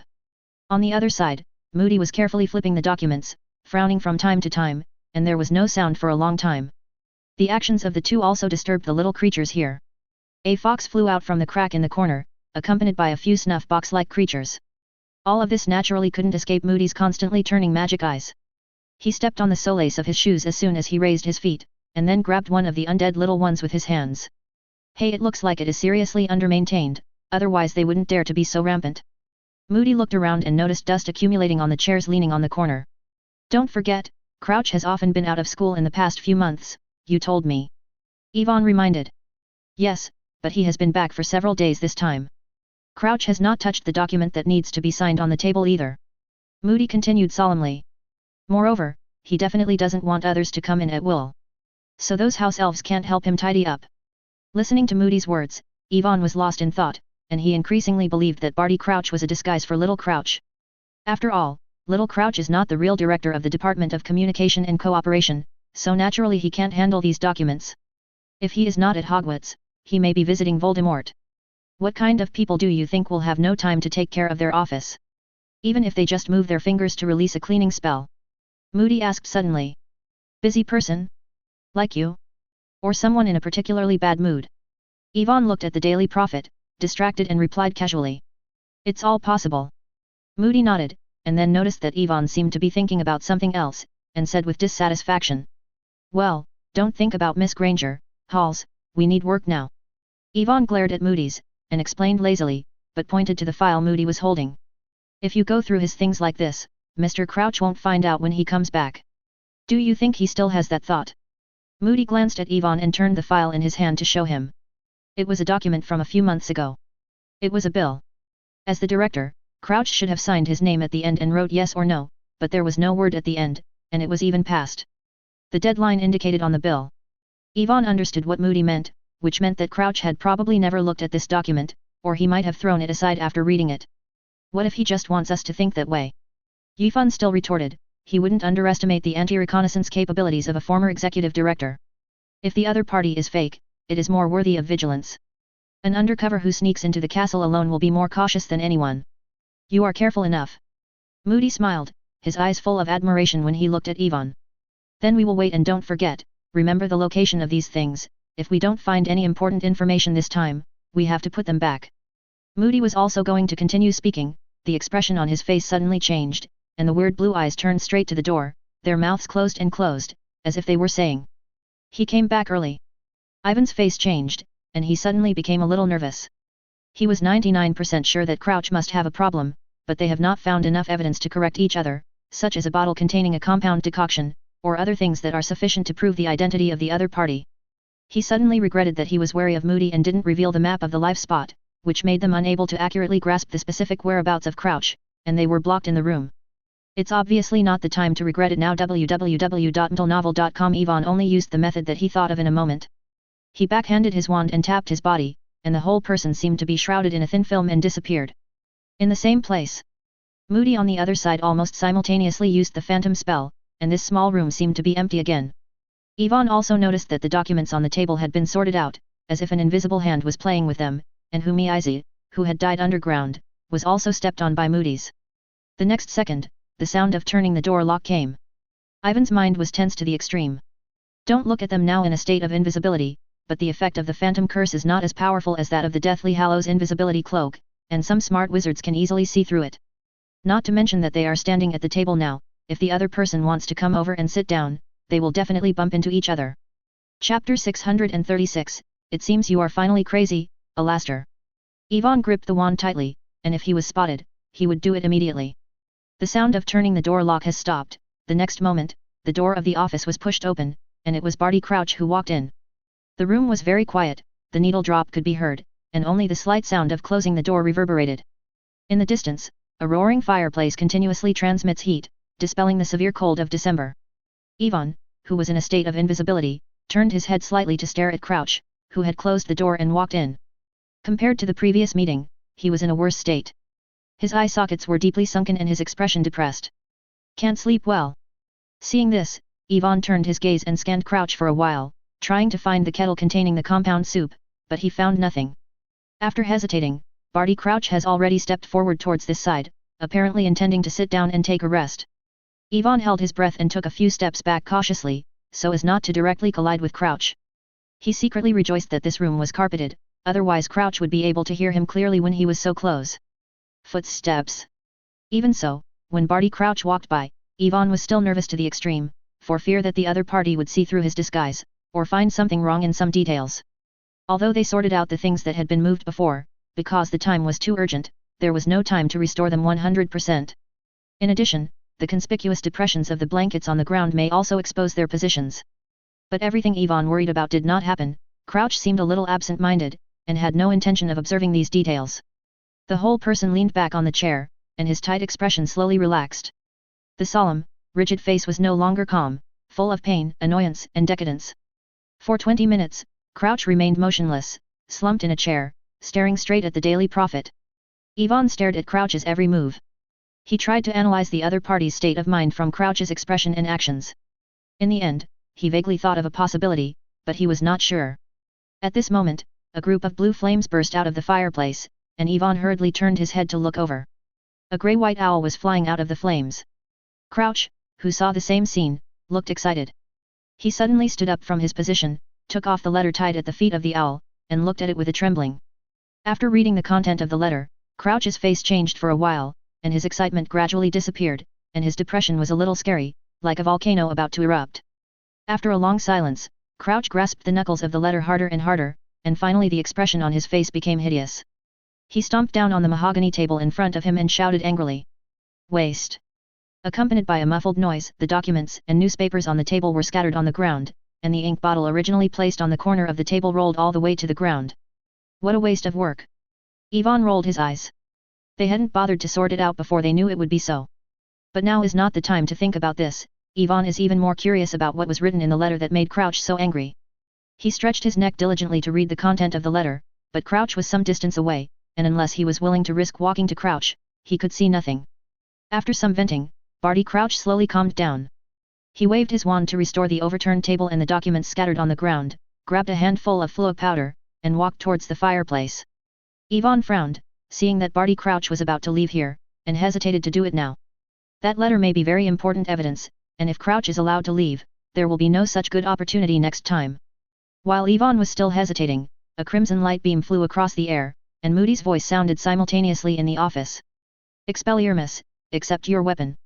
Crouch didn't expect to encounter an ambush in his office. He was hit by a spell in an instant, and his body seemed to be hit by a bull. He flew up into the air and fell heavily on the wall behind with his magic wand. Also got out, whirled and flew to one side. A hand stretched out of thin air and took the magic wand. At the same time, the phantom spell blessed on Moody's body also lost its effect, and his figure quickly appeared in this office. Barty Crouch has experienced the Wizarding War. Even when he is old, he doesn't react slowly. He takes a heavy blow from the front and his body rolls several times and quickly stands up. The fireplace in front is already near Shishi. As long as he throws the fluo powder in his hand, he can escape from here smoothly. A few thoughts flashed through Barty Crouch's mind, but it was a pity that they were interrupted before they could implement it because a sharp object was pressing against his neck. Then, a slightly childish voice rang in his ears. Leave me away from the fireplace, Mr. Crouch, and throw away the fluo fans. It's best not to let me see you doing little tricks in private. Barty Crouch ignored the voice, let alone intending to do so. His gaze turned to the other side of the office. Alastair.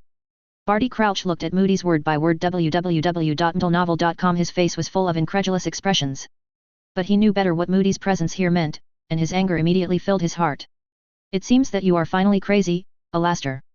You broke into my office without consent, investigated my personal belongings, and took someone to attack me. Barty Crouch spoke harshly, but before he could finish speaking, a beam of light struck him, flew past his head, hit the window, and shattered the thick glass. Shut up! Listen to him, do it, and immediately throw away the fluo fans. Don't let us say it a second time. You should know how I will deal with a prisoner. Moody roared loudly, the tip of the wand faintly flashing the crimson red light may be emitted at any time. Barty Crouch stared at Moody, seeming to be measuring whether the other party had the courage to do it. But talking about courage with a neurotic madman is tantamount to asking for trouble. Barty Crouch can't measure whether Moody's is mad enough, so he is still softened. He loosens his tightly held left hand. In this way, the mass of powder slowly slipped from his palm. Chapter 637, Immediately, get out of my brain. Seeing that Crouch was willing to be soft, Yvonne was relieved, and then forced Crouch to stay away from the fireplace with his magic wand. However, Crouch didn't mean to move. He couldn't see Yvonne in the invisible state, but guessed Ivan's identity from his voice, and his words suddenly became tough.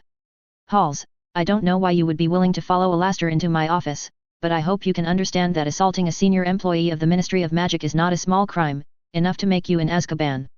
Stay here for a while. If you regret it now, you still have time. It's not necessarily us, Batty. Moody sneered a few times. I now accuse you of revising the game regulations privately, casting a confusing spell on the Goblet of Fire and attempting to murder Harry Potter. I murdered Harry Potter. Barty Crouch was laughed at by Moody's words. Why do I do this? In addition, do you have a search warrant and an arrest warrant from the Ministry of Magic? Who allowed you to investigate me privately? Investigate the director of an international cooperation and exchange department. Barty Crouch said harshly. Moody automatically ignored Barty Crouch's words and spoke emphatically, pointing at Crouch with his magic wand. I think that letter is proof. Give it to me, hurry.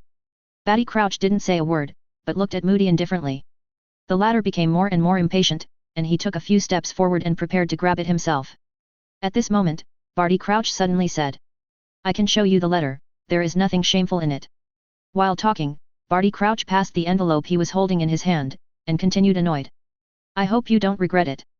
I won't. Moody grinned grinningly, snatched the letter over, trembled, and checked it. What's written on it? Yvonne hurriedly asked.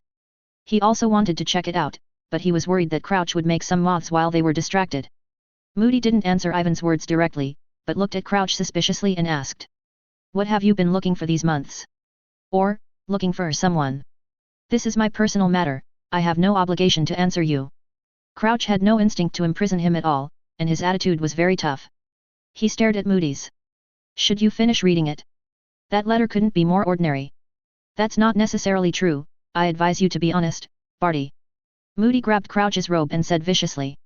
I don't believe you would spend such a long time on a trivial thing. I asked Bagman, and he said that you haven't seen anyone for several months, and you have pushed him all the affairs of the top 3 cups.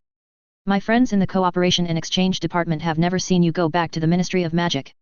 Besides, just now I have checked the files on your desk, you haven't touched them. It must be very important and urgent to let you put down these tasks at the same time.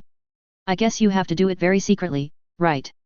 Moody's words were sharp, and the big magic eye was staring at the change in Crouch's expression.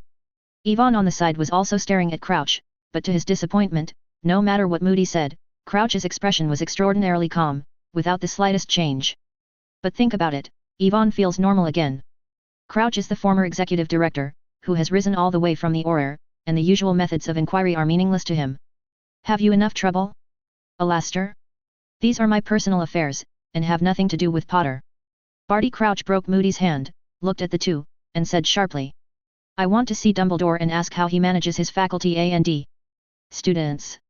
Moody grabbed the letter in his hand, and his hideous face kept twitching, making it difficult for him to take it off for a while. Can you show me that letter? Yvonne asked suddenly. Moody turned his head, without hesitation, just threw the letter in his hand. Yvonne reached out to take it, opened the envelope and looked at it for a few moments, and found that the content of the letter was very vague. The sender probably hoped that Barty Crouch would be able to give up some time, because he wanted to be in England with just one photo. It is very difficult to find some clues. Yvonne had to admit that Crouch was very cautious. This letter didn't reveal much information at all, but thinking of Crouch's previous abnormalities, the guess in his heart resurfaced. Did you think of anything? Halls. Moody noticed the change in Ivan's expression and asked. You can show that note to our Mr. Crouch. Yvonne said casually, and then picked up the Daily Prophet to confirm it. Moody was dissatisfied with Ivan's act of selling off the ball, curled his lips, took out the parchment with some charred corners from the pocket of the wizard robe, and turned it over. Recognize? This handwriting? Moody demanded. Crouch didn't understand what the two men were up to at first, but when he saw the scribbled handwriting.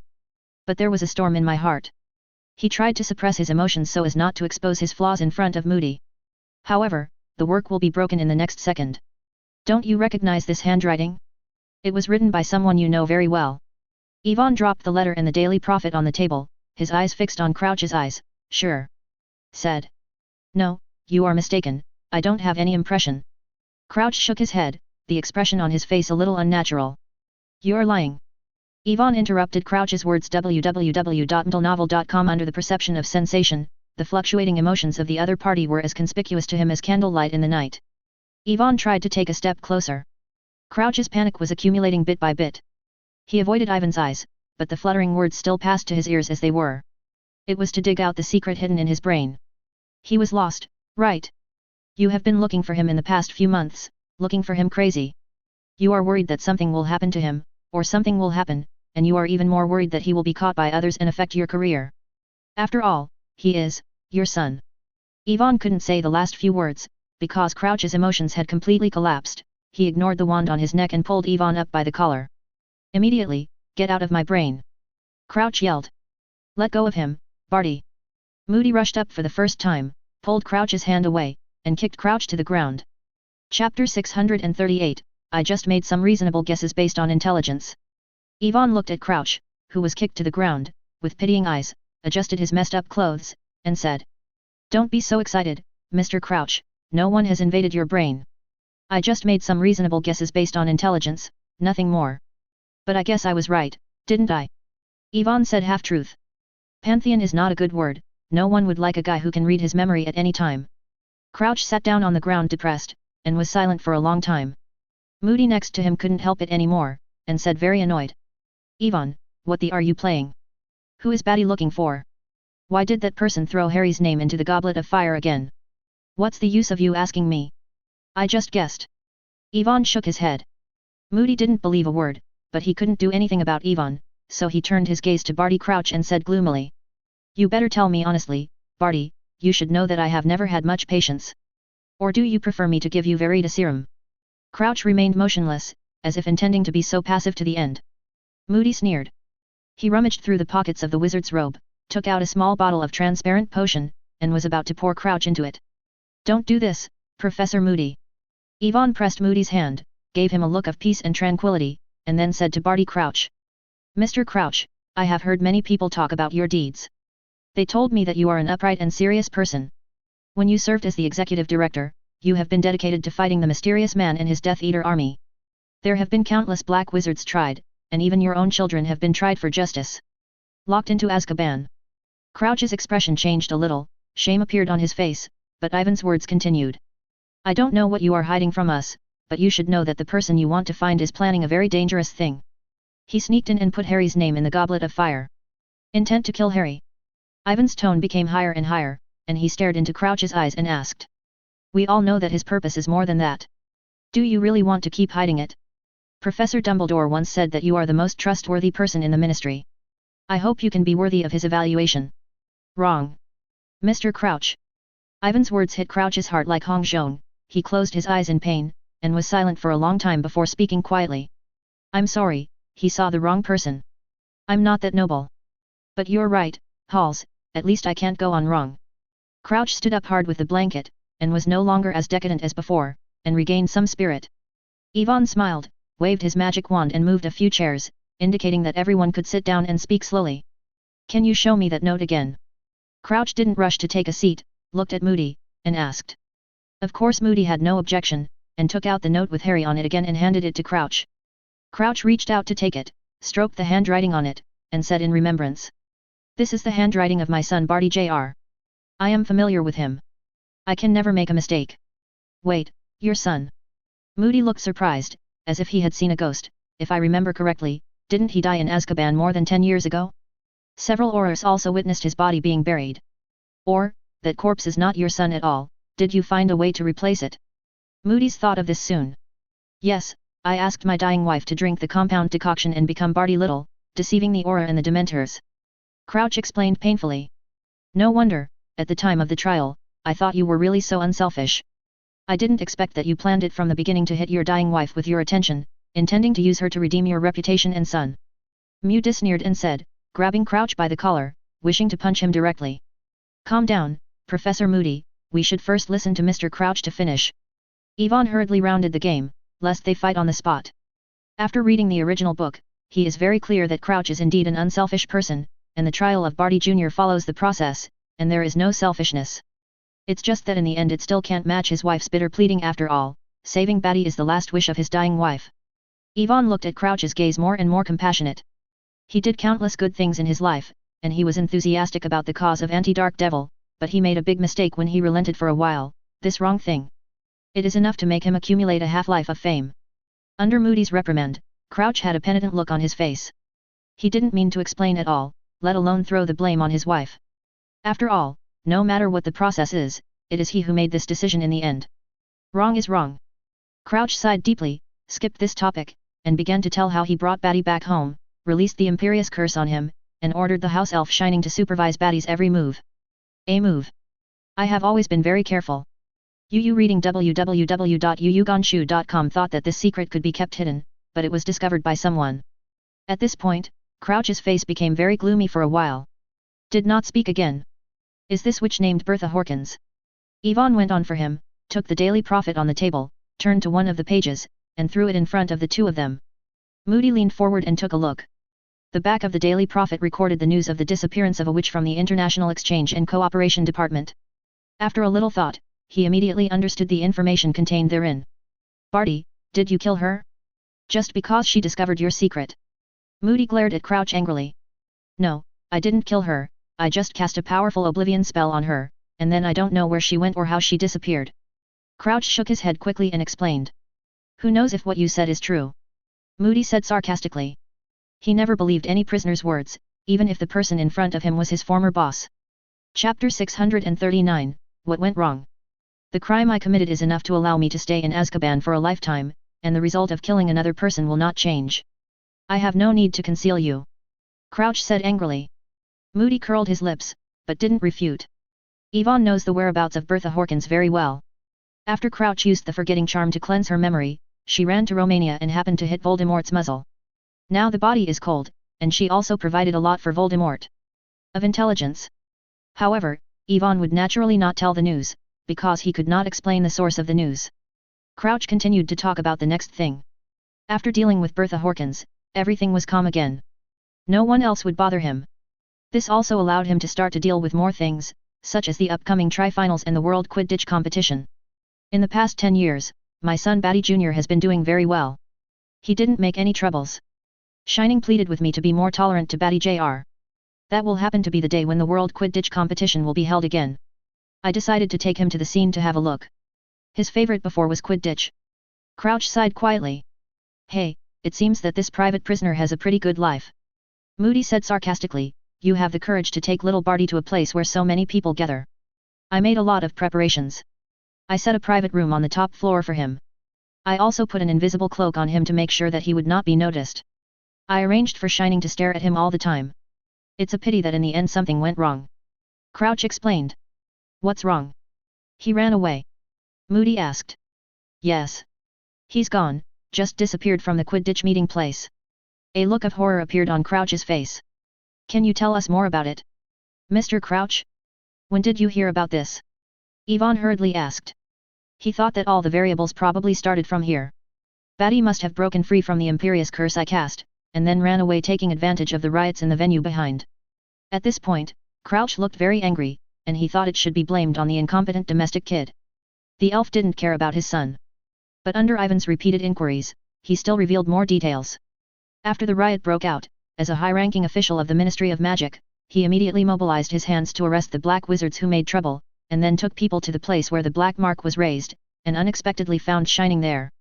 When he saw Shining, Crouch knew that Barty Jr. had taken the opportunity to escape, but he suspected his son was nearby. So that dark mark was released by your son. Moody flicked his cane angrily. You know this and plan to put the blame on Harry and Sirius.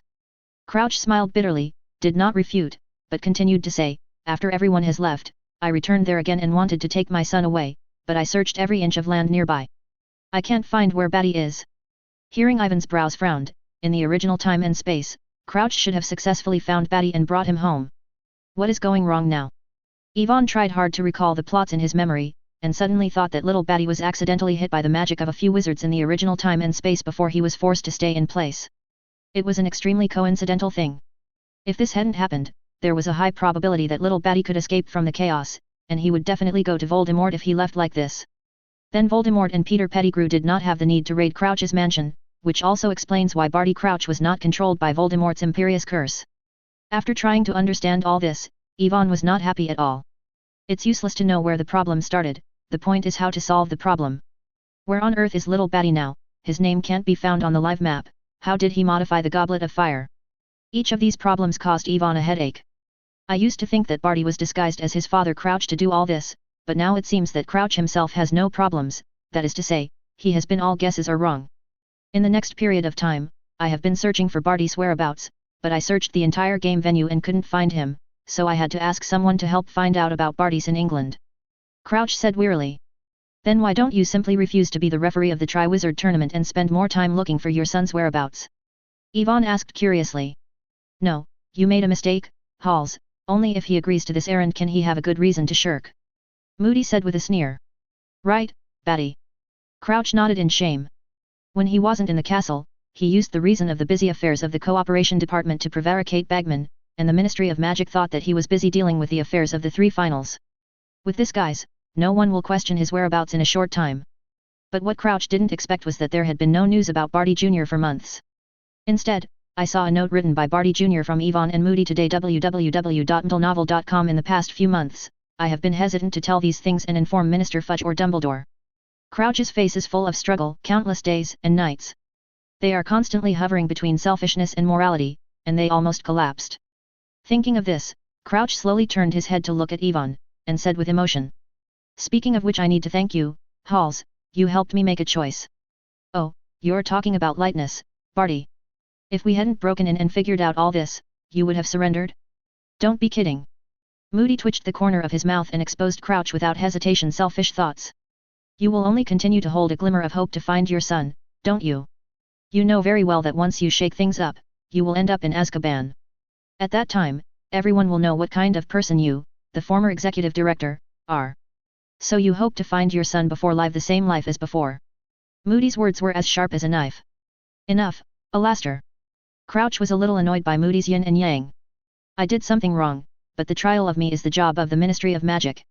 Don't forget, you have already it's no longer an Auror. Chapter 640, You are simply a born Auror. Seeing that the two were about to quarrel, Yvonne hurriedly interrupted their words. You two, please stop. Now is not the time to be busy pursuing the responsibility. The best thing we should do now is to tell Professor Dumbledore about this matter, and I believe he will make a decision. That's right, Halls. Moody looked at Crouch contemptuously, and arguing lazily, turned to point his wand at him, and said. Let's go, Batty. Do you need my help? I will go by myself. Crouch snorted coldly, and walked out of the room on his own, towards the principal's office on the top floor of the main tower. Along the way, Yvonne and Moody stood side by side and stared at his every move, lest he had any thoughts of running away. However, Crouch was very honest throughout the whole process and made no small movements, leading directly to the principal's office. Moody said the password to open the door, and then the few people walked up the spiral staircase together. Fortunately, Dumbledore happened to be in the principal's room, and they did not make a trip in vain. Halls, Batty, Alastair. It seems that you have something important to look for me. Dumbledore's gaze swept across Yvonne and the others, paying attention to the expressions of the others, with a deep voice. Said. Yes, Professor, it's a very important thing. Yvonne nodded, then turned to look at Crouch, but I think it's better to let Mr. Crouch personally say it.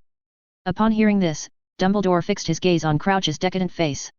Crouch sighed, and didn't talk any more nonsense.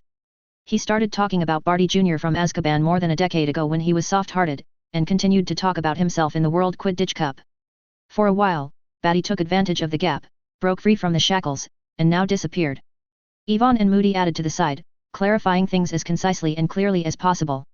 Dumbledore listened silently, tapping the tabletop lightly with his slender index finger, revealing a little contemplation and surprise from time to time. After a few people finished speaking, Dumbledore's expression became serious. He looked at Crouch and said disappointedly. I have to say that this incident was far beyond my expectations, Barty. I thought you were clear enough. Sorry, Albus. I'll take the initiative to surrender to the Ministry of Magic next. I hope it's still too late, so that no bigger mistakes will be brewed. Crouch looked lonely, and seemed to be much older at that moment. In the face of family love, no matter how smart people are, they can become dull. Dumbledore said with emotion, his expression was a little moved, and then he retorted. Actually, I don't recommend that you surrender to the Ministry of Magic, Barty, at least not now. Why? Crouch looked at Dumbledore in surprise, and didn't quite understand what he meant. Moody on the side anxiously wanted to talk, but was stopped by the old professor. Think about it. If you were to be heard about the trial by the Ministry of Magic, then little Batty will realize that his escape has been completely exposed. Facing the Auror's pursuit, he will only hide more carefully, even it may do things that we don't want to see, such as venting anger to the innocent. So it's better to keep it as it is and wait for him to relax his vigilance. Since Barty Jr. chose to put Harry's name into the Goblet of Fire, there must be follow-up actions, and we still have a chance to catch him. Dumbledore explained. This is too dangerous, Albus. What if Batty deliberately conceals any information, or makes a mistake again? You know he has a criminal record. Moody asked questioningly. We need every power we can use now, Alastair. Dumbledore said firmly, and then he looked at Crouch. Are you willing to help us catch your son? Barty? You are probably the person who knows him best in the world. But I need to remind you that there is no benefit and no possibility of commutation. You can understand it as a kind of atonement. Of course.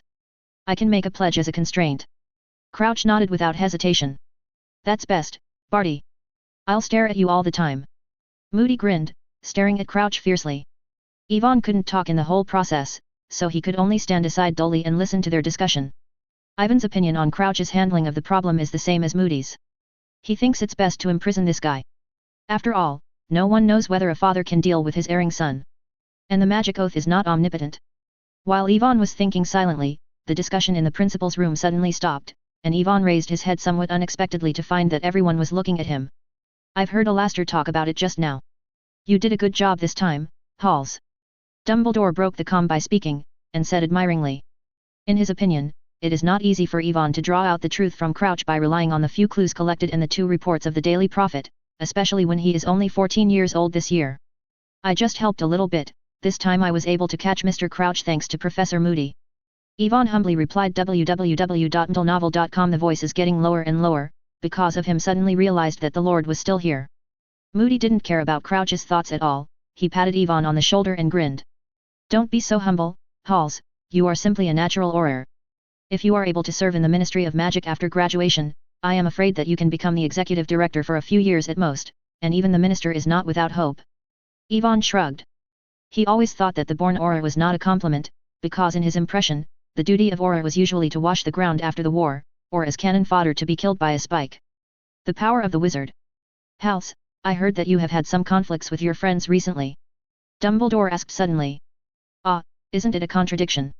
Yvonne scratched his head, not sure whether Dumbledore was talking about Hermione or Ron, and wondering why the old professor suddenly turned the topic here. They are not talking now. Are you serious? Dumbledore nodded and nodded, confirming Ivan's words, and stopped asking more questions, turning to the 2 of them. Next, I may need to chat with Mr. Crouch alone for a while. If you have nothing else, you can first consider going to the auditorium to enjoy today's dinner. Chapter 641, She is so smart, she won't be unexpected. Stepping out of the principal's office, Yvonne bid farewell to Moody and walked alone in the castle, thinking about the whereabouts of Batty. This raid on Crouch was not a failure, but it was far from a success, because they did not get too many valuable clues from Crouch. Yvonne slowly pulled out the Daily Prophet that had been brought in from Crouch's office, and while checking it, he summarized all the information he had collected in his mind. First, he confirmed that Barty Jr. did not pretend to be his father Crouch. There was no doubt about this, because he had previously searched Crouch's brain with the mind of desire, and he was pretty sure that it was Crouch himself, and the other party had no signs of being hit by the Imperious Curse, let alone modified his memory. Second, judging from the handwriting of the note and the testimony provided by Crouch, the person who threw Harry's name into the Goblet of Fire was Barty. He must have sneaked into the castle secretly to cast a powerful confusing spell on the Goblet of Fire. But the question is, how exactly did he sneak into Hogwarts, where did he hide during this time, and how did he avoid the life spot map? Questions filled Ivan's mind. If it were me, what would I do? Yvonne closed his eyes and tried to think about it in another way. He knows the effect of the life spot map. It is a very useful magic item that can display the names of all the wizards in the castle, even if it is as strong as Dumbledore. But in other words, no matter how useful it is, this is just a powerful alchemy tool, and there is no way to restrain it. As early as the 2nd grade, he discovered that this map could not show such mysterious places as the House of Requirement and the Slytherin Chamber. This means that if the opponent uses magic to open up an independent space, he can successfully avoid the restrictions of the life spot map. Furthermore, as an alchemist, Yvonne believes that the use of isolation magic text can also achieve the same effect, as long as the whole body is covered. So avoiding the life spot map is a feasible solution, but the problems that follow are also not small. If Batty keeps hiding in one place and can't come out, what should I do if I eat and drink? No one can really make food out of thin air. 1 day or 2 can be tolerated, but Barty will have to starve to death for a long time. And this way, it is impossible to obtain accurate information from the outside world to help Harry enter the third game smoothly and get the trophy that has been transformed into a door key. You must know that in the first game, he and Harry opened a big gap, and this gap will continue to grow. It is impossible for Barty Crouch Jr. to hide in one place and sit and watch. This happened. Yvonne tried his best to analyze the possible hiding place in his mind, but he didn't have much clue. The intelligence he has now is still too little. Only when the young Batty takes the initiative to reveal some flaws can there be hope. Follow the vine and grab this guy. Thinking of this, Yvonne rubbed his forehead and temporarily set aside Barty's affairs. As long as the other party still wants to help Harry pass the level, he will definitely show his feet, but he needs some patience to wait. Compared with this, another problem that was close at hand made Yvonne feel more headache, and that was how to solve the misunderstanding with Hermione. It will be a prom soon. Yvonne walked aimlessly in the castle, and did not follow Dumbledore's suggestion to go to the auditorium for today's dinner, but subconsciously walked along a secluded path. He has become accustomed to practicing magic with Luna every evening, so that when he is distracted, he can automatically activate the path-finding mechanism. When Yvonne realized this, he had already reached the end unconsciously. Not far ahead, Luna was sitting on the windowsill obliquely, looking at the forbidden forest in the distance, her legs swinging slowly, as if she had been here for a long time. Perhaps after hearing Ivan's footsteps, she slowly turned her head, and then jumped off the high windowsill. "You're late, this is really rare," Luna said lightly, and there was not much blaming in her words. "I'm sorry, Luna, Professor Dumbledore just asked me for something. It took some time," Yvonne explained apologetically. "So?" Luna stretched her tone, staring straight at Yvonne with those beautiful light blue eyes. She looked at it for a while, and waited until Yvonne wanted to ask aloud. Suddenly interrupted. "Harassment fly." "What?" Yvonne didn't react for a while. "A lot of harassment fly," Luna said to herself. "I think they must be around you, wanting to float in your ears and mess up your mind." While talking, Luna took out the magic wand from behind her ear in Ivan's surprised eyes, and waved it at a strange frequency. "Try this, clean up." Luna pointed her wand at Yvonne and said the spell. A slight magical wind surrounded Ivan's body, wiping away the dust from the corners of the robe, and Yvonne in the center felt that he was surrounded by many blowers. "How? Is it better?" Luna asked curiously after the curse stopped. "No, I think this curse may not have any effect on the harassment of the horsefly," Yvonne said dumbfounded. "The cleansing curse obviously can't overcome the troubles. It's almost the same as a forgotten curse or a bottle of euphoria.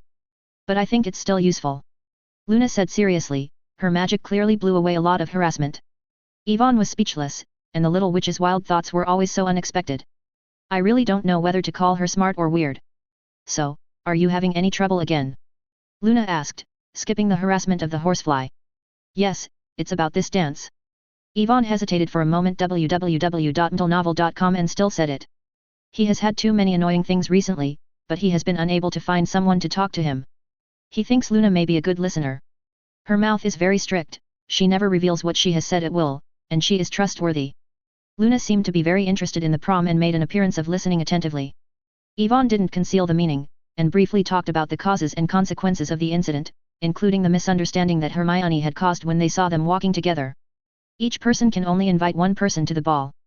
Since I asked her again, it is impossible to invite others. She is so smart and would not be unexpected. Yvonne finally added and recalled when I first invited Hermione, the complex expression on the girl's face and the questioning words. This is why he did not catch up to explain it in the first time, not only because of Moody's urgent request, but more importantly, he found that he had never really understood Hermione's thoughts over the years. Make a misjudgment. Chapter 642, Zhongxian and Zhongxianshu. Why does she think I would invite others? Yvonne muttered to himself, very confused. He turned his head and looked at Luna, wanting to ask the little witch for advice, but found that Luna was still standing there and did not follow. Yvonne was surprised to ask, but Luna's words came through first. "You must be too tall." "Hi?" Yvonne frowned, wondering what Luna was trying to express. Or is this just a whimsical idea that Luna suddenly came up with? Just as Yvonne was thinking this way, Luna suddenly walked towards him, slid right in front of her, and put her hands on his shoulders. It was the first time that Yvonne and Luna were so close, and he seemed a little uncomfortable. But before he could even think about it, he felt the hands of the little witch pressing on her shoulders were straining. Yvonne was a little curious about what Luna wanted to do, so she squatted down following the guidance and finally sat on the ground. That's better. Luna stretched out her hand to compare the height difference between her and Yvonne, and seemed very happy. Yvonne sat on the ground blankly, looking up at Luna, always feeling this kind of perspective a bit strange. Have you heard of the trace fairy tree? Luna asked suddenly. Yvonne shook his head. It usually grows tall, big, and beautiful. The branches are covered with golden red leaves. It will take away all the sunlight and cast a large shadow. It is impossible to find a second tree around. Up. Luna said quietly, her ethereal voice reverberating continuously in the corridor. She stepped to the window, and the afterglow of the setting sun sprinkled on her pale golden hair, reflecting a beautiful golden red. Yvonne looked up at Luna in a trance. At this moment, she was like the outstanding trace fairy tree, so gorgeous, blocking the sunlight, and she could only stay in her shadow. Are you trying to say that because my performance is so good, Hermione feels a little uncomfortable? Yvonne asked hesitantly. Luna did not answer, she seemed to be immersed in her own world, and she stretched out her hands in a daze as if she wanted to lift up a piece of sunshine. Yvonne didn't bother Luna, silently thinking about it in his heart. He suddenly recalled what Hermione had said when Harry and Ron had a conflict half a month ago. No, you are wrong, sometimes I will be jealous of you. I hope you won't be so good. Yvonne thought that Hermione was just joking, but now it looks like it's more than that. You have put too much pressure on her. Luna's ethereal voice rang again, she is just a trace of the fairy tree, walking around the trace of the fairy tree, but there are too many traces of fairy like her, she thinks I am not at all eye-catching. Zongxian? What's that? Yvonne was a little confused by Luna. They are very interesting little elves. They are only about half the size of a slap. They have transparent wings and emit faint fluorescence. At night, there are always a lot of xianxian flying out of the flowers and surrounding the xianxian tree. Turn around. Luna was very happy to spread it to Yvonne. Yvonne scratched his head. He once rummaged through related books in order to inquire about the magical creatures suitable for hemolysis, but he never found any traces in them. This is estimated to belong to Luna's fantasy creature, she always has many fantastic ideas, like living in a fairy tale book. Of course, Yvonne was not stupid enough to argue with Luna whether the trace of the immortal exists or not, because he also heard the metaphors in Luna's words. You have a lot of immortals. If you didn't have me, you would find other friends to practice magic, and talk to them about this. Luna whispered softly. No, it won't. Yvonne retorted Luna's words and said seriously. Because there is only one Luna in Hogwarts, I can't find a second one. Thank you. Luna became very happy when she heard Yvonne say that, her eyes narrowed, and she said lightly in that singing tone. Then she must also hope you can tell her that there is only one Hermione in Hogwarts, and she is the most special tracer.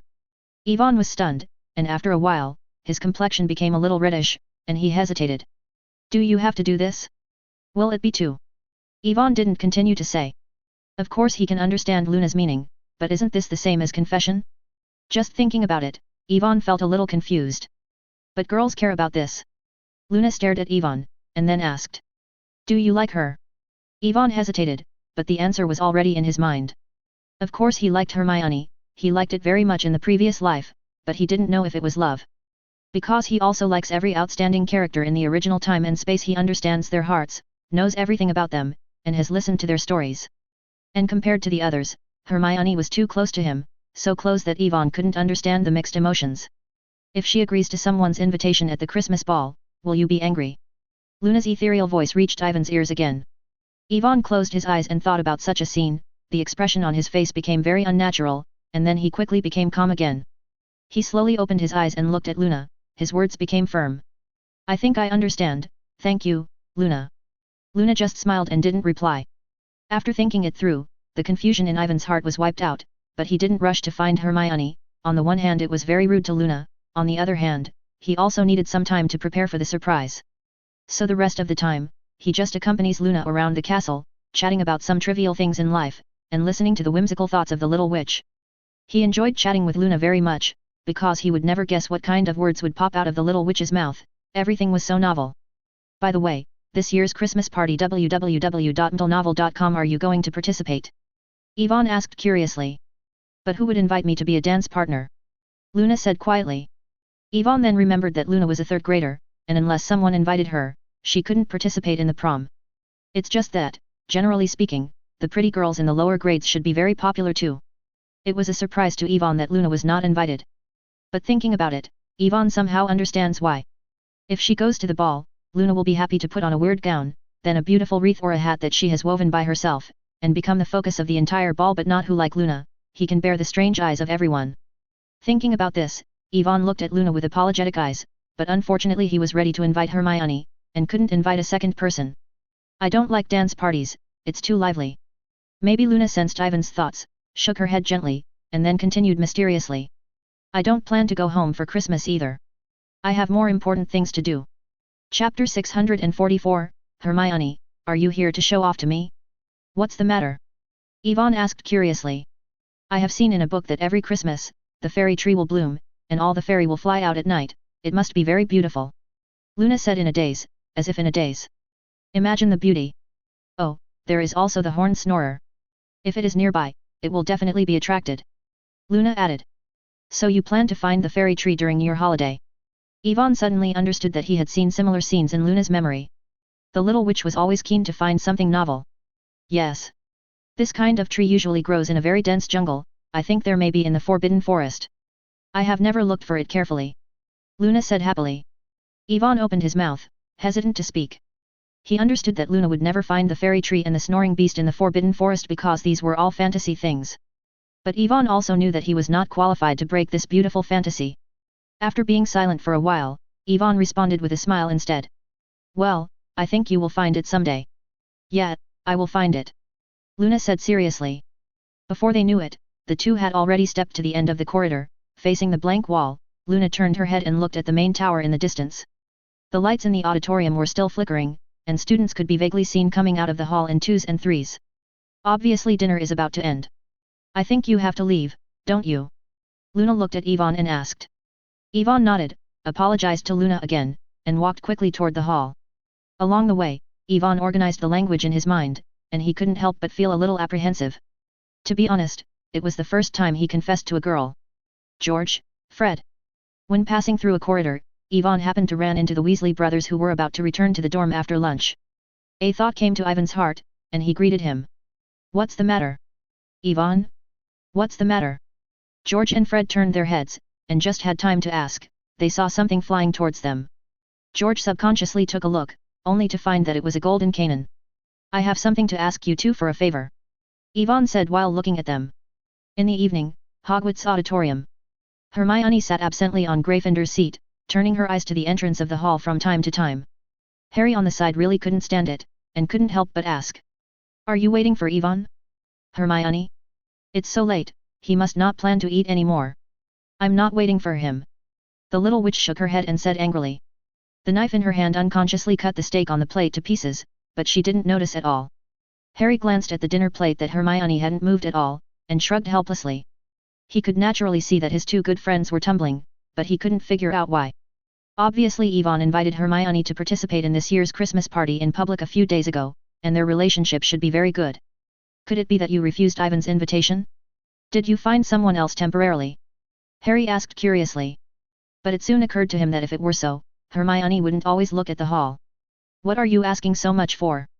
Hermione glared at him annoyed, and then stopped eating, picked up the book on the table and stood up and walked straight out of the auditorium, shouting Harry behind him.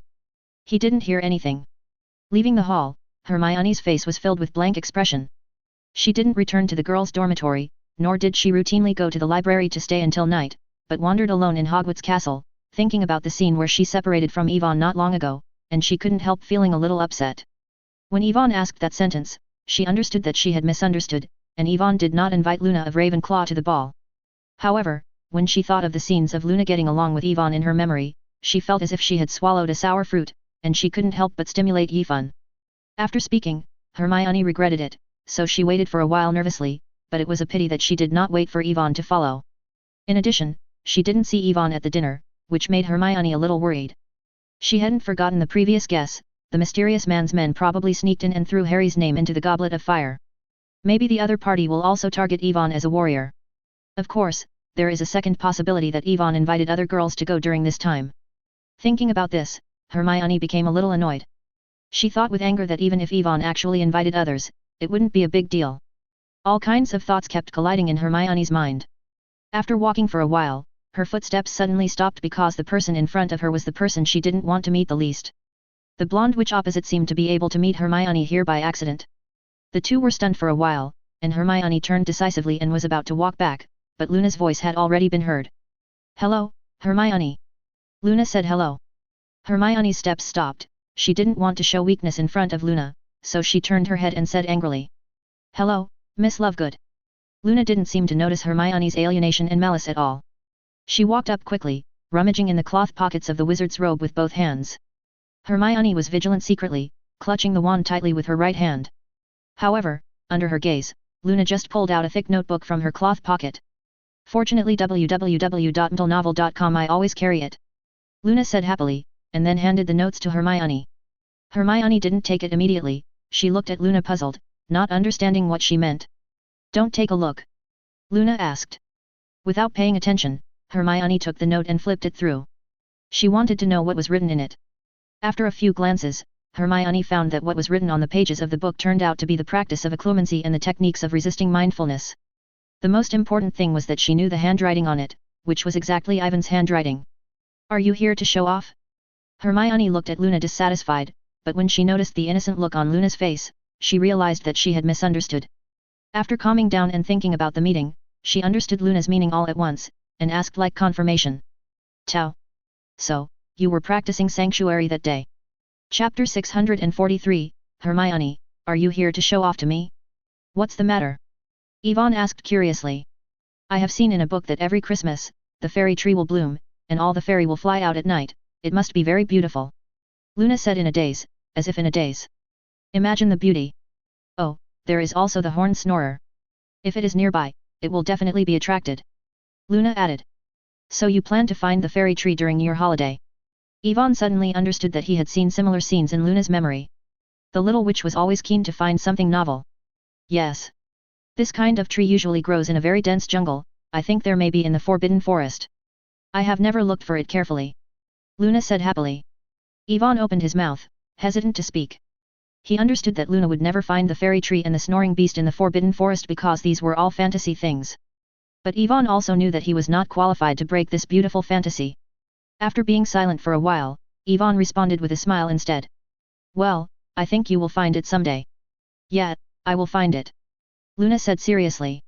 Before they knew it, the two had already stepped to the end of the corridor. Facing the blank wall, Luna turned her head and looked at the main tower in the distance. The lights in the auditorium were still flickering, and students could be vaguely seen coming out of the hall in twos and threes.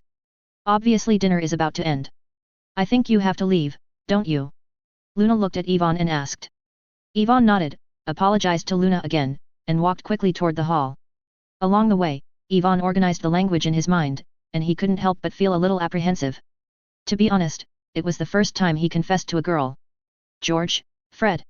When passing through a corridor, Yvonne happened to run into the Weasley brothers who were about to return to the dorm after lunch. A thought came to Ivan's heart, and he greeted him. "What's the matter?" "Yvonne? What's the matter?" George and Fred turned their heads, and just had time to ask, they saw something flying towards them. George subconsciously took a look, only to find that it was a golden cannon. "I have something to ask you two for a favor," Yvonne said while looking at them. In the evening, Hogwarts Auditorium. Hermione sat absently on Gryffindor's seat, turning her eyes to the entrance of the hall from time to time. Harry on the side really couldn't stand it, and couldn't help but ask. "Are you waiting for Yvonne? Hermione? It's so late, he must not plan to eat any more." "I'm not waiting for him." The little witch shook her head and said angrily. The knife in her hand unconsciously cut the steak on the plate to pieces, but she didn't notice at all. Harry glanced at the dinner plate that Hermione hadn't moved at all, and shrugged helplessly. He could naturally see that his two good friends were tumbling, but he couldn't figure out why. Obviously Yvonne invited Hermione to participate in this year's Christmas party in public a few days ago, and their relationship should be very good. Could it be that you refused Ivan's invitation? Did you find someone else temporarily? Harry asked curiously. But it soon occurred to him that if it were so, Hermione wouldn't always look at the hall. "What are you asking so much for?" Hermione glared at him annoyed, and then stopped eating, picked up the book on the table and stood up and walked straight out of the auditorium, shouting Harry behind him. He didn't hear anything. Leaving the hall, Hermione's face was filled with blank expression. She didn't return to the girls' dormitory, nor did she routinely go to the library to stay until night, but wandered alone in Hogwarts Castle, thinking about the scene where she separated from Yvonne not long ago, and she couldn't help feeling a little upset. When Yvonne asked that sentence, she understood that she had misunderstood, and Yvonne did not invite Luna of Ravenclaw to the ball. However, when she thought of the scenes of Luna getting along with Yvonne in her memory, she felt as if she had swallowed a sour fruit, and she couldn't help but stimulate Yvonne. After speaking, Hermione regretted it, so she waited for a while nervously, but it was a pity that she did not wait for Yvonne to follow. In addition, she didn't see Yvonne at the dinner, which made Hermione a little worried. She hadn't forgotten the previous guess, the mysterious man's men probably sneaked in and threw Harry's name into the goblet of fire. Maybe the other party will also target Yvonne as a warrior. Of course, there is a second possibility that Yvonne invited other girls to go during this time. Thinking about this, Hermione became a little annoyed. She thought with anger that even if Yvonne actually invited others, it wouldn't be a big deal.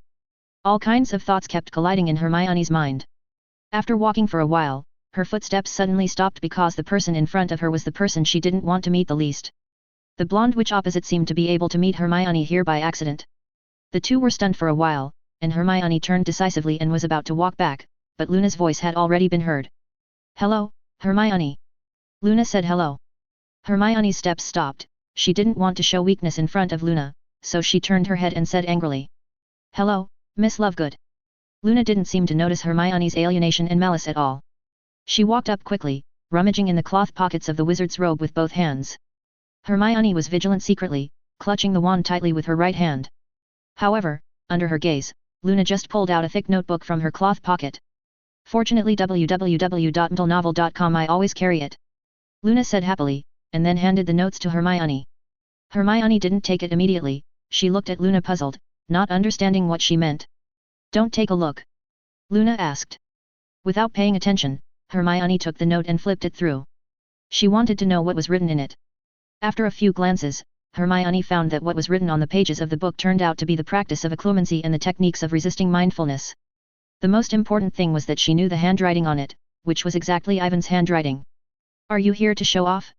Hermione looked at Luna dissatisfied, but when she noticed the innocent look on Luna's face, she realized that she had misunderstood. After calming down and thinking about the meeting, she understood Luna's meaning all at once, and asked like confirmation. "Tau. So, you were practicing sanctuary that day." Chapter 644, Do you still want to hear that answer? Hermione? You rejected him, didn't you? So he had to come to me. Luna explained. I did not refuse. Hermione was about to refute, but in the end she couldn't say what she said.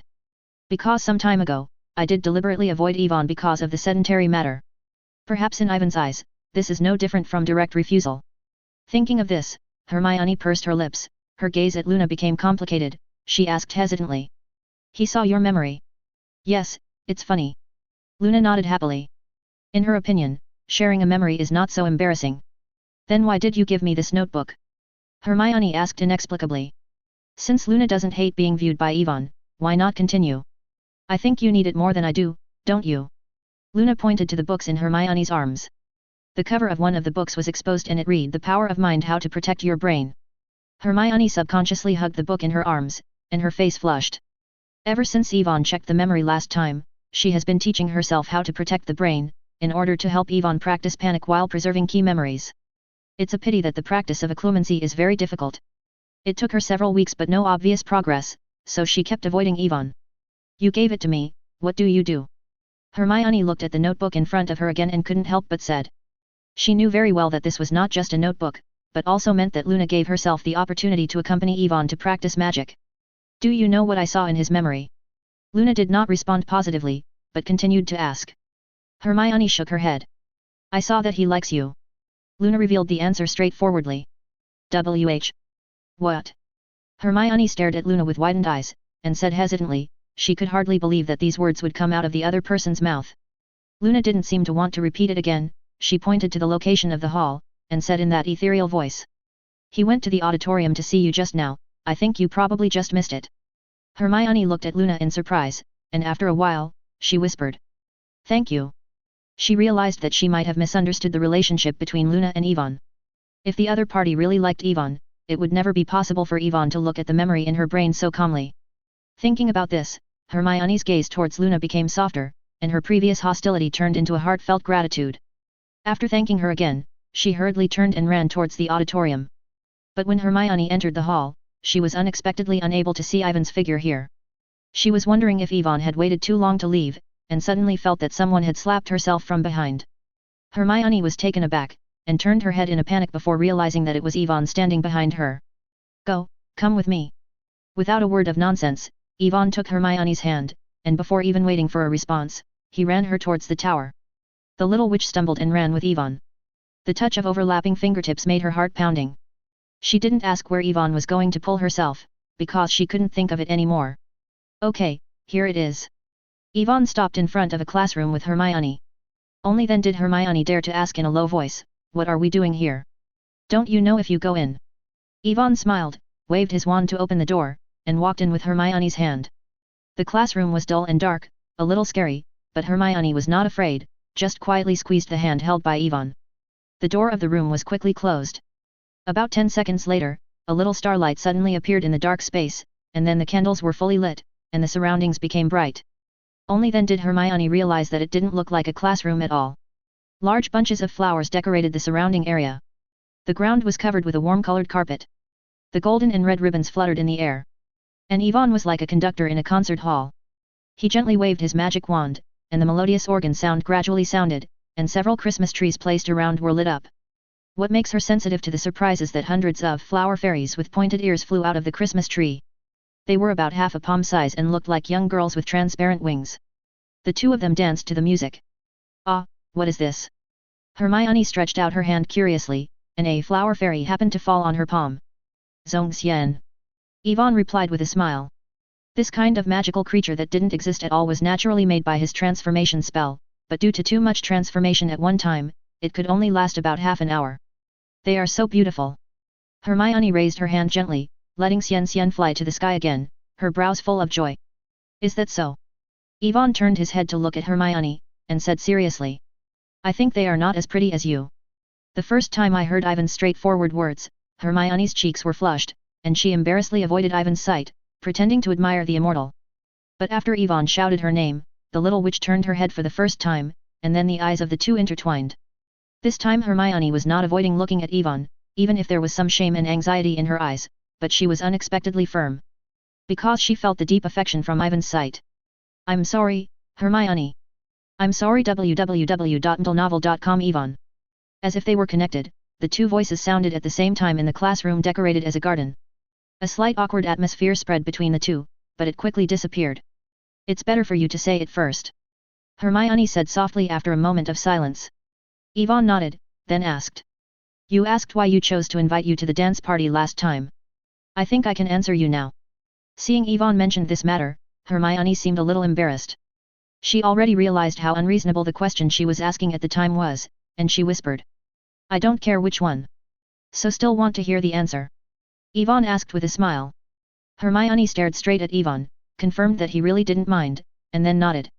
Chapter 645, Do you want to be my dance partner? It's up to you to see it for yourself. While talking, Yvonne held Hermione's right hand, handed her wand into her hand, pointed it at herself, and said softly. Legilimency, Legilimency. Accompanied by Ivan's erratic voice, Hermione felt her consciousness sinking rapidly, as if she had fallen into the abyss. Dimly, she saw herself who accompanied Yvonne to practice magic in the first grade, and saw the secret tunnel guarded by the three-headed dog that everyone broke into together, and also saw the scenes of their journey through time and space in the third grade. Revisiting every scene of acquaintance from another perspective, experiencing the ups and downs, Hermione suddenly understood why Yvonne always neglected to write letters, saw his troubles, and realized that Yvonne wanted to express meaning. This experience is unique to the two of them, irreplaceable. Sober from the many memories, Hermione opened her eyes again and looked at the blonde boy in front of her. So, besides you, who else can I invite? Yvonne asked with a smile.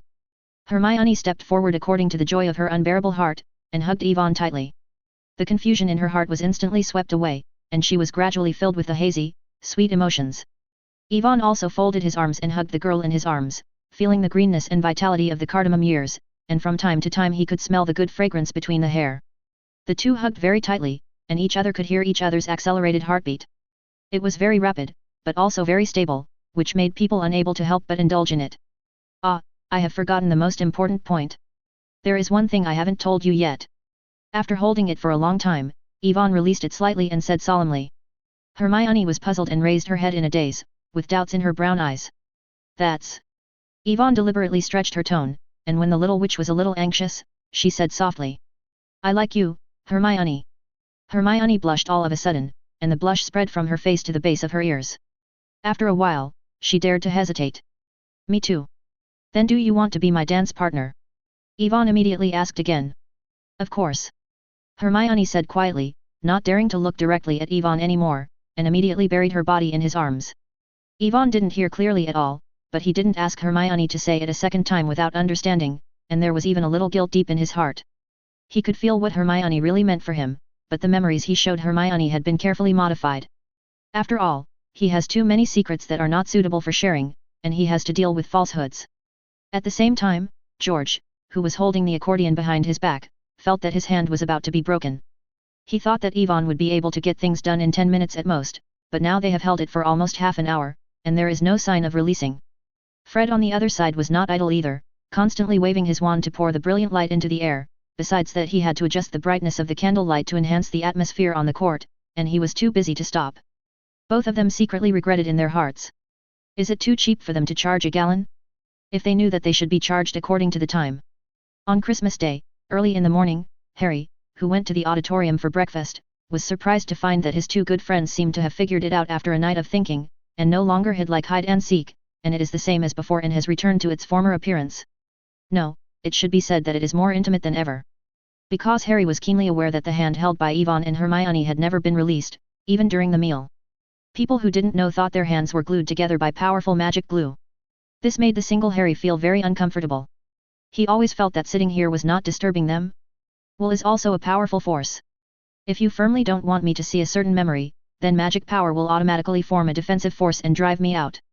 Yvonne sat at the Gryffindor table in the corner, while flipping the notes, she explained to Hermione the techniques of occlumency. Hermione on the side was listening carefully to Ivan's narration. After yesterday's scene, she no longer rejected Ivan's behavior of checking her own memory. After all, she checked Ivan's yesterday, so she doesn't mind sharing the most private memories with people she likes now. Now he is still practicing occlumency, just to better help Yvonne practice magic in the future. Regarding the meeting she had with Luna yesterday evening, Hermione didn't even conceal the slightest intention, so she said it out. When Hermione talked about Luna handing this notebook to her, Yvonne seemed surprised, but more grateful. Now that he had established a relationship with Hermione, it would be a little inappropriate to practice the mindfulness with Luna. This behavior was too intimate. But if he was asked to take the initiative to explain to Luna, Yvonne really didn't know how to speak. By the way, Yvonne, do you know what Luna usually likes? Hermione asked suddenly. What are you asking this for? Yvonne looked at Hermione in surprise. Today is Christmas, did you forget? Hermione glanced at him, then continued. I plan to give Luna some gifts, thank her. She prefers some weird things, such as an excellent storybook, small props with magical effects www.mdlnovel.com plus airship plum, bracelets made of flowers and plants, rare insect specimens, etc. Yes. Yvonne thought for a while and said. This is also something he often gave Luna during festivals in previous years. Judging from the reply, Luna should like it all. Hermione thought about it for a while, feeling a little difficult to decide, then looked at Yvonne again and asked again. Then what are you going to give her this year? I'm going to give a protective ring. Yvonne hesitated for a while, and he didn't want to hide Hermione, so he said truthfully, Luna told me that I would go to the Forbidden Forest to look for snoring beasts this Christmas. Worried about her being in danger. While talking, Yvonne looked at Hermione cautiously, worried that she would mind. However, Hermione didn't care about the protective ring Yvonne was going to give. Instead, she was very worried about Luna's safety. The Forbidden Forest was not a safe place. Otherwise, Dumbledore would not make repeated orders every year to keep everyone from approaching there. Not to mention that Hagrid particularly likes to raise some cute magical creatures in the Forbidden Forest, and even almost stuffed Norbert into the Forbidden Forest. Chapter 646, You are her only friend, aren't you? The Forbidden Forest is too dangerous, can't you convince her to dispel this idea? Hermione said worriedly. It's probably very difficult. Yvonne shook her head helplessly. Luna made up her mind this time to find the flowering trace fairy tree and the possible snoring beast, but he couldn't find any suitable reason to persuade the other party. In fact, he also thinks Luna's behavior is very dangerous, especially since Hogwarts has not been peaceful recently. Barty Crouch Jr. is hiding near the castle. What if this guy stays in the Forbidden Forest all the time? This is why Yvonne wants to give Luna a protective ring, so that she at least has a certain ability to protect herself when encountering danger. Why don't you go with her? Hermione saw the worry in Ivan's eyes, and after thinking about it, she said. Yvonne looked at Hermione in surprise, and said unexpectedly. But, aren't we going to the dance together? So it can't be today. Hermione added hastily, and then felt too excited, blushing, and continued coyly. You and she can go back in a few days. Yvonne stared at Hermione in a daze for a while, almost thinking that he had heard it wrong. You are her only friend, aren't you? Hermione looked at Yvonne seriously, thinking of the contact with Luna yesterday, and a little apologetic in her words. I will tell her and ask her if she wants to wait for a while, then the three of us will go together. Yvonne laughed. He was always worried that Hermione would not deal with Luna. I thought about it a lot. I won't take the time to find something that doesn't exist at all. It must be boring. Hermione shook her head and said proudly. That's right, you haven't said what kind of gift you have prepared for me. Hermione didn't seem to intend to continue talking about this, but instead asked instead. Temporarily keep it secret, you will know when you wait for the ball. Yvonne said mysteriously without revealing the secret. Hermione pretended to be angry and turned her head away, ignoring him, but this would unexpectedly see someone at Slytherin's long table looking at her from time to time. Yvonne also followed Hermione's gaze, and found that it was Krum, and his happy mood suddenly became worse. Have Krum harassed you recently? Do you want me to help you teach him? Yvonne asked. Don't do that, Yvonne. Hermione grabbed Ivan's arm and glared at him dissatisfied. Then perhaps she was worried about Ivan's misunderstanding, she quickly added. What if Gryffindor is deducted? We have added a lot of points this semester, and it's nothing to deduct a bit. Yvonne shrugged indifferently. This year is different from the past. Harry and Ron, who are the demerit two giants, have never found a chance to play. Coupled with his and Hermione's hard work during class, Gryffindor's college points have been far ahead since the start of. He is expected to add a lot of points when he wins the top spot in the top 3, and he will not be able to catch up with the second place. Seeing that Yvonne really had the idea of doing something, Hermione didn't know whether to be happy or angry for a while. However, in order to avoid conflicts, she still tried her best to comfort her. Krum did want to invite her to this year's dance party, but she had clearly rejected it. He invited you? When? Yvonne frowned. Just the other day, I told him that I have found a partner. Hermione whispered. Hearing what Hermione said, Yvonne even wanted to beat Krum to vent his anger, but under Hermione's begging and supervision, he finally had to dispel this idea. Because the whole morning spent too much time on flirting, Ivan's planned study plan was forced to stop. After all, the evening is the Christmas ball, and in the afternoon everyone has to be busy decorating the venue and preparing for the ball. It doesn't matter to Yvonne. He can change clothes for a few minutes at most, but the girls are different. They have to spend hours putting on makeup, dressing up, and choosing clothes. So after eating lunch and taking a break, Yvonne had to leave Hermione temporarily and return to the boys' dormitory alone. Pushing the door open, Yvonne found that Harry, Seamus, and Neville had returned early, and they were changing into today's dresses. Even Ron, who was usually not seen, was here. Yvonne greeted several people with a smile, then walked all the way to the bed and clapped his hands. A house elf appeared in front of him with a bang. It was Dobby undoubtedly. Merry Christmas, sir. Dobby looked very happy, as if infected by the joyful atmosphere in the castle, happily handing over the exquisite dress he was holding in his hand. Yvonne took off his coat and put the dress on his body. Dobby brought a mirror over at the right time to facilitate Ivan's inspection. Yvonne thanked it for its kindness, and then looked at himself in the mirror. The exquisite dress he wore was a bit similar to the improved version of the Muggle tuxedo. The whole body was black, but the corners were dotted with gold and red lines, which was a bit mysterious and evil. Hey, you look so handsome, Yvonne. Harry came over and patted his shoulder, jokingly. Even if you didn't remind me, I would have noticed it. Yvonne curled his lips and responded with a smile. While joking with Harry, Yvonne also noticed that Dobby put down the mirror, his expression entangled and he dared not speak. What's wrong? Dobby? Do you have anything you want to tell me? Yvonne asked actively. Can Dobby give Mr. a gift? Dobby summoned the courage to say it. www.mdlenovel.com. Holding the corner of the mirror with both hands, he looked at Yvonne in fear. Of course, I will be very happy. Yvonne nodded. That's great. Dobby snapped his fingers and disappeared in place, and when he came back, he already had an extra armband in his hand. It's the fabric above that looks like it was torn from a torn sheet, one of which is still patched, and in the center is a weird-looking fire dragon woven with red thread. On the back of the dragon, you can see a vaguely sitting villain. Ivan reluctantly recognized that this should be what he looked like when he defeated Noble in his first game. Dobby made this himself, sir. Dobby explained carefully. Thank you, Dobby. Although Ivan felt that he would never wear this armband, he still received Dobby's heart. Dobby jumped up happily, then looked at Ivan blankly, as if expecting something. Chapter 647, Mr. is really a kind and great wizard. Of course Ivan could understand Dobby's meaning, so he took a small box from the head of the bed and handed it to it. No. I have prepared a gift for you too. Dobby was extremely happy, and opened the box as quickly as possible. A white glove was placed in it alone. I only gave you one glove last time, so I will fill it up for you this time. Ivan explained, and then asked again. How about it, do you still like it? It's amazing. Mr. is such a kind and great wizard. Dobby nodded quickly and screamed excitedly. His body was trembling constantly, and he seemed to cry with emotion when he twitched his nose. Dobby didn't expect Ivan to remember that it only had a left-handed glove, and he bought another glove for it. You'd better hurry up and try to fit. Ivan hurriedly interrupted. He really didn't want to hear Dobby talk about those goosebumps that made him think that he did something. What a great thing. Dobby took out the glove excitedly and put it on his empty right hand, while the remaining empty box was held tightly in his arms, as if it were some kind of treasure. Ivan looked at Dobby and shook his head funny, then turned his gaze to the table beside the bed. There were hundreds of packages on it, piled so full, some even fell to the ground. When did so many people send me things? Ivan was very surprised. He had some doubts whether it was from the guys in Knockoff Alley, but after thinking about it, he didn't think it was right. They should have no guts to give it. He is right to send a gift. However, Ivan didn't mean to turn it immediately, but took out the parchment and quill to write to Luna, so that she should not rush to the Forbidden Forest to find the fairy tree and the snoring beast.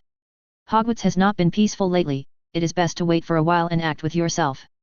The reason why I chose to deliver the letter instead of telling it in person is because he had already seen it with a spot map on the way back to the dormitory. Luna would be in Ravenclaw's dormitory. Ivan was not sure when she would be. Come out, so it's more convenient to write a letter. After finishing writing, Ivan opened the owl cage and tied the envelope to Maka's feet. Give it to Luna, understand?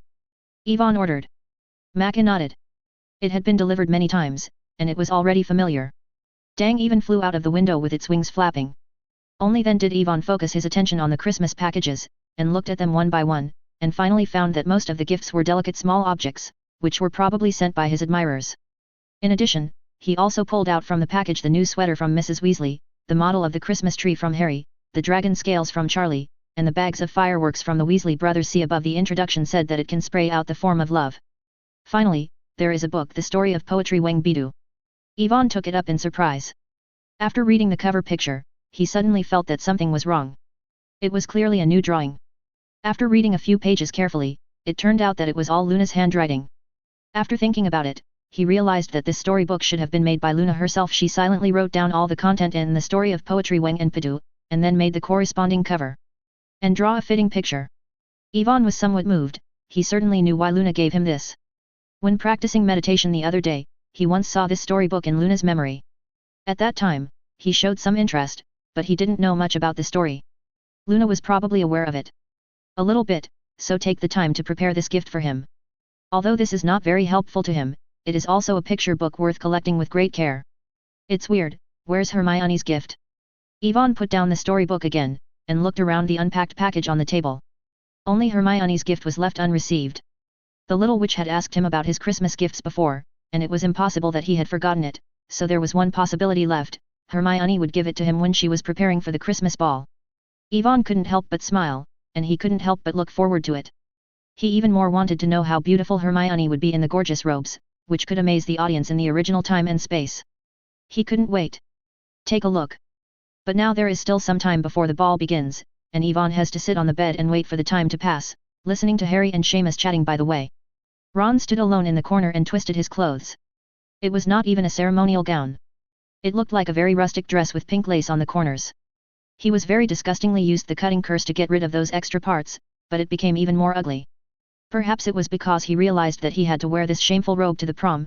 Ron, who had been playing around for a while, finally accepted his fate, sat down on the chair boringly, glanced at Harry who was chatting with Seamus, and then gave him a second look. His eyes turned to the table in front of Ivan's bed. Seeing Ron staring for a long time, Ivan followed his gaze with some curiosity, and found that there was still a small package in the gap of the long table, which was probably squeezed in by other gifts, so I haven't noticed it just now. Yvonne strode over, took out the package, opened it, and found that there was a big bag of candies in it, all of which he liked to eat, but there was no signature, no blessings and cards on it. This could not have been given by Hermione, because the little witch would never give such a vulgar thing. Ron, did you give me this? Yvonne turned his head and asked curiously. Ah, yes. Ron looked a little stiff. www.mdlnovel.com. He seemed ashamed to tell Yvonne this, but finally nodded. The gift is great, thank you. Yvonne said casually. He knew Ron was not rich, so he didn't care whether things were cheap or not. Oh, I seem to have forgotten to prepare this year's Christmas present for you. Yvonne suddenly patted his head. Because of the awkwardness between Ron and them before, Yvonne was worried that Ron would not accept it and something embarrassing when preparing the gift, so he didn't prepare the other party's share. But looking at the ceremonial robe that Ron was wearing, Yvonne suddenly had an idea in his heart and said. But I think it's too late to prepare a gift now, doesn't it? No, don't be so troublesome. Ron shook his head awkwardly, trying to refuse, but Yvonne had walked up before he could speak, stretched out his wand and tapped his robe. At the next moment, Ron felt that his long skirt changed rapidly, from the fancy brown red to a deep dark green, his upper body was widened and his lower body was narrowed, fitting on his body, turning into a real dress. Chapter 648, Christmas Ball. Ron looked at himself in the mirror, surprised. After a while, he turned to look at Yvonne and stammered. How long can it last like this? If you don't deliberately destroy it, there is no problem for 1 or 2 days. Yvonne shrugged and replied. Thank you. Thank you so much. This is the best Christmas gift I have ever received. Ron was like being hit on the spot by a surprise that fell from the sky. He was very excited and said with a decent dress, just it means he doesn't have to make a fool of himself at this year's Christmas party. You like it? Yvonne smiled and said casually. Harry, Seamus, and Neville, who had been watching, also gathered around at this time, praising Ron's new dress, cheering him on, and the peace in the bedroom was restored. After so many days, Harry's anger had faded a long time ago, and he talked and laughed freely with Ron, as if they had never had a conflict. Ron was a little awkward. He always wanted to say something, but he couldn't speak. There seems to be a film between the two, and the relationship is always a little worse than before. Yvonne noticed this, but didn't care. For him, Ron was just a good friend. Although he had known each other early, he had been in friendship over the years, but he had been with him for a long time, and occasionally picked him up when he took a risk.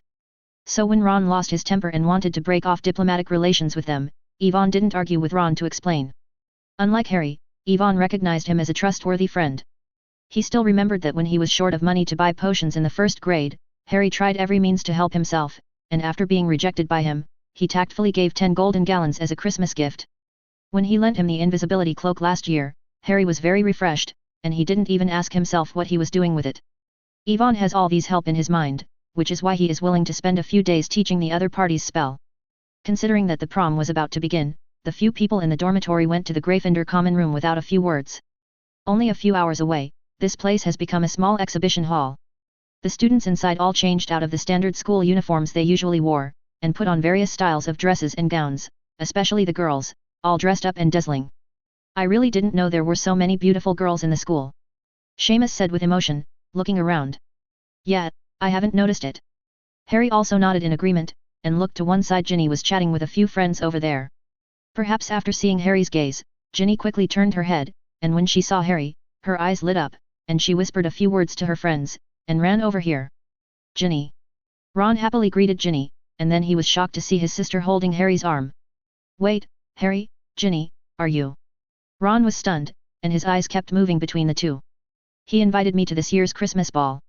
Ginny said with blushing cheeks. Ah, yes, I just happened to lack a partner, so just. Harry was embarrassed under Ron's gaze, his voice getting smaller and smaller. He vaguely regretted inviting Ginny to be his partner. Fortunately, at this moment, Yvonne broke the embarrassing atmosphere. Ginny, where is Hermione? Have you seen her? When I came down, she was still taking care of her hair. It should be almost now. Ginny explained, and then said mysteriously as if she had remembered something. You will be surprised when you see her. Harry and others are a little curious, even Yvonne is no exception.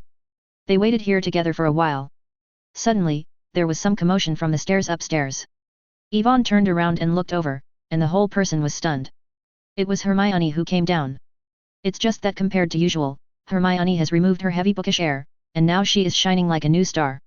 The long brown hair that had been tousled after some care, became smooth and shiny, and turned into an elegant bun in the back of his head. She was slowly walking down the stairs, her greenish-white jade hands gently resting on the corners of the skirt, her light-colored long skirt shining with a faint purple light, and the rosy skin was crystal clear, a black strand. The silk ribbon was tied around her waist, which outlined the beautiful figure of the girl. The two Gryffindor girls who walked down behind her seemed to be her foil. Everyone's eyes were on Hermione. Ron's open mouth was full of unbelievable expressions. Holly is not much better. Is she really Hermione? Seamus asked in surprise. It was not only him who wanted to ask this sentence, but Parvati, who was in the dormitory, stared at Hermione with a questioning look, wondering if he had admitted the wrong person. Hermione didn't care about everyone's shocked eyes and questioning, but just walked in front of Yvonne step by step. How about? Is it okay? Hermione asked nervously, with a little shyness and expectation in her words. It's so beautiful, it's beyond my expectation. Yvonne said appreciatively. Hermione smiled, her eyebrows and her eyes filled with joy. She gently took Ivan's arm. Xiao Sheng said.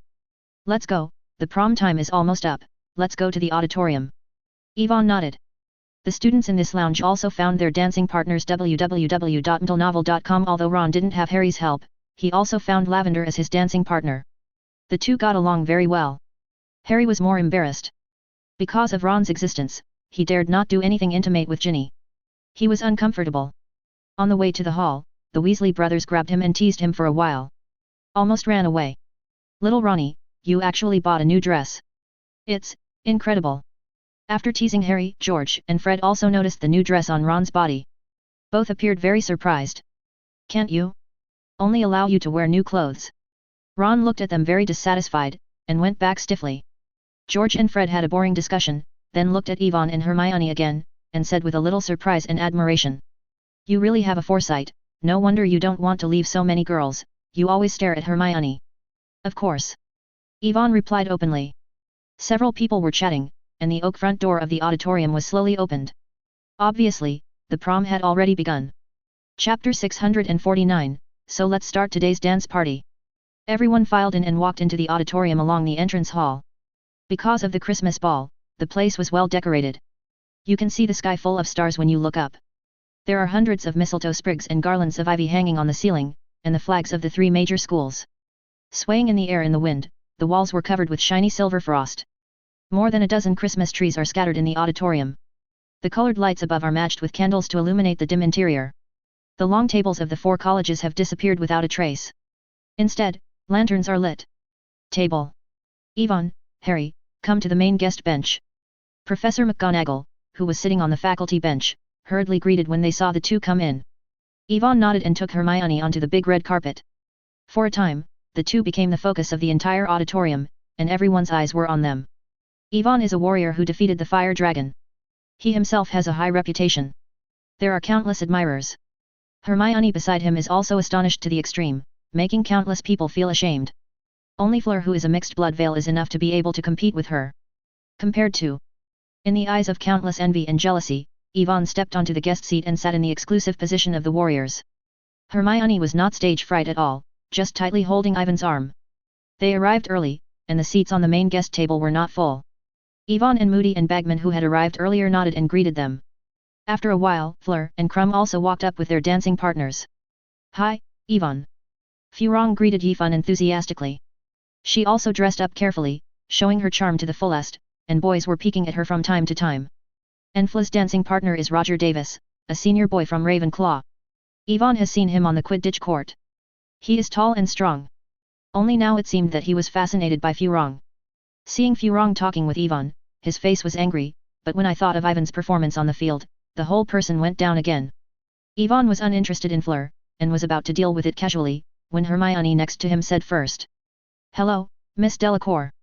Hermione stared at Fleur tit for tat, and there was a deep alienation and hostility in her words. Yvonne closed his mouth immediately, not speaking. Hello, Granger.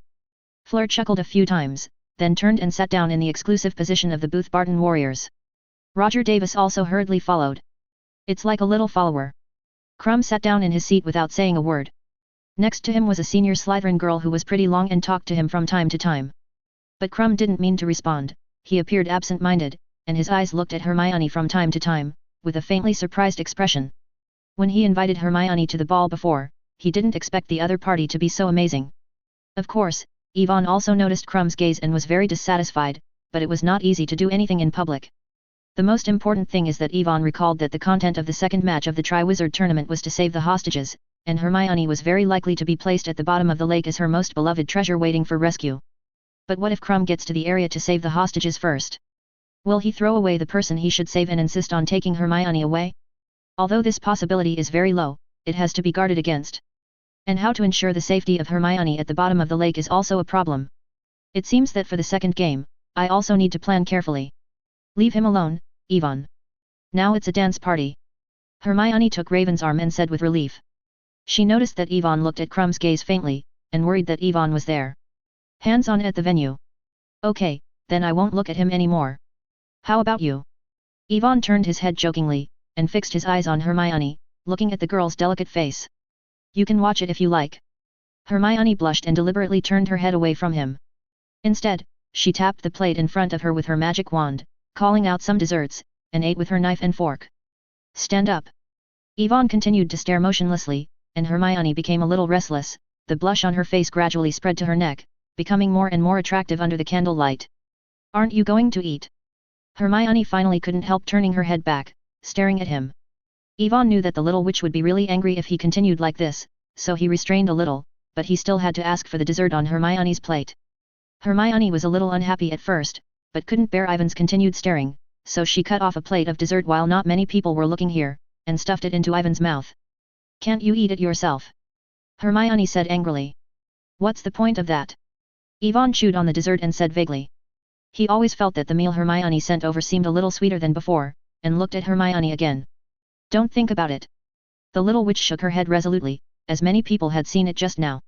Seeing that Hermione was shy, Yvonne had no choice but to wave his wand on his own, calling out some meals, and enjoying it. At the same time, Ivan's eyes swept across the auditorium, and there were witches and witches talking and laughing with each other everywhere. Harry and Ginny were sitting in the seats not far away.